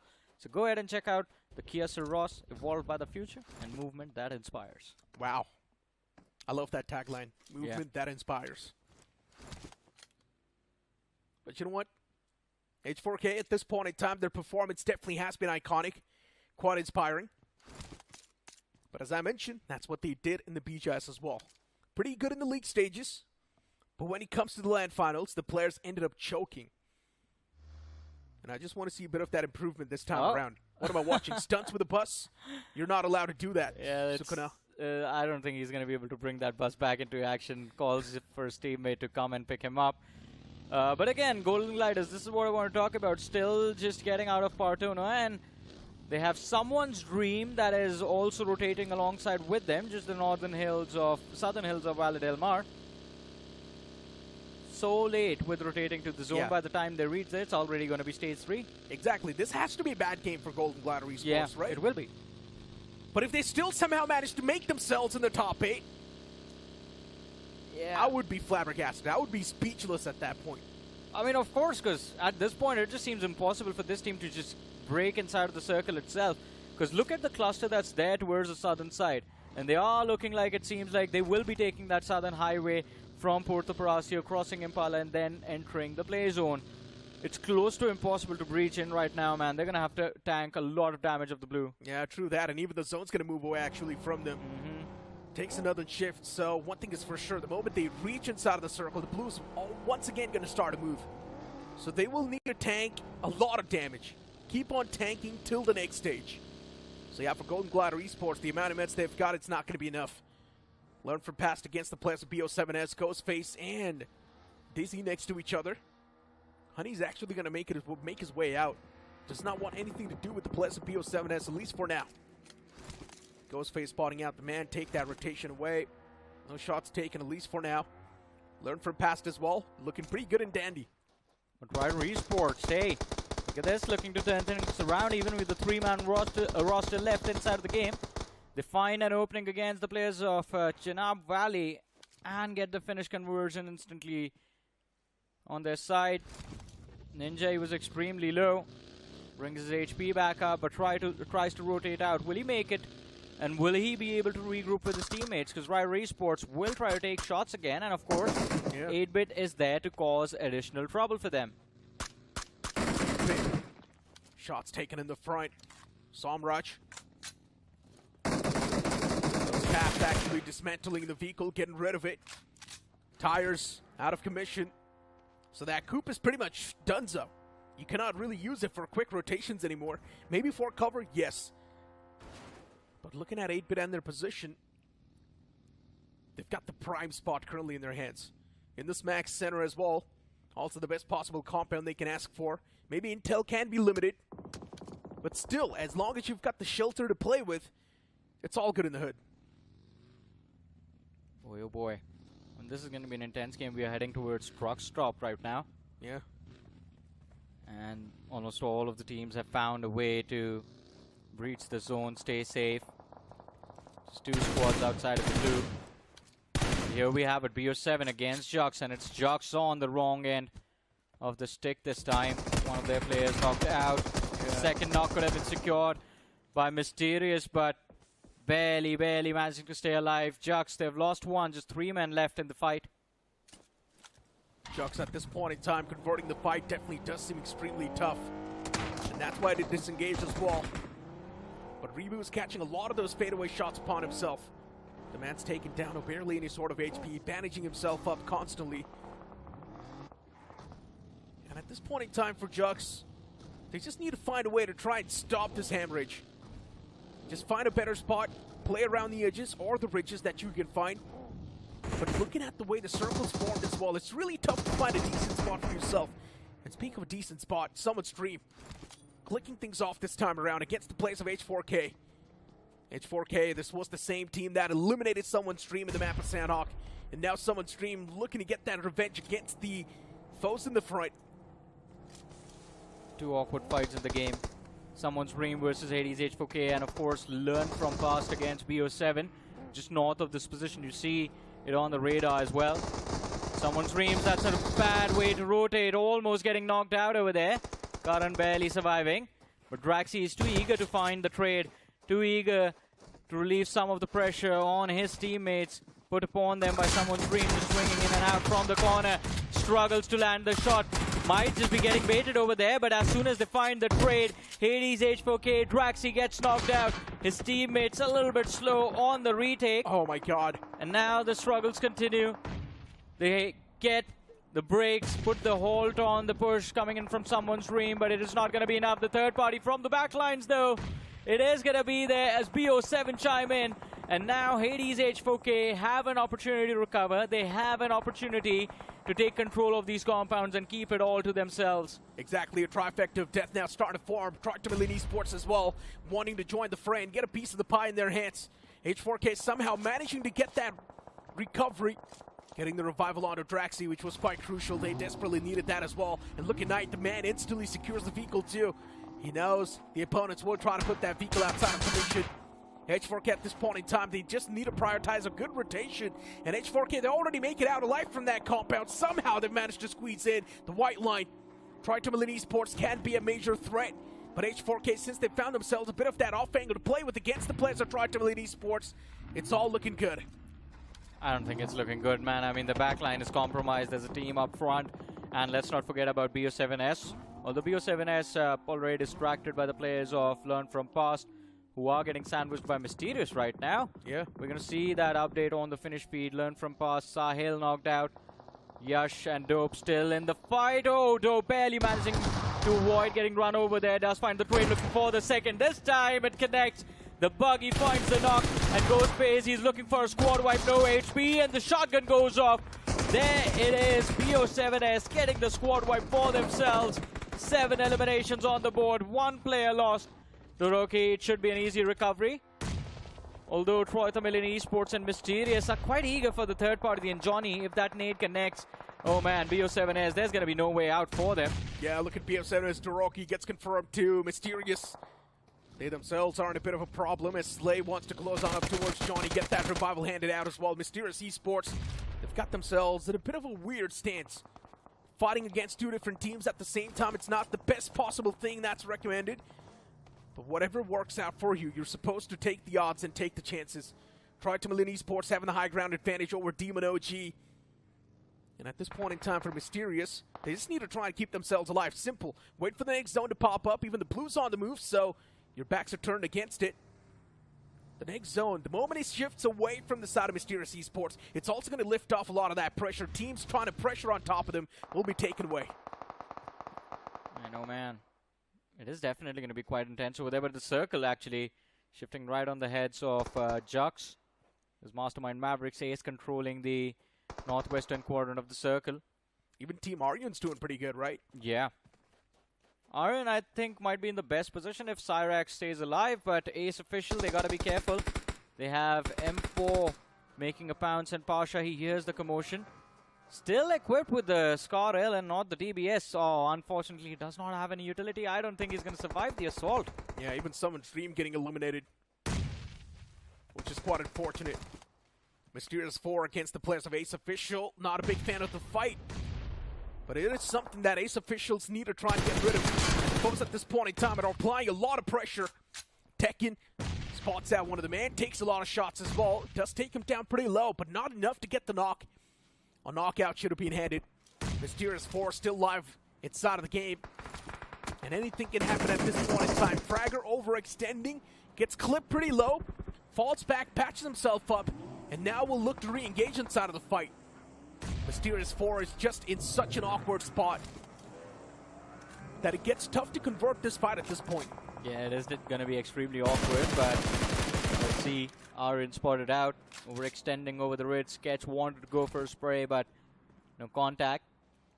Mysterious 4, I mean, they've managed to sneak inside of the circle somehow, but there's going to be pressure falling on their heads as the players of DG are closing in from the back lines. In the meanwhile, we go back to the fight happening on that eastern edge of the zone for a long time, but finally it has been concluded, and it is going to be Esports that managed to stay alive. Mysterious eliminated from the game. Yeah. Johnny, generally speaking, this lobby is extremely sweaty. Yeah. Such a slow and steady game. Every single team wanting to get something done. Everyone is here to make a mark.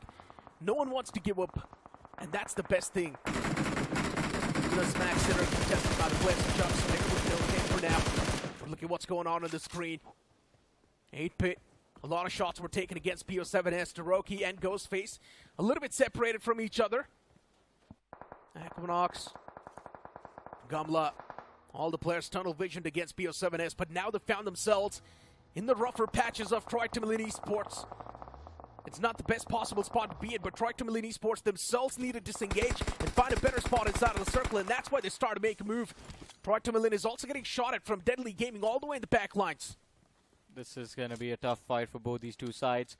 Troy-Tomalin especially, considering they are going to be pressured from two different directions, as you said. But if they manage to keep their heads down and just pray that BO7S somehow end up fighting the players of DG, then maybe that's going to be their way out of here. Yeah. Blue as well, constantly shrinking. The next zone shift is going to be important. Will pretty much dictate the entire pace of the game as well. Dizzy's out in the open. BO7S, Ghostface and Dizzy next to each other. Ghostface, the man chipped up pretty low. Deadly Gaming. 4 players next to each other. Oh my god! Fragger is so lucky to be alive. Kavish, unfortunately, just barely missing off the mark. Mysterious 4. They don't seem too safe. Deadly Gaming, they've got a lot of line of sights, but to convert that line of sight into a good elimination, it's getting impossible. Deadly Gaming at this point in time, they've just got too much on their plate. The spread they have is insane, since they're able to collect a lot of intel, but not the points. Well, let's see though. Ghostface has been the most impressive player for the side of BO7S, but now it's going to be a real challenge. How do you get those finishes before DG moves in and takes those points off the board? And in this game, BO7, they have a really good momentum going for themselves. 7 eliminations. But of course, in order to make that big leap, they are going to need a few more. Right now, sitting in the middle pack, somehow he's managed to get himself into a position from where he can get a revive going. Oh, look at that. I think the points are going to be stolen now. DG, they're moving in for the finish. Ghostface, moment of desperation. Mistake made. He gets knocked out now. Dizzy is going to be the next man to get finished up, and I think it might be the end of BO7S in this game now. Yeah, seems like it too. Even Troy-Tomalin Esports getting dismantled. BO7S, that was inevitable. The blue as well doing too much chip damage. 8-Bit now moving up close and personal against the players of Deadly Gaming. And Deadly Gaming themselves are now starting to fall dead. Akash is knocked out. Som instantly just backs away. I'm not even sure what Som was trying to do there.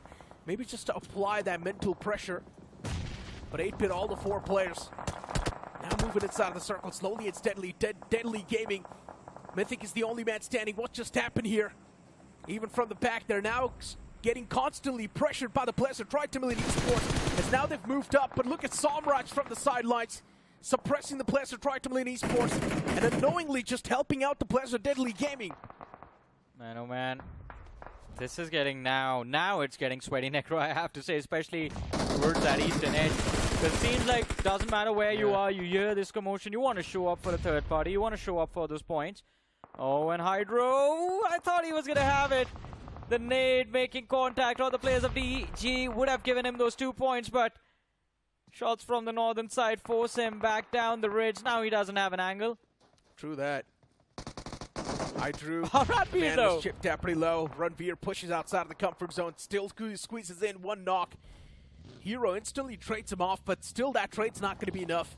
Deadly Gaming, they need to realize 8-Bit's constantly on their tail. And look at Somraj collecting that intel too. The man's just waiting for the right moment to strike. Somraj does not know where the players are positioned for now. Now he finds him out as well. Does Somraj really want to press on the charges? Then yes, it's going to be the answer. Somraj gets outside of the vehicle, gets 1 strike, instantly backs away towards the vehicle once again. Now needs to deal with that 1 man from Deadly Gaming and also trying to win Esports. But that 1 man from Deadly Gaming is proven out to be quite deadly. Toes exposed in the end, gets eliminated by the players of 8-Bit.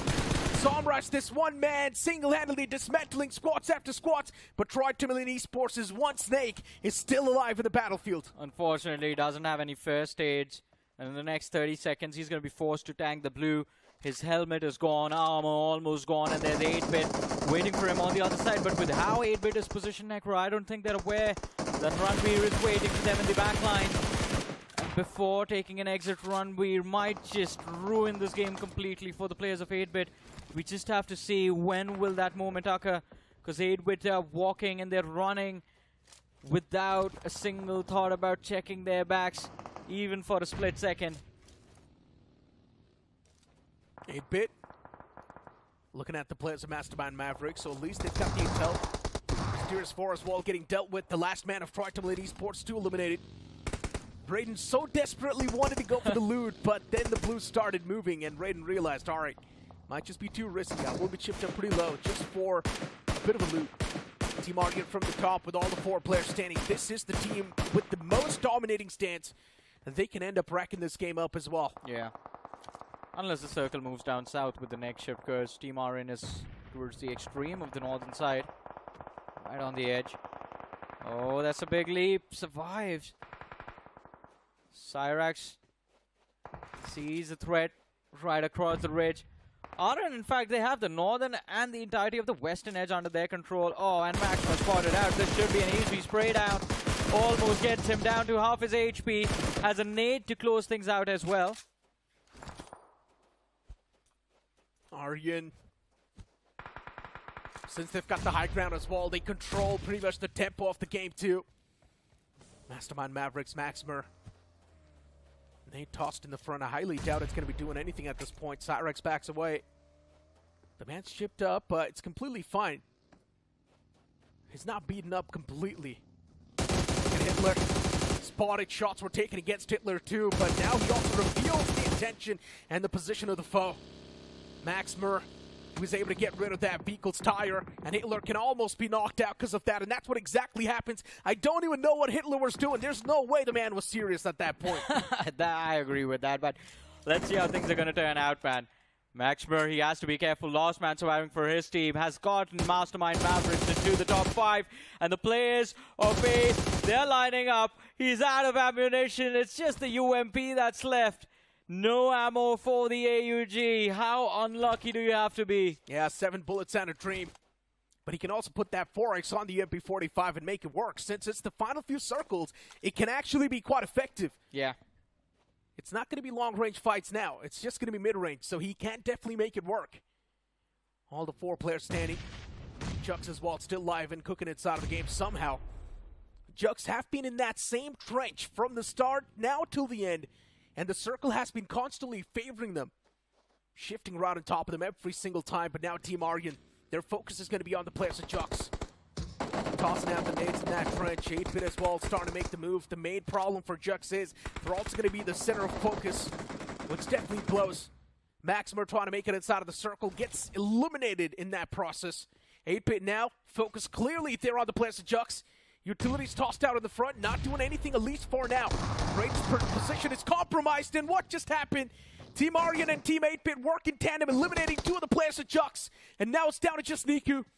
Niku, you better keep your head down at this point. Let 8-bit and the players of Team ARYAN duke it out, and that's what exactly happens. Oh man, Jux, they've been doing so well in terms of position, but now it might be their time to fall. Niku, as you mentioned, almost getting taken out, barely survived, and then gets shut down by Hitler from the backline. 8-bit, they are looking to close out this match down to the last man. Team ARYAN hoping for a big chicken dinner. 15 eliminations on the board, but down to the last man. And for his namesake, he has to be the savior of this team as well. It is down to him and Raiden from the side of 8-bit, who actually is going for a revive. In fact, both the players going for a revive, and while ARYAN and 8-bit go for revives, Jax, he's just chilling behind that shack, just observing, just waiting to see whether it's going to be him against 3 players or him against 2 players. ARYAN spotted out. Raiden going for a spray first, few shots whiffed. Now the nade brought out. Needs to find contact. Cyrax knocked out again. Nade onto ARYAN. Looks good, and that's the end of Team ARYAN. 8-bit, 15 eliminations for them as well. Now 1v2 for Jax. Can he clutch it out?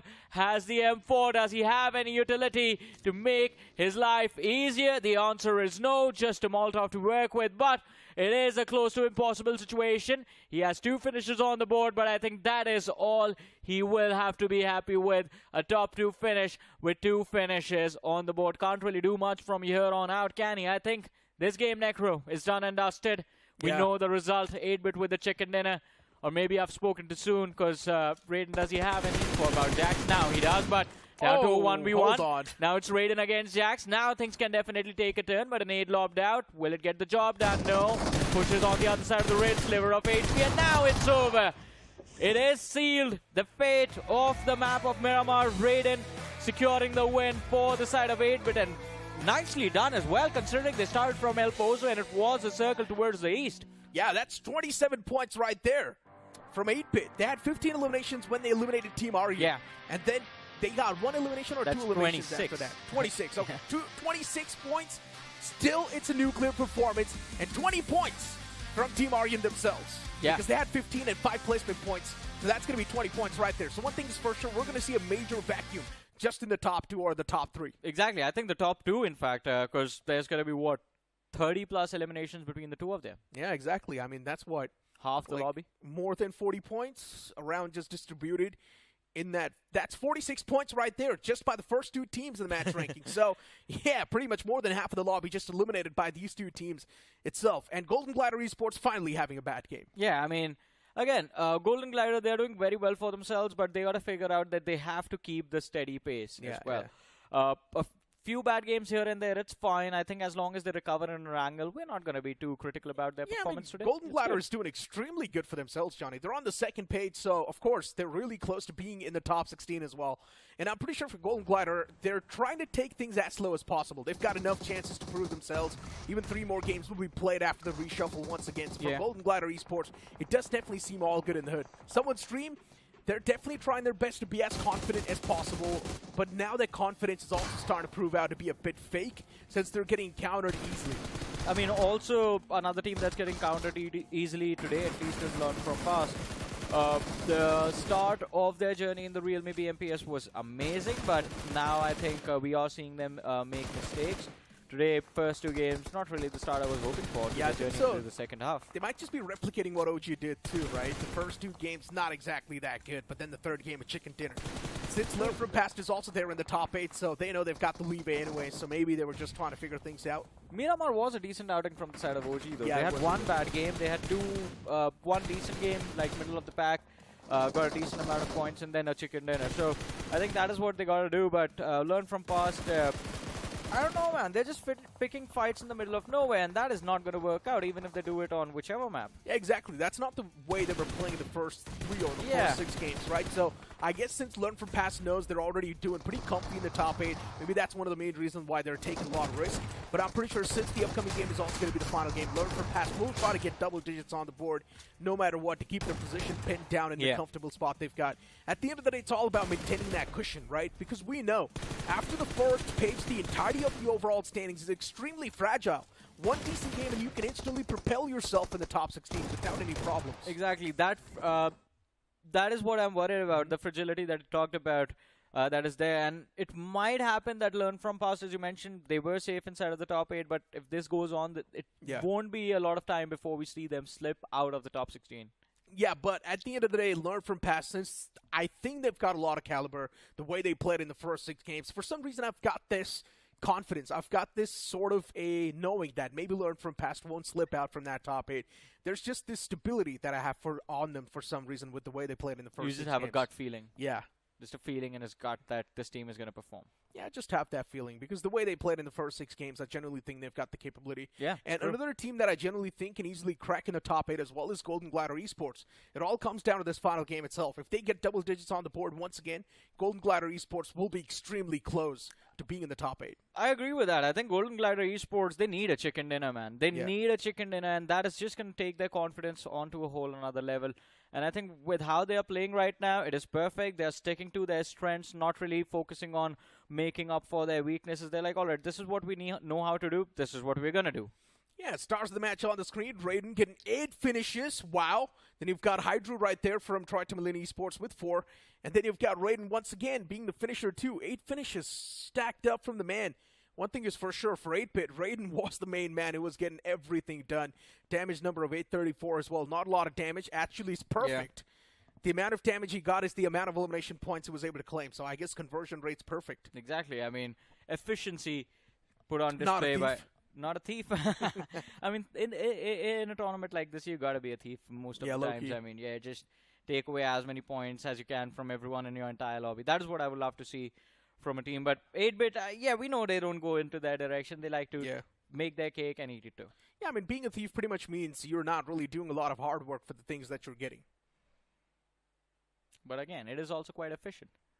Let everyone do the hard work for you. Just Exactly, that's what I'm saying, right? Being the thief means not really doing the hard work for the things that you're getting. Have you seen a team play like that as of now? I think Seoul should be a prime example of that. They're just third-partying after third-partying.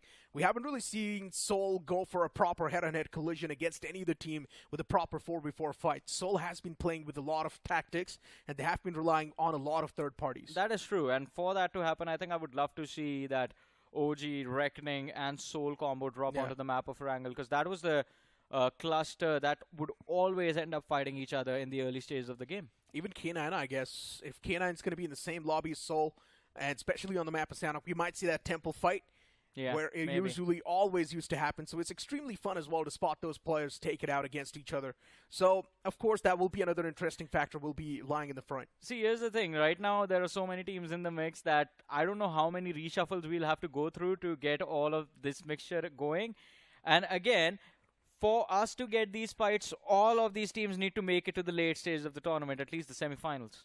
Yeah, I guess. Maybe in the grand finals as well. It will be extremely fun to see these teams duke it out against each other. And you know what? Speaking of the rankings itself, we've got the match rankings on the screen. 8-bit getting 26 points, and then you've got Team ARYAN getting 20 points. As I mentioned, the vacuum is just going to be there between the top two teams. Then later on, we see a bit of that consistent string. Mysterious 4 getting 8 points, Team MASTERMIND MAVERICKS getting 7, BO7S as well, quite a consistent. Jux, given the position they had in that previous game, they should have been able to squeeze more points. I agree with you on that, especially the finish numbers. I mean, they were sitting smack center. They saw all of those fights happening. They heard all of the commotion as well. They got pushed upon as well, but yet Jux was consistently focused on protecting themselves rather than getting the numbers, getting the points inside of the game. As you said, they could have done so much better.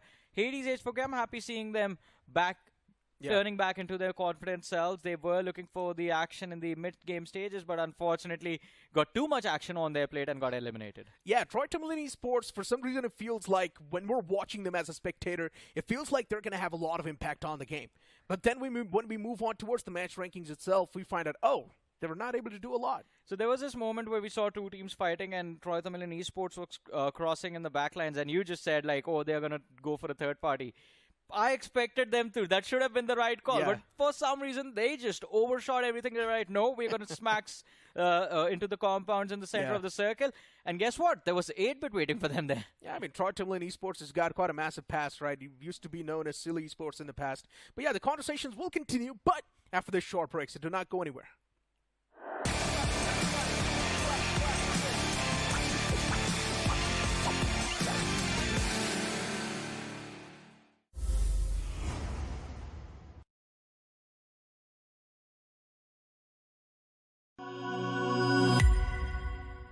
Scout भाई petrol भर दो ना।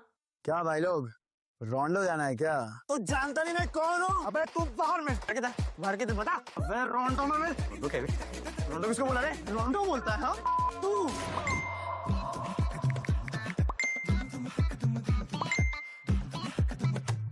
रोंडो? Run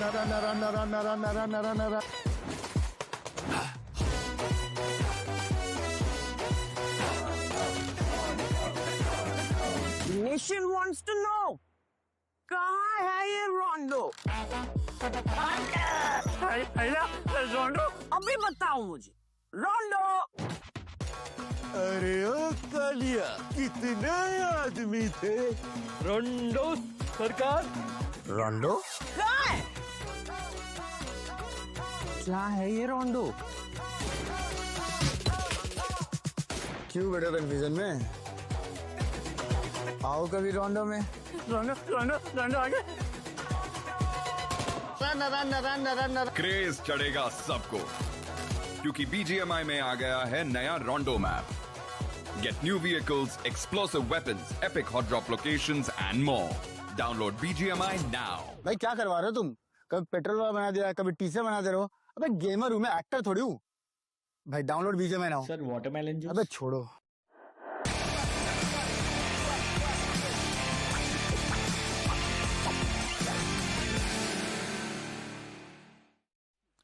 Welcome back once again, ladies and gentlemen, to the realme BMPS 2025. This is Super Johnny, joined by IC Baby alongside with me, and we are about to jump into the last match of the day. It's going to be played on the map of Erangel once again. Group B after the reshuffles once again, and IC, I mean, 8-bit off to the races, nothing too surprising. Hades H4K, kind of a reset after they were able to perform well on the map of Sanhok. Miramar not really going their way, but again, Golden Gliders, extremely consistent. What are your thoughts on all the 16 teams inside of this lobby? I think I kind of agree with what Necro says as well. This lobby has been very passive, and they're very, very serious. Like, in the sense where they're not playing too overly aggressive because of the fact that they know for a fact that everybody in this lobby is of the same skill level. So, shout out towards 8-bit, played really well, but I want to have a little bit special mention as well towards BO7S, because they made a little bit of recovery here, because they made a blunder towards Sanhok, but they were getting a lot of finishes. This game, they could not make it into the final phase, but they still had a lot of finishes here. So the approach towards the game has completely shifted. You know what?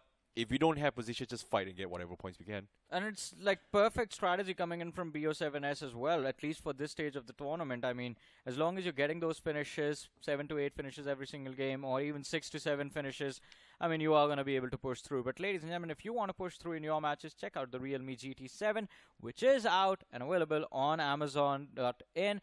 So you guys go onto Amazon, 999 rupees. You can pre-book the Realme GT7S for yourself. And of course, as we said, we are going to be jumping into the map of Erangel right now. Do you have any predictions for this last game of the day? I want to see Jux and BO7S try and make a little bit of a chicken dinner for this final game. Like, 8-bit, you've got enough points. You know, I know you want to make it the top 8. Give it to somebody else, man. I mean, give it to somebody else. I won't hope for a chicken dinner, but at least 10 points from this match should get them into a decent position in the overall leaderboard. Let's see if that happens, ladies and gentlemen, because here we go with the map of Erangel, the last match of the day.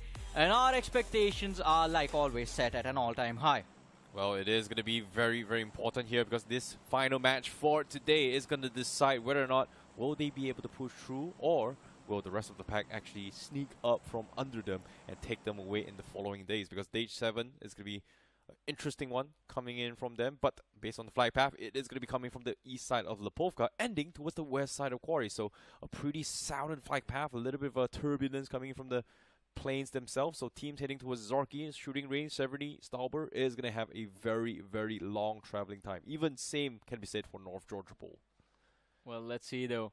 I mean, I'm hoping for some early action because of that northwestern quadrant being away from the flight path, as you said. But the problem is today we have gotten flight paths like this that are leaning towards the extremities of the map, but no early fights, not a lot of them. We see like 1 or 2 players get picked up, that's it. Well, not in this group. Even in the previous group. In previous group, it was just awkward in Sanhok. We had an awkward fight. Multiple ones, actually. But all things considered here, let's see if we are going to be seeing a little bit of a bounce back here. We do see DG going to be on the east side, one of the earliest to actually traverse on towards Milta Power themselves. So not super out of the crazy spot, and the zone actually helps them the most here. They will be one of the first teams to rotate the quickest as well and stock up the quickest, so they will have the luxury of choosing their spots as quickly as they can. Yeah, but look at that, Mastermind Mavericks and Chenab Valley, and there's going to be M4 and Learn from Past checking Rozak. So there's a 4-team cluster from School to Rozak. That is where conflict can happen.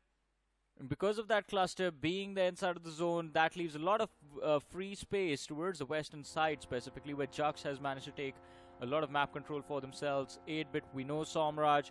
Pochenki, that's the only place he knows how to go in the early stages. He does not like any other early start on this map of Erangel. Well, 8-bit pretty much going to be driving by very, very quickly. But like you said as well, Rozak is going to be having a little bit huge cluster. Unfortunately, there was no one in Rozak. There's a lot of teams just rotating by Rozak, considering that it is center of the map. So chances of people passing by there is going to be very high, rotating especially towards west, towards north as well. But 8-bit, they're going to be looting up. They're going to be checking the vicinity. I like this approach coming from 8-bit. Instead of looting up first, they would prioritize securing vehicles first before actually looting up. Oftentimes, that's actually a counter-intuitive move because of the fact that there may be possible stragglers looking around. But in this scenario, especially in competition, this is actually more efficient to be looting out of city, because once you finish looting up, people might rotate you and pick you off while you're out and open, rather than teams picking you inside the city without being unheard of. Well, let's see though. Ace official, oof. They have them spotted out. An ace seems like even for that one body, they're just going to commit everything. Hydro, he's caught off guard and he's going to be the first man to hit the floor. Now, how do Troy the Million react? Because all the other three players, guess where they are? One is close to the lighthouse next to the military bridge, and the other two still in Ferry Pier. Yeah, feels bad for Hydro though. He couldn't even react just because he was blindsided as well. Number one, wasn't expecting a push. Number two, he was inside a house, wasn't in FPP mode. And just coincidentally, his character was just right on top of the window as well, so could not see the pick coming through. And even did, there's just nothing much he gonna do, because it's gonna be the guys outside who will have the preemptive strike first. Meanwhile, on screen, Golden Glider Esports, this is a team that kind of surprised me the most, especially coming in from Caesar specifically. He has wowed me multiple times now, and even the previous Sandhawk game, he was able to make clutch it all the way to top 2. Yeah. Again. Not as a solo warrior, but still top 2. Consistent stuff coming from them. I mean, Golden Glider, that's the thing. They have been consistent, and a surprising pick into this BMPS. It's a new name on the block, and yet the players are being consistent. No flashy plays. They survived in the late game stage, get a few finishes here and there, and because of the consistency, the overall leaderboard, they have a good position. But Maxmer, oh, how? That was, how does he find that angle? How does he find contact on that shot? That should have never happened, but, well, he still got it. Although Osiris also comes to ask the same question. How did you find the contact, good sir? Well, before he can answer, Osiris just finishes him off, though. Yeah, I agree. But a H4K having a little bit of run in here. Team Mastermind Mavericks, arguably one of the teams that had one of the best positioning when it comes to position points during their run in towards BGIS. But now, this time, they're in a tough luck. Seems like they will be picked apart. 3 players have to rotate away. Joyesh losing Maxmer in this process. H4K very happy with this performance though, despite having a little bit of a rough start in the first 6 games. This time, we do see a little bit of signs of life coming from them, especially coming from the Sandhawk map in specifically, where Knight was able to get a couple of picks here and there. Well, let's see though. This time around, can they again put big numbers on the board? But if you want to pick big numbers, ladies and gentlemen, we're going to let you know in a few moments how you can do that. In the meanwhile, Troy the Million Esports. Well, here it is, the Realme GT7. It is available on Amazon. So all you got to do is go onto Amazon and 999 rupees to pre-book the device. And then once you get the device in your hands, no one's going to be able to beat you. Exactly. In terms of device performance. Guys, do what he's telling you. Search it on Amazon. Just type Realme GT7 and you may stand a chance to win up to 2 lakhs of prizes. What deal, what offer gives you that kind of special promotion? This is happening. Just do it. Just do it. You're at a loss of words, aren't you? You don't believe me, aren't you? I don't. Especially with how you're saying it, I don't. Wow. Wow. Why would you doubt me? Anyways, moving on to the game here. We do see 8-Bit finally making a little bit of a retreat from Pochinki, as they are going to be looking for a couple of picks themselves. They are right at the edge of the zone. A little bit of a slow rotation coming from them, but I was expecting a little bit earlier, but this is stage 1 circle. They're still a little bit closer. I do see a couple of 7 smokes on raid, and wow, that's a lot of smokes. Yeah, I mean, they are going to need them, especially with the trajectory that they're taking. Chenab Valley and Learn from Past waiting about 100 meters in for 8-Bit. But Team ARYAN on our screens. Team ARYAN is also, again, another impressive team. Even in the previous game, putting big numbers on the board, getting a lot of finishes for themselves. And this time around, they have some control of the map as well. You see them towards the north of Milta. There's DG up ahead. And it should not be a difficult 4v4 for Team ARYAN to win, but BO7S and Someone's Dream still stuck on that military island. Well, from BO7S, at least it should be an easy rotation out for them. Someone's dream, yeah, they might face a little bit of a challenge. I think almost every game they'll be playing outside zone for quite some time now. Yeah, even in the previous one. Yeah, it's just so awkward, but seems like because of how the trend has kind of continued to the center zone, maybe just edge zone does have a little bit more space here. So they're just gambling on that. But on screen now, ARYAN gonna go against Deadly Gaming right now, but Devotee looking to try and engage this, but he's getting shot from afar, and that's Kavish that picks him apart. Nice shot coming from him, but he gets traded off as well as Hitler. Gets a couple of love taps in, drops it down low, forced to reset this fight, while DP left to fend the remaining players of ARYAN as they try to reset and pick up the fight. Maybe even pick him up here. They need to get the reset. Players of ARYAN, otherwise this is going to be a troublesome game. They are stuck in the most awkward position over here, because look at the cluster that's just formed up ahead towards the southern and the eastern edge. Devotee has been brought back, and now Cyrax, ARYAN, they want to make the pounce from the right-hand side. They get close to Akash. He is prepared for the duel. His eyes on the window. Oh, that delayed shot. He wanted him to peek.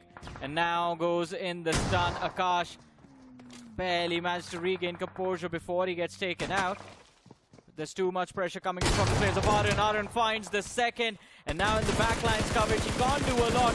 He's going to be forced behind the rock again and again. Here comes the second point, and it is again on the man ARYAN himself. Now Mythic, another isolated player.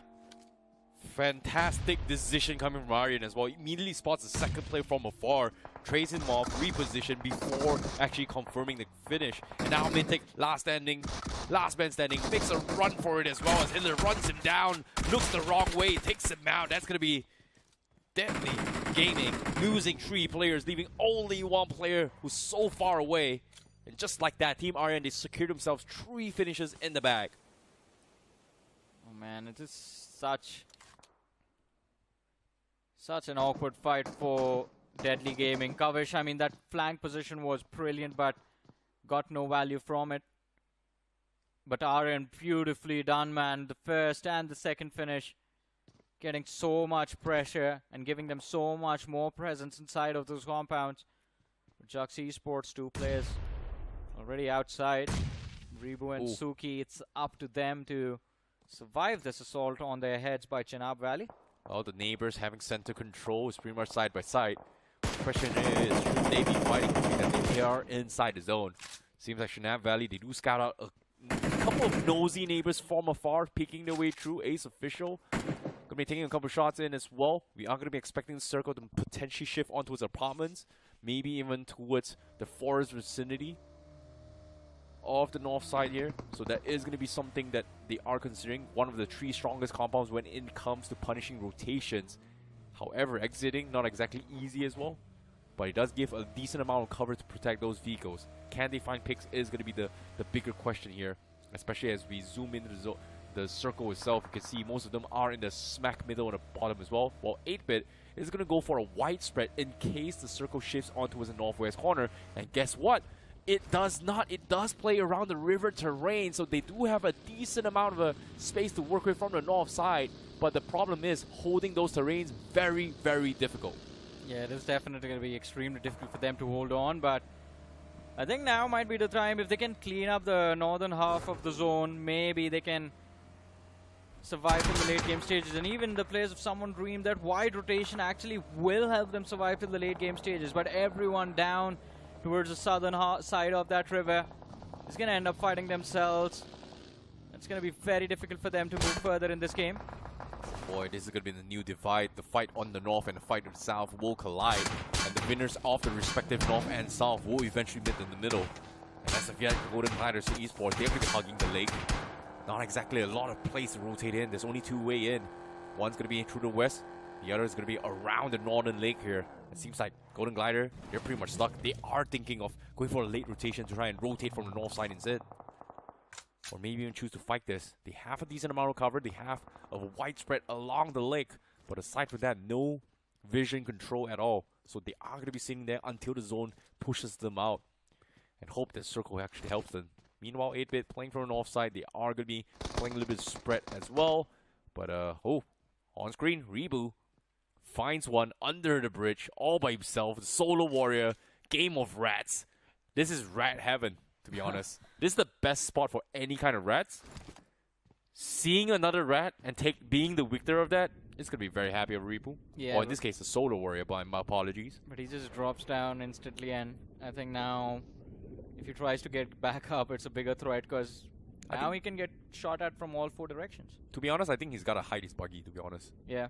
Like, the buggy itself is a very, very clear tell for anyone who actually spots it that, guys, there's someone under the bridge. Normally, people wouldn't go down there to check just because it's so out of the way and you're giving away so much space.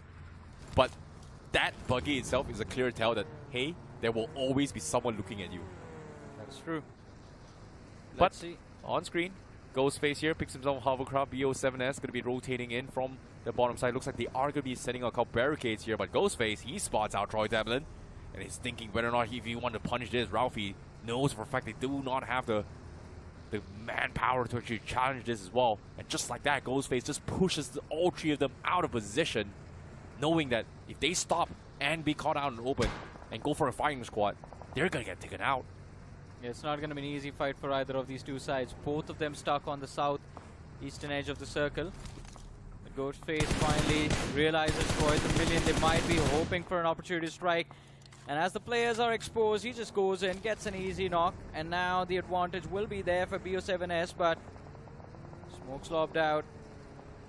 He has 7 nades to work with. Just lob a couple of nades inside that smoke. Should be easy finishes. He's trying to get that done with the shotgun, but the players are stuck in a corner. But here shows up the backup. It's not even going to matter.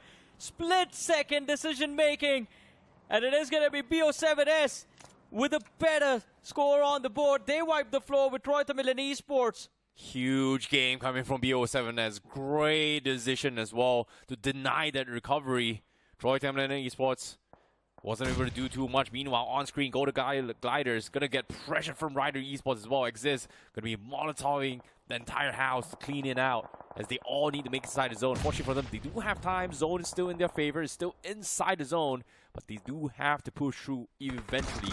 On the other side as well, we do see on the southwest corner, Team ARYAN going head-to-head against Team Ace, but Hitler, the floor is lava. He's burning through. He might actually bleed out of this. It's going to be very, very close as the rest of the crew comes through. ARYAN with the save, gets a knock with the vehicle, and that's the confirmation coming through, equalizing the fight. For a second, I thought he was going to miss it, but no, he still finds the contact, and everyone that shows up around this man or this team instantly just falls.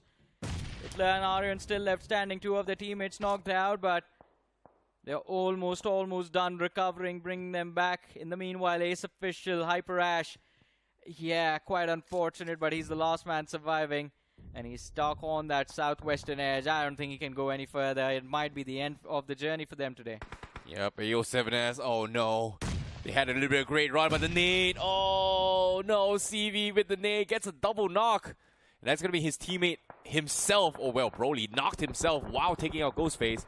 But can they get the reset here? Maddie's on the second floor. Dusty going to be providing a bit of assistance here, knowing that CV is pretty much stuck for as well. Molotov to try and isolate the spot, to try and deny him that push. But the nade from Maddie actually takes him out. Very nicely done coming from CV, but the long-range taps here almost takes him out though.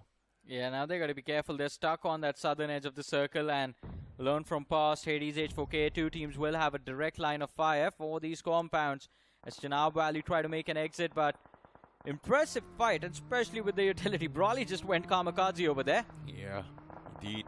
H4K going to be playing on the forest terrain. They have the low ground advantage. A decent spread here to trying to get cover, but learn from past. They are going to be tracking them, hoping to bait some sort of reaction. Nades has been followed through as well. Learn from past. It's going to be gliding around, waiting for an opportunity here. The moment they make a little bit of mistake or an opening, that's where Learn from past is going to make a jump. 2 finished in the back. Sahil OP makes a little bit of pit stop. H4K used up so many smokes for absolutely no value at all. Learn from past. They're going to be very happy about this. They're giving away their position. For sure. No throwable utility, or not a lot of throwable utility on Hades H4K as well. Plus their backs are quite exposed, and this team is close to the center of the circle. As you said, it's going to be an easy kickoff to this fight for Learn from past. All they got to do is find the opening. but they are struggling in doing so. That is going to be a big concern, but let's see. Osiris, 1 nade, 1 stun, 2 smokes remaining on him. Ooh, H4K, they have a decent spot as well. Learn from past, they have to push in. They've got a widespread, expecting the circle shifting to its east side. The triple compound is going to give them a widespread, but unfortunately, they have to concede it to push through. Team Mastermind Mavericks are going to be far off here in blue, and cyan is specifically the color. Meanwhile, 8-bit all the way towards the outside of the zone finally has no choice but to push through in the zone here. And this time, their first contact is going to be Mysterious 4, right in front of them. Or in this case, M4, my apologies. Oh boy. Are they going to be able to find anyone is going to be the question here. It's a little bit of play here. Gamla going for a little bit of a switcheroo to get a connection, but no knock so far. Couple of love taps in. Somraj forced to take a little pit stop here to try and nade them out. Mysterious 4 needs to be taken out in order for them to survive this onslaught. With Jack, Sketch, both the players stuck in a very awkward situation, and 8-bit, I mean, they know for a fact that they have to win this fight in order to cross over, in order to get to the other side of the river. They have the opening as well, but Som getting shot at from the other side. It is going to be Mastermind Mavericks as Somraj drops to the floor, but M4, their player, is getting finished off, and the finish gets stolen out of all things. Team Mastermind Mavericks, this is them doing their things once more back in BGIS, but this time seems like they've given the control, but can they get those confirmations? Nice knock there coming from Adi, gets Gamla Boy, but still not able to get those connections. Rixon, however, is going to be sneaking up to try and finish them off.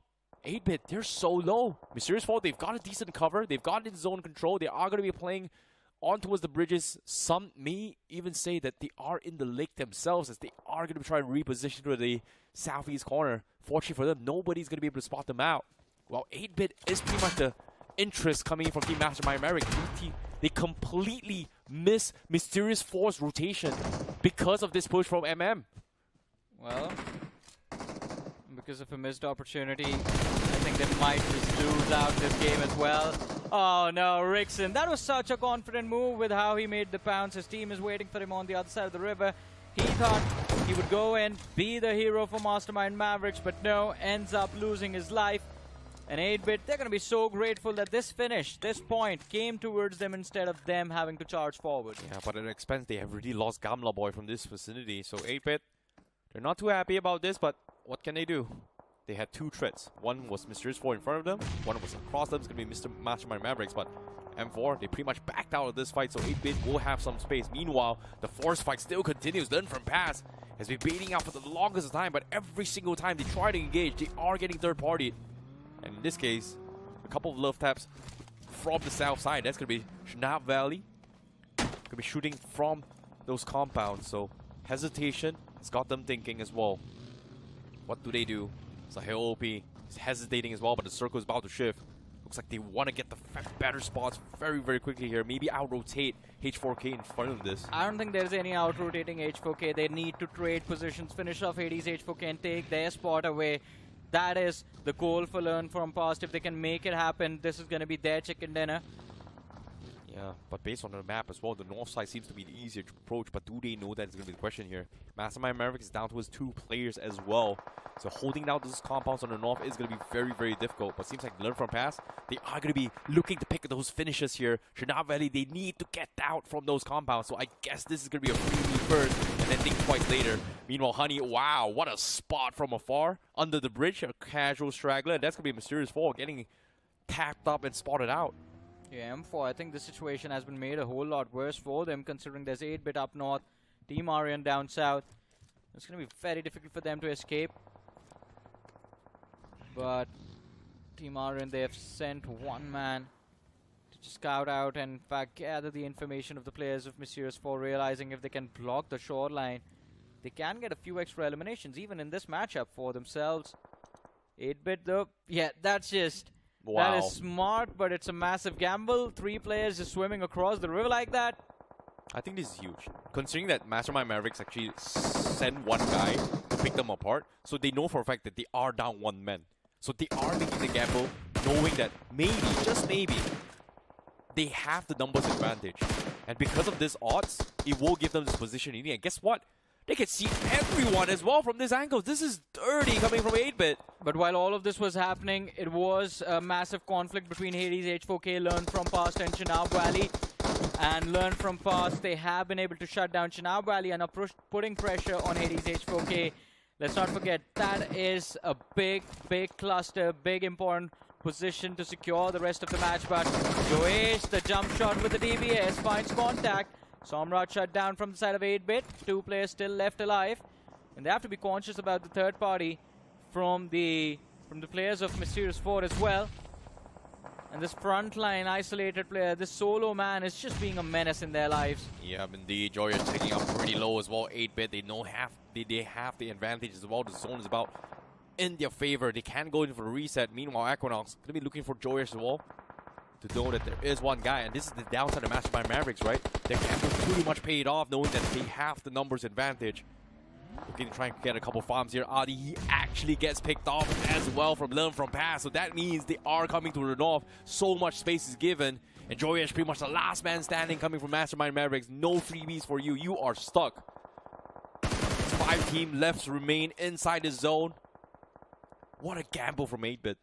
It's paid off. It has paid off quite nicely as well, but again, I think the chicken dinner, it is going to be a dream. Joyesh, he's just going to wait for an opportunity to dish out any amount of damage to the players of 8-bit, hoping for that one extra point before he gets taken out. In the meanwhile, from the distance, they are putting pressure on the players of Team ARYAN, who have their own troubles in the form of Mysterious 4. Hero too far away. The distance a little too much for the 3x, but he has his teammates right next to him to provide that additional firepower that they need. Agreed, but Joyesh was able to find someone as well. That's a little bit awkward here. Joyesh Got gets a couple knock on Learn From Past. Yeah.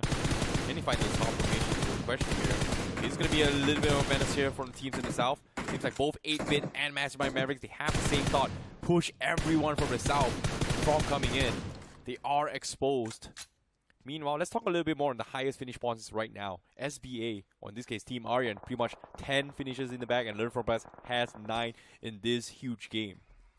Oh, and I think the Team ARYAN, they are moving in for the players of Learn From Past. If they get to this hill, then the chicken dinner can be stolen away from the players of Learn From Past. If they can't, then Learn From Past will have much higher odds of winning this game. This hill, it's going to be the God Hill for this particular match. You can't really challenge it. Yeah, I think 8-bit has the best possible positions right now, and they need a couple more picks. And because of this, everybody's pretty much in awkward situations. Devotee, he gets picked out by Mysterious 4 as well. And they try to rotate the zone. 8-bit just making sure that they are taking advantage of the circle, which is in their advantage. Guess what? Just bodies dropping non-stop. Som finds Fragger as well. Mysterious 4, they almost get cleaned out. Oh, and this is just going to give them more finishes. All 3 players just lined up in the front lines. They will have the Ridge protecting them as well.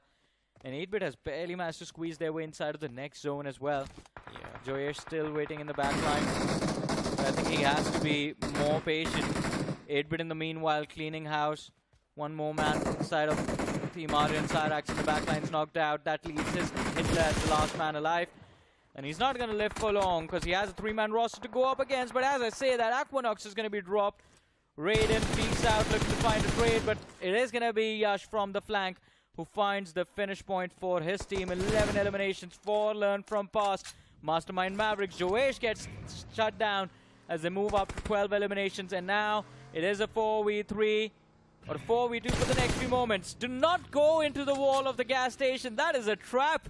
That just denies fighting opportunity to the players of Learn From Past. And now Sahil OP, he saw the player Raiden on the other side of the ridge, but still can't really take any shots. Cooking up that nade, needs to find contact on anyone. Either it's Somraj or Equinox or Raiden. But this is going to be, well, he has 7 nades. That's a lot of opportunity to make mistakes, but keep on trying. Well, Sahil OP been pressuring them all the way through. They know they are close. 8-bit pretty much stuck in an awkward spot as well. They've got a wide spread for Learn From Past. They do not have cover. Zone still somewhat inching away. Sahil OP is closer than you think. 8-bit just cannot spot him. What a clutch coming from Sahil OP. Som looking to go in for a huge rotation here, but guess what? Raiden spots out though from afar, and he takes him down, loses Equinox, now 2v3, now leaving himself as the solo player. He's surrounded, a 2v1 situation. Raiden only has a rock to work with. Sahil out in the open. The nade comes through. Does he deny it? Does he take away his teammate? Does he get the confirmation? No connection so far, and he's panning his way through. He's getting lobbed all the way through. Yash also dropped down pretty low, but eventually the nade comes through by Yash. Will take him out, and that is going to be learned from past that takes the chicken game for today. And 15 eliminations and the chicken dinner, 25 points. So again, all of the mistakes, not mistakes, but unfortunate series of events from the first two games for this team, well, they have been washed away. And an impressive presence of mind as we talked about it. Hades H4K in the prime spot for the win. But then the pressure came on, and Learn from Past knew how important that one ridge was. It gave you so much vision for the shoreline, allowed you to gather the information and set yourself up for that chicken dinner angle. And then the fight against Hades H4K was the most important fight of the game. As soon as they won it, that was where their chicken dinner moment was secured, unless they messed up any of the 4v4s later on. Yeah, but at the same time as well, Learn from Past played really well. And I think 8-Bit pulled off one of the most insane play, because based on how they exposed they were able to identify in a split-second decision that, hey, guys, circle is pretty slow on us. The guys on the south are going to be a little bit further, and then realize that maybe we should just fire all in the same direction and pressure them to a point that nobody fights us back. And because of that, they made a temporary cover out of fear. I mean, I blame Mysterious 4 and Mastermind Mavericks. 8-Bit should have never survived this late in the game.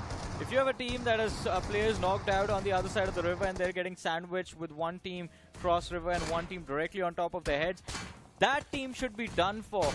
But then, who was that one man from the side of Mastermind Mavericks who wanted to be a hero? Rick, sir. Yeah, never be a hero. Yeah, just very, very unfortunate as well, because Rickson pretty much got a little bit greedy and just got taken out as well. But now we get a little bit of highlights here on what things happened on towards the bridge fight as well. And I think even here as well, ARYAN was able to just completely dominate the south side in this fight. So I would say this was a very, very eventful dominance coming from three teams specifically. 8-Bit, Learn from Past, and also ARYAN individually taking and dominating their respective regions themselves. Yeah, Rickson, as you said, went to go greedy. We saw that right now. Got a finish, got a knock, but then instantly got taken out because his teammates weren't there. Joesh, actually, I have to say, I mean, in the worst possible situation, tried his level best, man. I feel bad for him. He had not a lot of utility to work with, was still fighting till the last moment, but learned from past that this was the cleanup time. ARYAN could have, Team ARYAN in its entirety could have actually pressured Learn from Past and stolen this chicken dinner away, but I think one moment of panic, they ran towards the shoreline, and that just put them in the crosshairs of 8-Bit, as you said, where 8-Bit, all of the players were just fighting in the same direction, and it, while it gave them breathing room to work with, it was a moment of desperation to get those points as well. Either they get those finishes or they just miss out on everything, and, well, it just worked out, I guess, because all of the players were lined up one after the other. Everyone kept peaking for some reason and gave them their points. Agreed. But I'm not sure if you guys actually spotted a replay as well here. There was a very interesting nerd moment for me between Team ARYAN as well as Mysterious 4. So the guy was actually knocked in the water behind, which is from the side of Team ARYAN, and there was a guy inside Hitler waiting, right? So in between them, there was Mysterious 4 right in between. So what the guy did behind, who was knocked, he pretty much swam directly facing those crosshair, where he was looking directly onto his teammate and say, fire at my body right now. That's how you take the guy in the water. That was like a very, very small little detail that actually helped them secure the finish onto his Mysterious 4. Well, that was a star moment for him, but we have the stars of the match on our screens, and ARYAN getting the title of going all out. You have Hitler as the best companion, and Yash from the side of Learn from Past as the finisher of the game. He had 5 eliminations to his name, and Learn from Past again. Impressive performance. I'm always worried about this team because they always seem to be the last ones to rotate inside of the zone, especially during the mid-game stages. But if they keep figuring out how to take those 4v4s, then we might not have anything to worry about. And I would be very excited to see this team move on to LAN and qualify for LAN this time. I am saying that already. Wow. predictions into the future. You can see the future already. Anyways, all things considered here, I kind of agree as well. It's a little bit unfortunate that Cyrex, he was one of the star players coming from Genesis Esports at that time. He was doing really, really well alongside with Apollo, but during the LAN, he was pretty much subbed out. It was just very, very awkward for me. So it seems like something happened. Now, having a little bit of roster shuffle, he is feeling back in his action once more. Well done to him. But the match standings comes through. Learn from past, taking the chicken dinner, and also 15 finish points gets them 25 points. So they are very, very close to OG. I'm not exactly sure if they are going to be able to overtake OG, but it is going to be very, very close. Meanwhile, ARYAN going to be 15 points, 8-bit getting himself 11 points, Mysterious 4 also making a bounce back here with 8 points. Chenab Valley, surprising enough, having 7 points. They've got 6 finishes. Yeah, Chenab Valley, I think, did quite well controlling the southern edge of the circle, but then unfortunately they got pressured by Hades H4K. And the zone. And the zone. Rivalry Esports, 5 finishes. Jux got 5 eliminations, getting those early fights. But Golden Glider, I think, again, they are consistent, but every now and then everyone has a bad game. This time they just have 1 point to work with. Well, PO7S as well, because if you think about it, that fight against Roy Diamond was very, very interesting. Yeah. But the following fight, not so much. I'm not exactly sure what happened as well. Seems like the call was great. You know, they just got completely shut down in the very, very awkward push. Unfortunately, say sometimes in life, it happens. You know, pushing a compound, not exactly easy thing to do, but if you need to do it, you got to do it. You got to go for a 50-50 coin plate. You lose, you lose. What can you do? we've done nothing wrong. That was the right call. We had no choice but to push him. That is very true. I mean, no options left. You got to do what you got to do. But again, there's still more opportunities left. Like, specifically for Group A and B, they have played 3 matches each today. 3 more matches remaining for all of these 32 teams that have performed today. So in these 3 matches, if they can have 1 game with 25 points, yeah, you should at least survive till round 2. But we do have the overall leaderboard on our screens. Learn from past. They tried to pick on the guys of OG, but OG is just too good this time. I mean, 132 points at the end of their journey, 9 games completed. Learn from past, 113 points completed. 8-bit did quite well, 104 points at the end of 9 matches. And Team ARYAN, I mean, this team has also been impressive, almost getting to the century. Agreed. But speaking of which as well, ARYAN, obviously, they are in the borderline towards actually dropping down here. But let's talk a little bit about the progression coming from some of these teams, especially for today as well. 8-bit sneaking into the top 3 was a huge lead because they were middle of the pack for quite some time as well. Today, they've got chicken dinners, they've got a decent amount of finishes. Now puts them in the spot in contention for at least the top 8, maybe even the top 16 as well. So a huge round of applause coming from them. Same can be said for Seoul. Huge bounce back coming from them. Legit and also Goblin, just a phenomenal team so far inside. This addition into Seoul has proved themselves that they are a strong contender for a title this year. Yeah, I mean, they're definitely going to be one of the top contenders. But let's see if they can make it all the way towards lifting the trophy. Because again, I mean, this team, the inconsistencies, I hope, have been gotten away. And plus, I mean, it's going to be the reason that all of the other teams have also gotten quite strong. You talk about the side of 8-bit, you talk about the changes that were there in Godlike. So there's going to be a lot of teams that will pack a lot of punch. But talk about our defending champions. You have Revenant X Park. We can't wait to see them in action again. They are sitting there on the 28th position, so off to a decent start, but we want to see them competing in the top 5. Yeah, it is very, very possible for them as well. They had a little bit of struggles initially here, but they do have found themselves a little bit of a mojo to actually make a work with as well. Because when it comes to defending champions, we have to talk about both Revenant X Park and also money makers. Because the split, when it comes to Joker not being one of the players that actually left Revenant X Park and now coming back as well, this could be a new divide between the 2 teams. And again, I mean, talking about new things, Wild Fangs. I mean, this was the team that we wanted to talk about. Fierce coming in, performance going up, plus Sensei. Man is a natural born entertainer. I've been watching his streams recently. Yesterday, for some reason, just decided to tell his teammates for no reason at all that, yeah, find a new IGL. It's all in fun, though. I mean, he's having a lot of fun right now. And of course, why not? The team is doing well, man.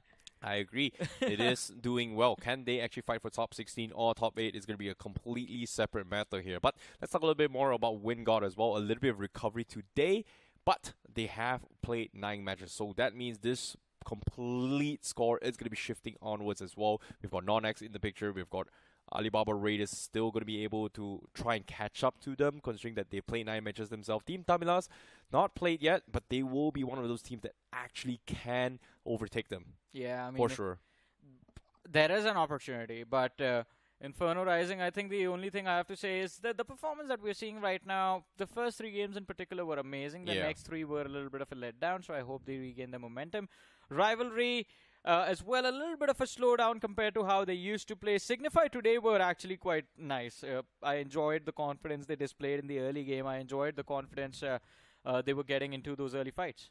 Well, I would find them extremely entertaining for sure, because their first debut match, not exactly the greatest. There was a big fumble against Team Seoul, but eventually, I agree, you know, later on they kind of made a little bit of bounce back as well, so that's a little bit of a small shout out for them. But of course, SD also are going to be a team that did a little bit of small recovery today, but not exactly the greatest. So I would say, because of this lead, this gives an opportunity for teams such as Reckoning Esports, such as Likita Esports, maybe even Melu Esports, to overtake them very soon. And again, these 3 games, to overtake them, they need about like 4, 5, 6 points for them. So it's not the end of the world. And the only way they kind of not do that is pretty much get 0 points out of 3 games later on. But this is where the list starts of that 1 game, and you have made it conversation, because you see Genesis, you see Dragon Esports, Welt, DC, U7, Troy Million Esports is still here, stuck in an awkward spot. All of these teams, they need 1 decent chicken dinner, get across that 40-point mark, and this is actually for the teams that have only played 6 matches. So by the time you get your 9 matches played done, you need to be able to cross that 40-point marker, so that in the last 3 matches you can focus on just surviving inside of the tournament and surviving till round 2. You are a little too far away to compete for the top 16, but hey, at least you can make it to round 2 safely. Exactly. You know, as time tells as well, making a round 2 is definitely the safer choice, because of the fact that more games means more opportunity to improve. And these are the bottom 16 that will be eliminated by the end of all the rounds here.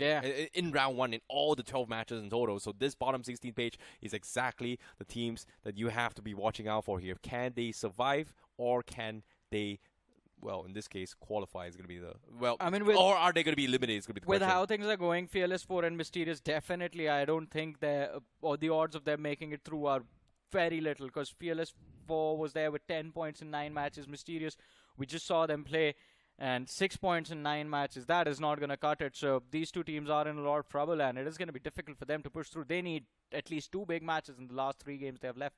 Yeah, they definitely do, to actually qualify to round 2, right? So that's going to be a little bit of a signs of concern. Gen X FM, we haven't seen their performance for quite some time, so that is going to be another team that to actually concern as well. But for those guys who are watching at home, who actually stayed tuned towards the entire stream of today, we made a prediction between us and also the Hindi casters as well on how we kind of predicted the games for today itself. Did any of us get predictions right? But I know for a fact that a majority of has pretty much won the first half, especially for Group A, except for Maisie. First half, I think we even give it to Maisie. He went for a risky pick, and still he's still doing did quite decent. So all of our teams did quite well today. I mean, they broke their own records, but for the second half, you guys went for, you and Necro went for Learn From Past, Anki and Maisie went for Mastermind Mavericks. All right. So I think we outperformed the Hindi desk in this one, because Ryder didn't have a fun time. Mastermind Mavericks were kind of okay, but nothing too brilliant. Learn From Past got 1 chicken 8, but also did quite well for themselves today. I think Mastermind Mavericks made a little bit of comeback, which is huge as well. So I will give it to Anki. But I think Spiro got it right for VASISTA. He got Ryder a little bit off. So this is a little bit unfortunate here. Ryder Esports, it's understandable why a majority of this, to be honest, a majority of this, after watching Fame kind of do his thing and not qualifying to the grand finals with 1 point, it's just so unfortunate. So that's the reason why we are kind of, I want to say biased. It's more like we have a sweet spot to see, like, hey, maybe, just maybe, we might see a potential new rising star. Unfortunately to say, he wasn't a rising star. It eventually went into a Scary Jot, which I would not say he is a bad choice, but he is undeniably the rising star at that time for Scary Jot. It was between him and Fame. Yeah, I mean, of course, I mean, but Scary Jot again, I mean, even in the finals, he was playing quite well. Yeah. And, for the side of Rivalry Esports, I just hope that the Realme BGI S25 was a learning experience. We were hoping for that. We were hoping to see them sort of improve into the BMPS, but it's not been the best start. Hopefully, last 3 matches, man, still 2 chicken dinners and they can make it. 1 chicken dinner and consistent performance in the other 2 matches, they can make it. Yep, I definitely agree as well. But for these guys who are watching as well here, thank you guys so much for watching. We hope you guys enjoyed today's match here, especially for the Realme BMPS 2025. But we are going to be closing the show. We will see you guys tomorrow for the next respective groups. See you guys.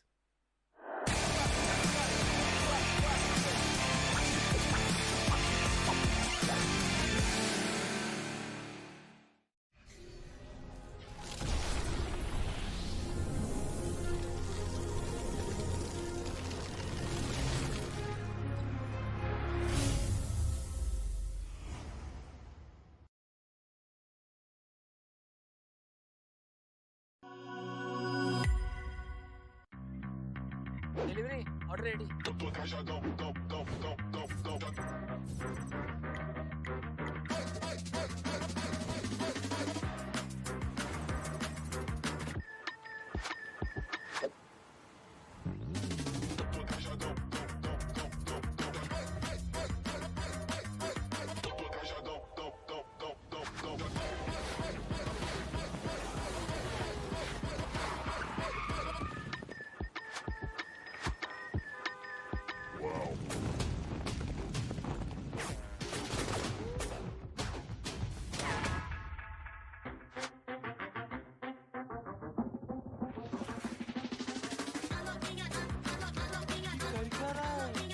समझा नहीं क्या भाई?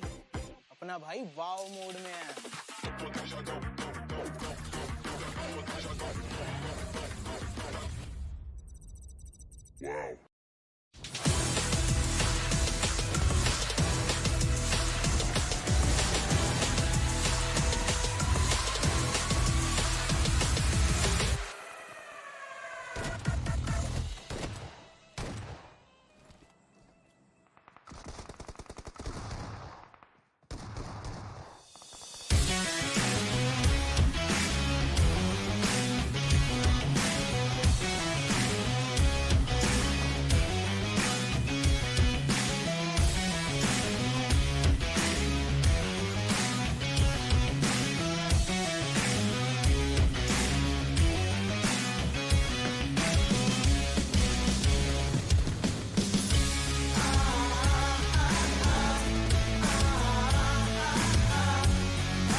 until then.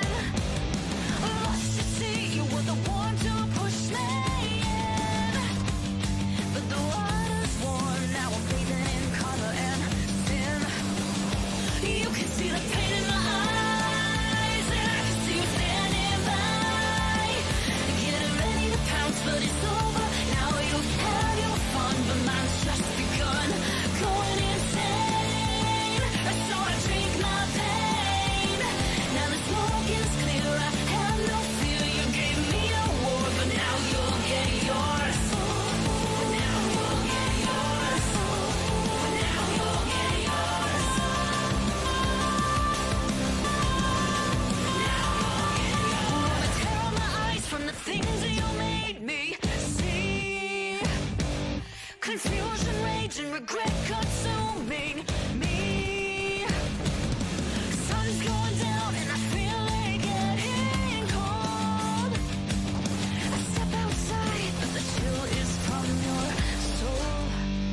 You can see the pain in my eyes, and I can see you standing by, getting ready to pounce, but it's over now. You've had your fun, but mine's just begun.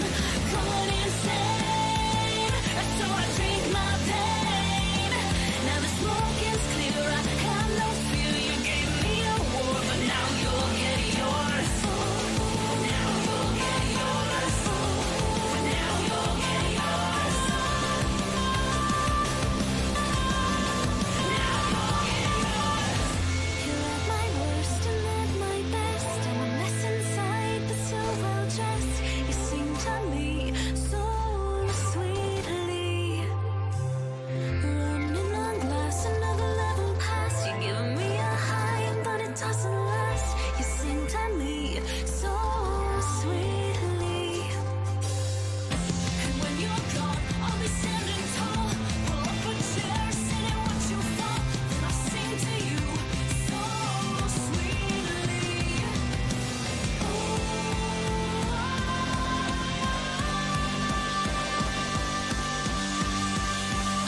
You can see the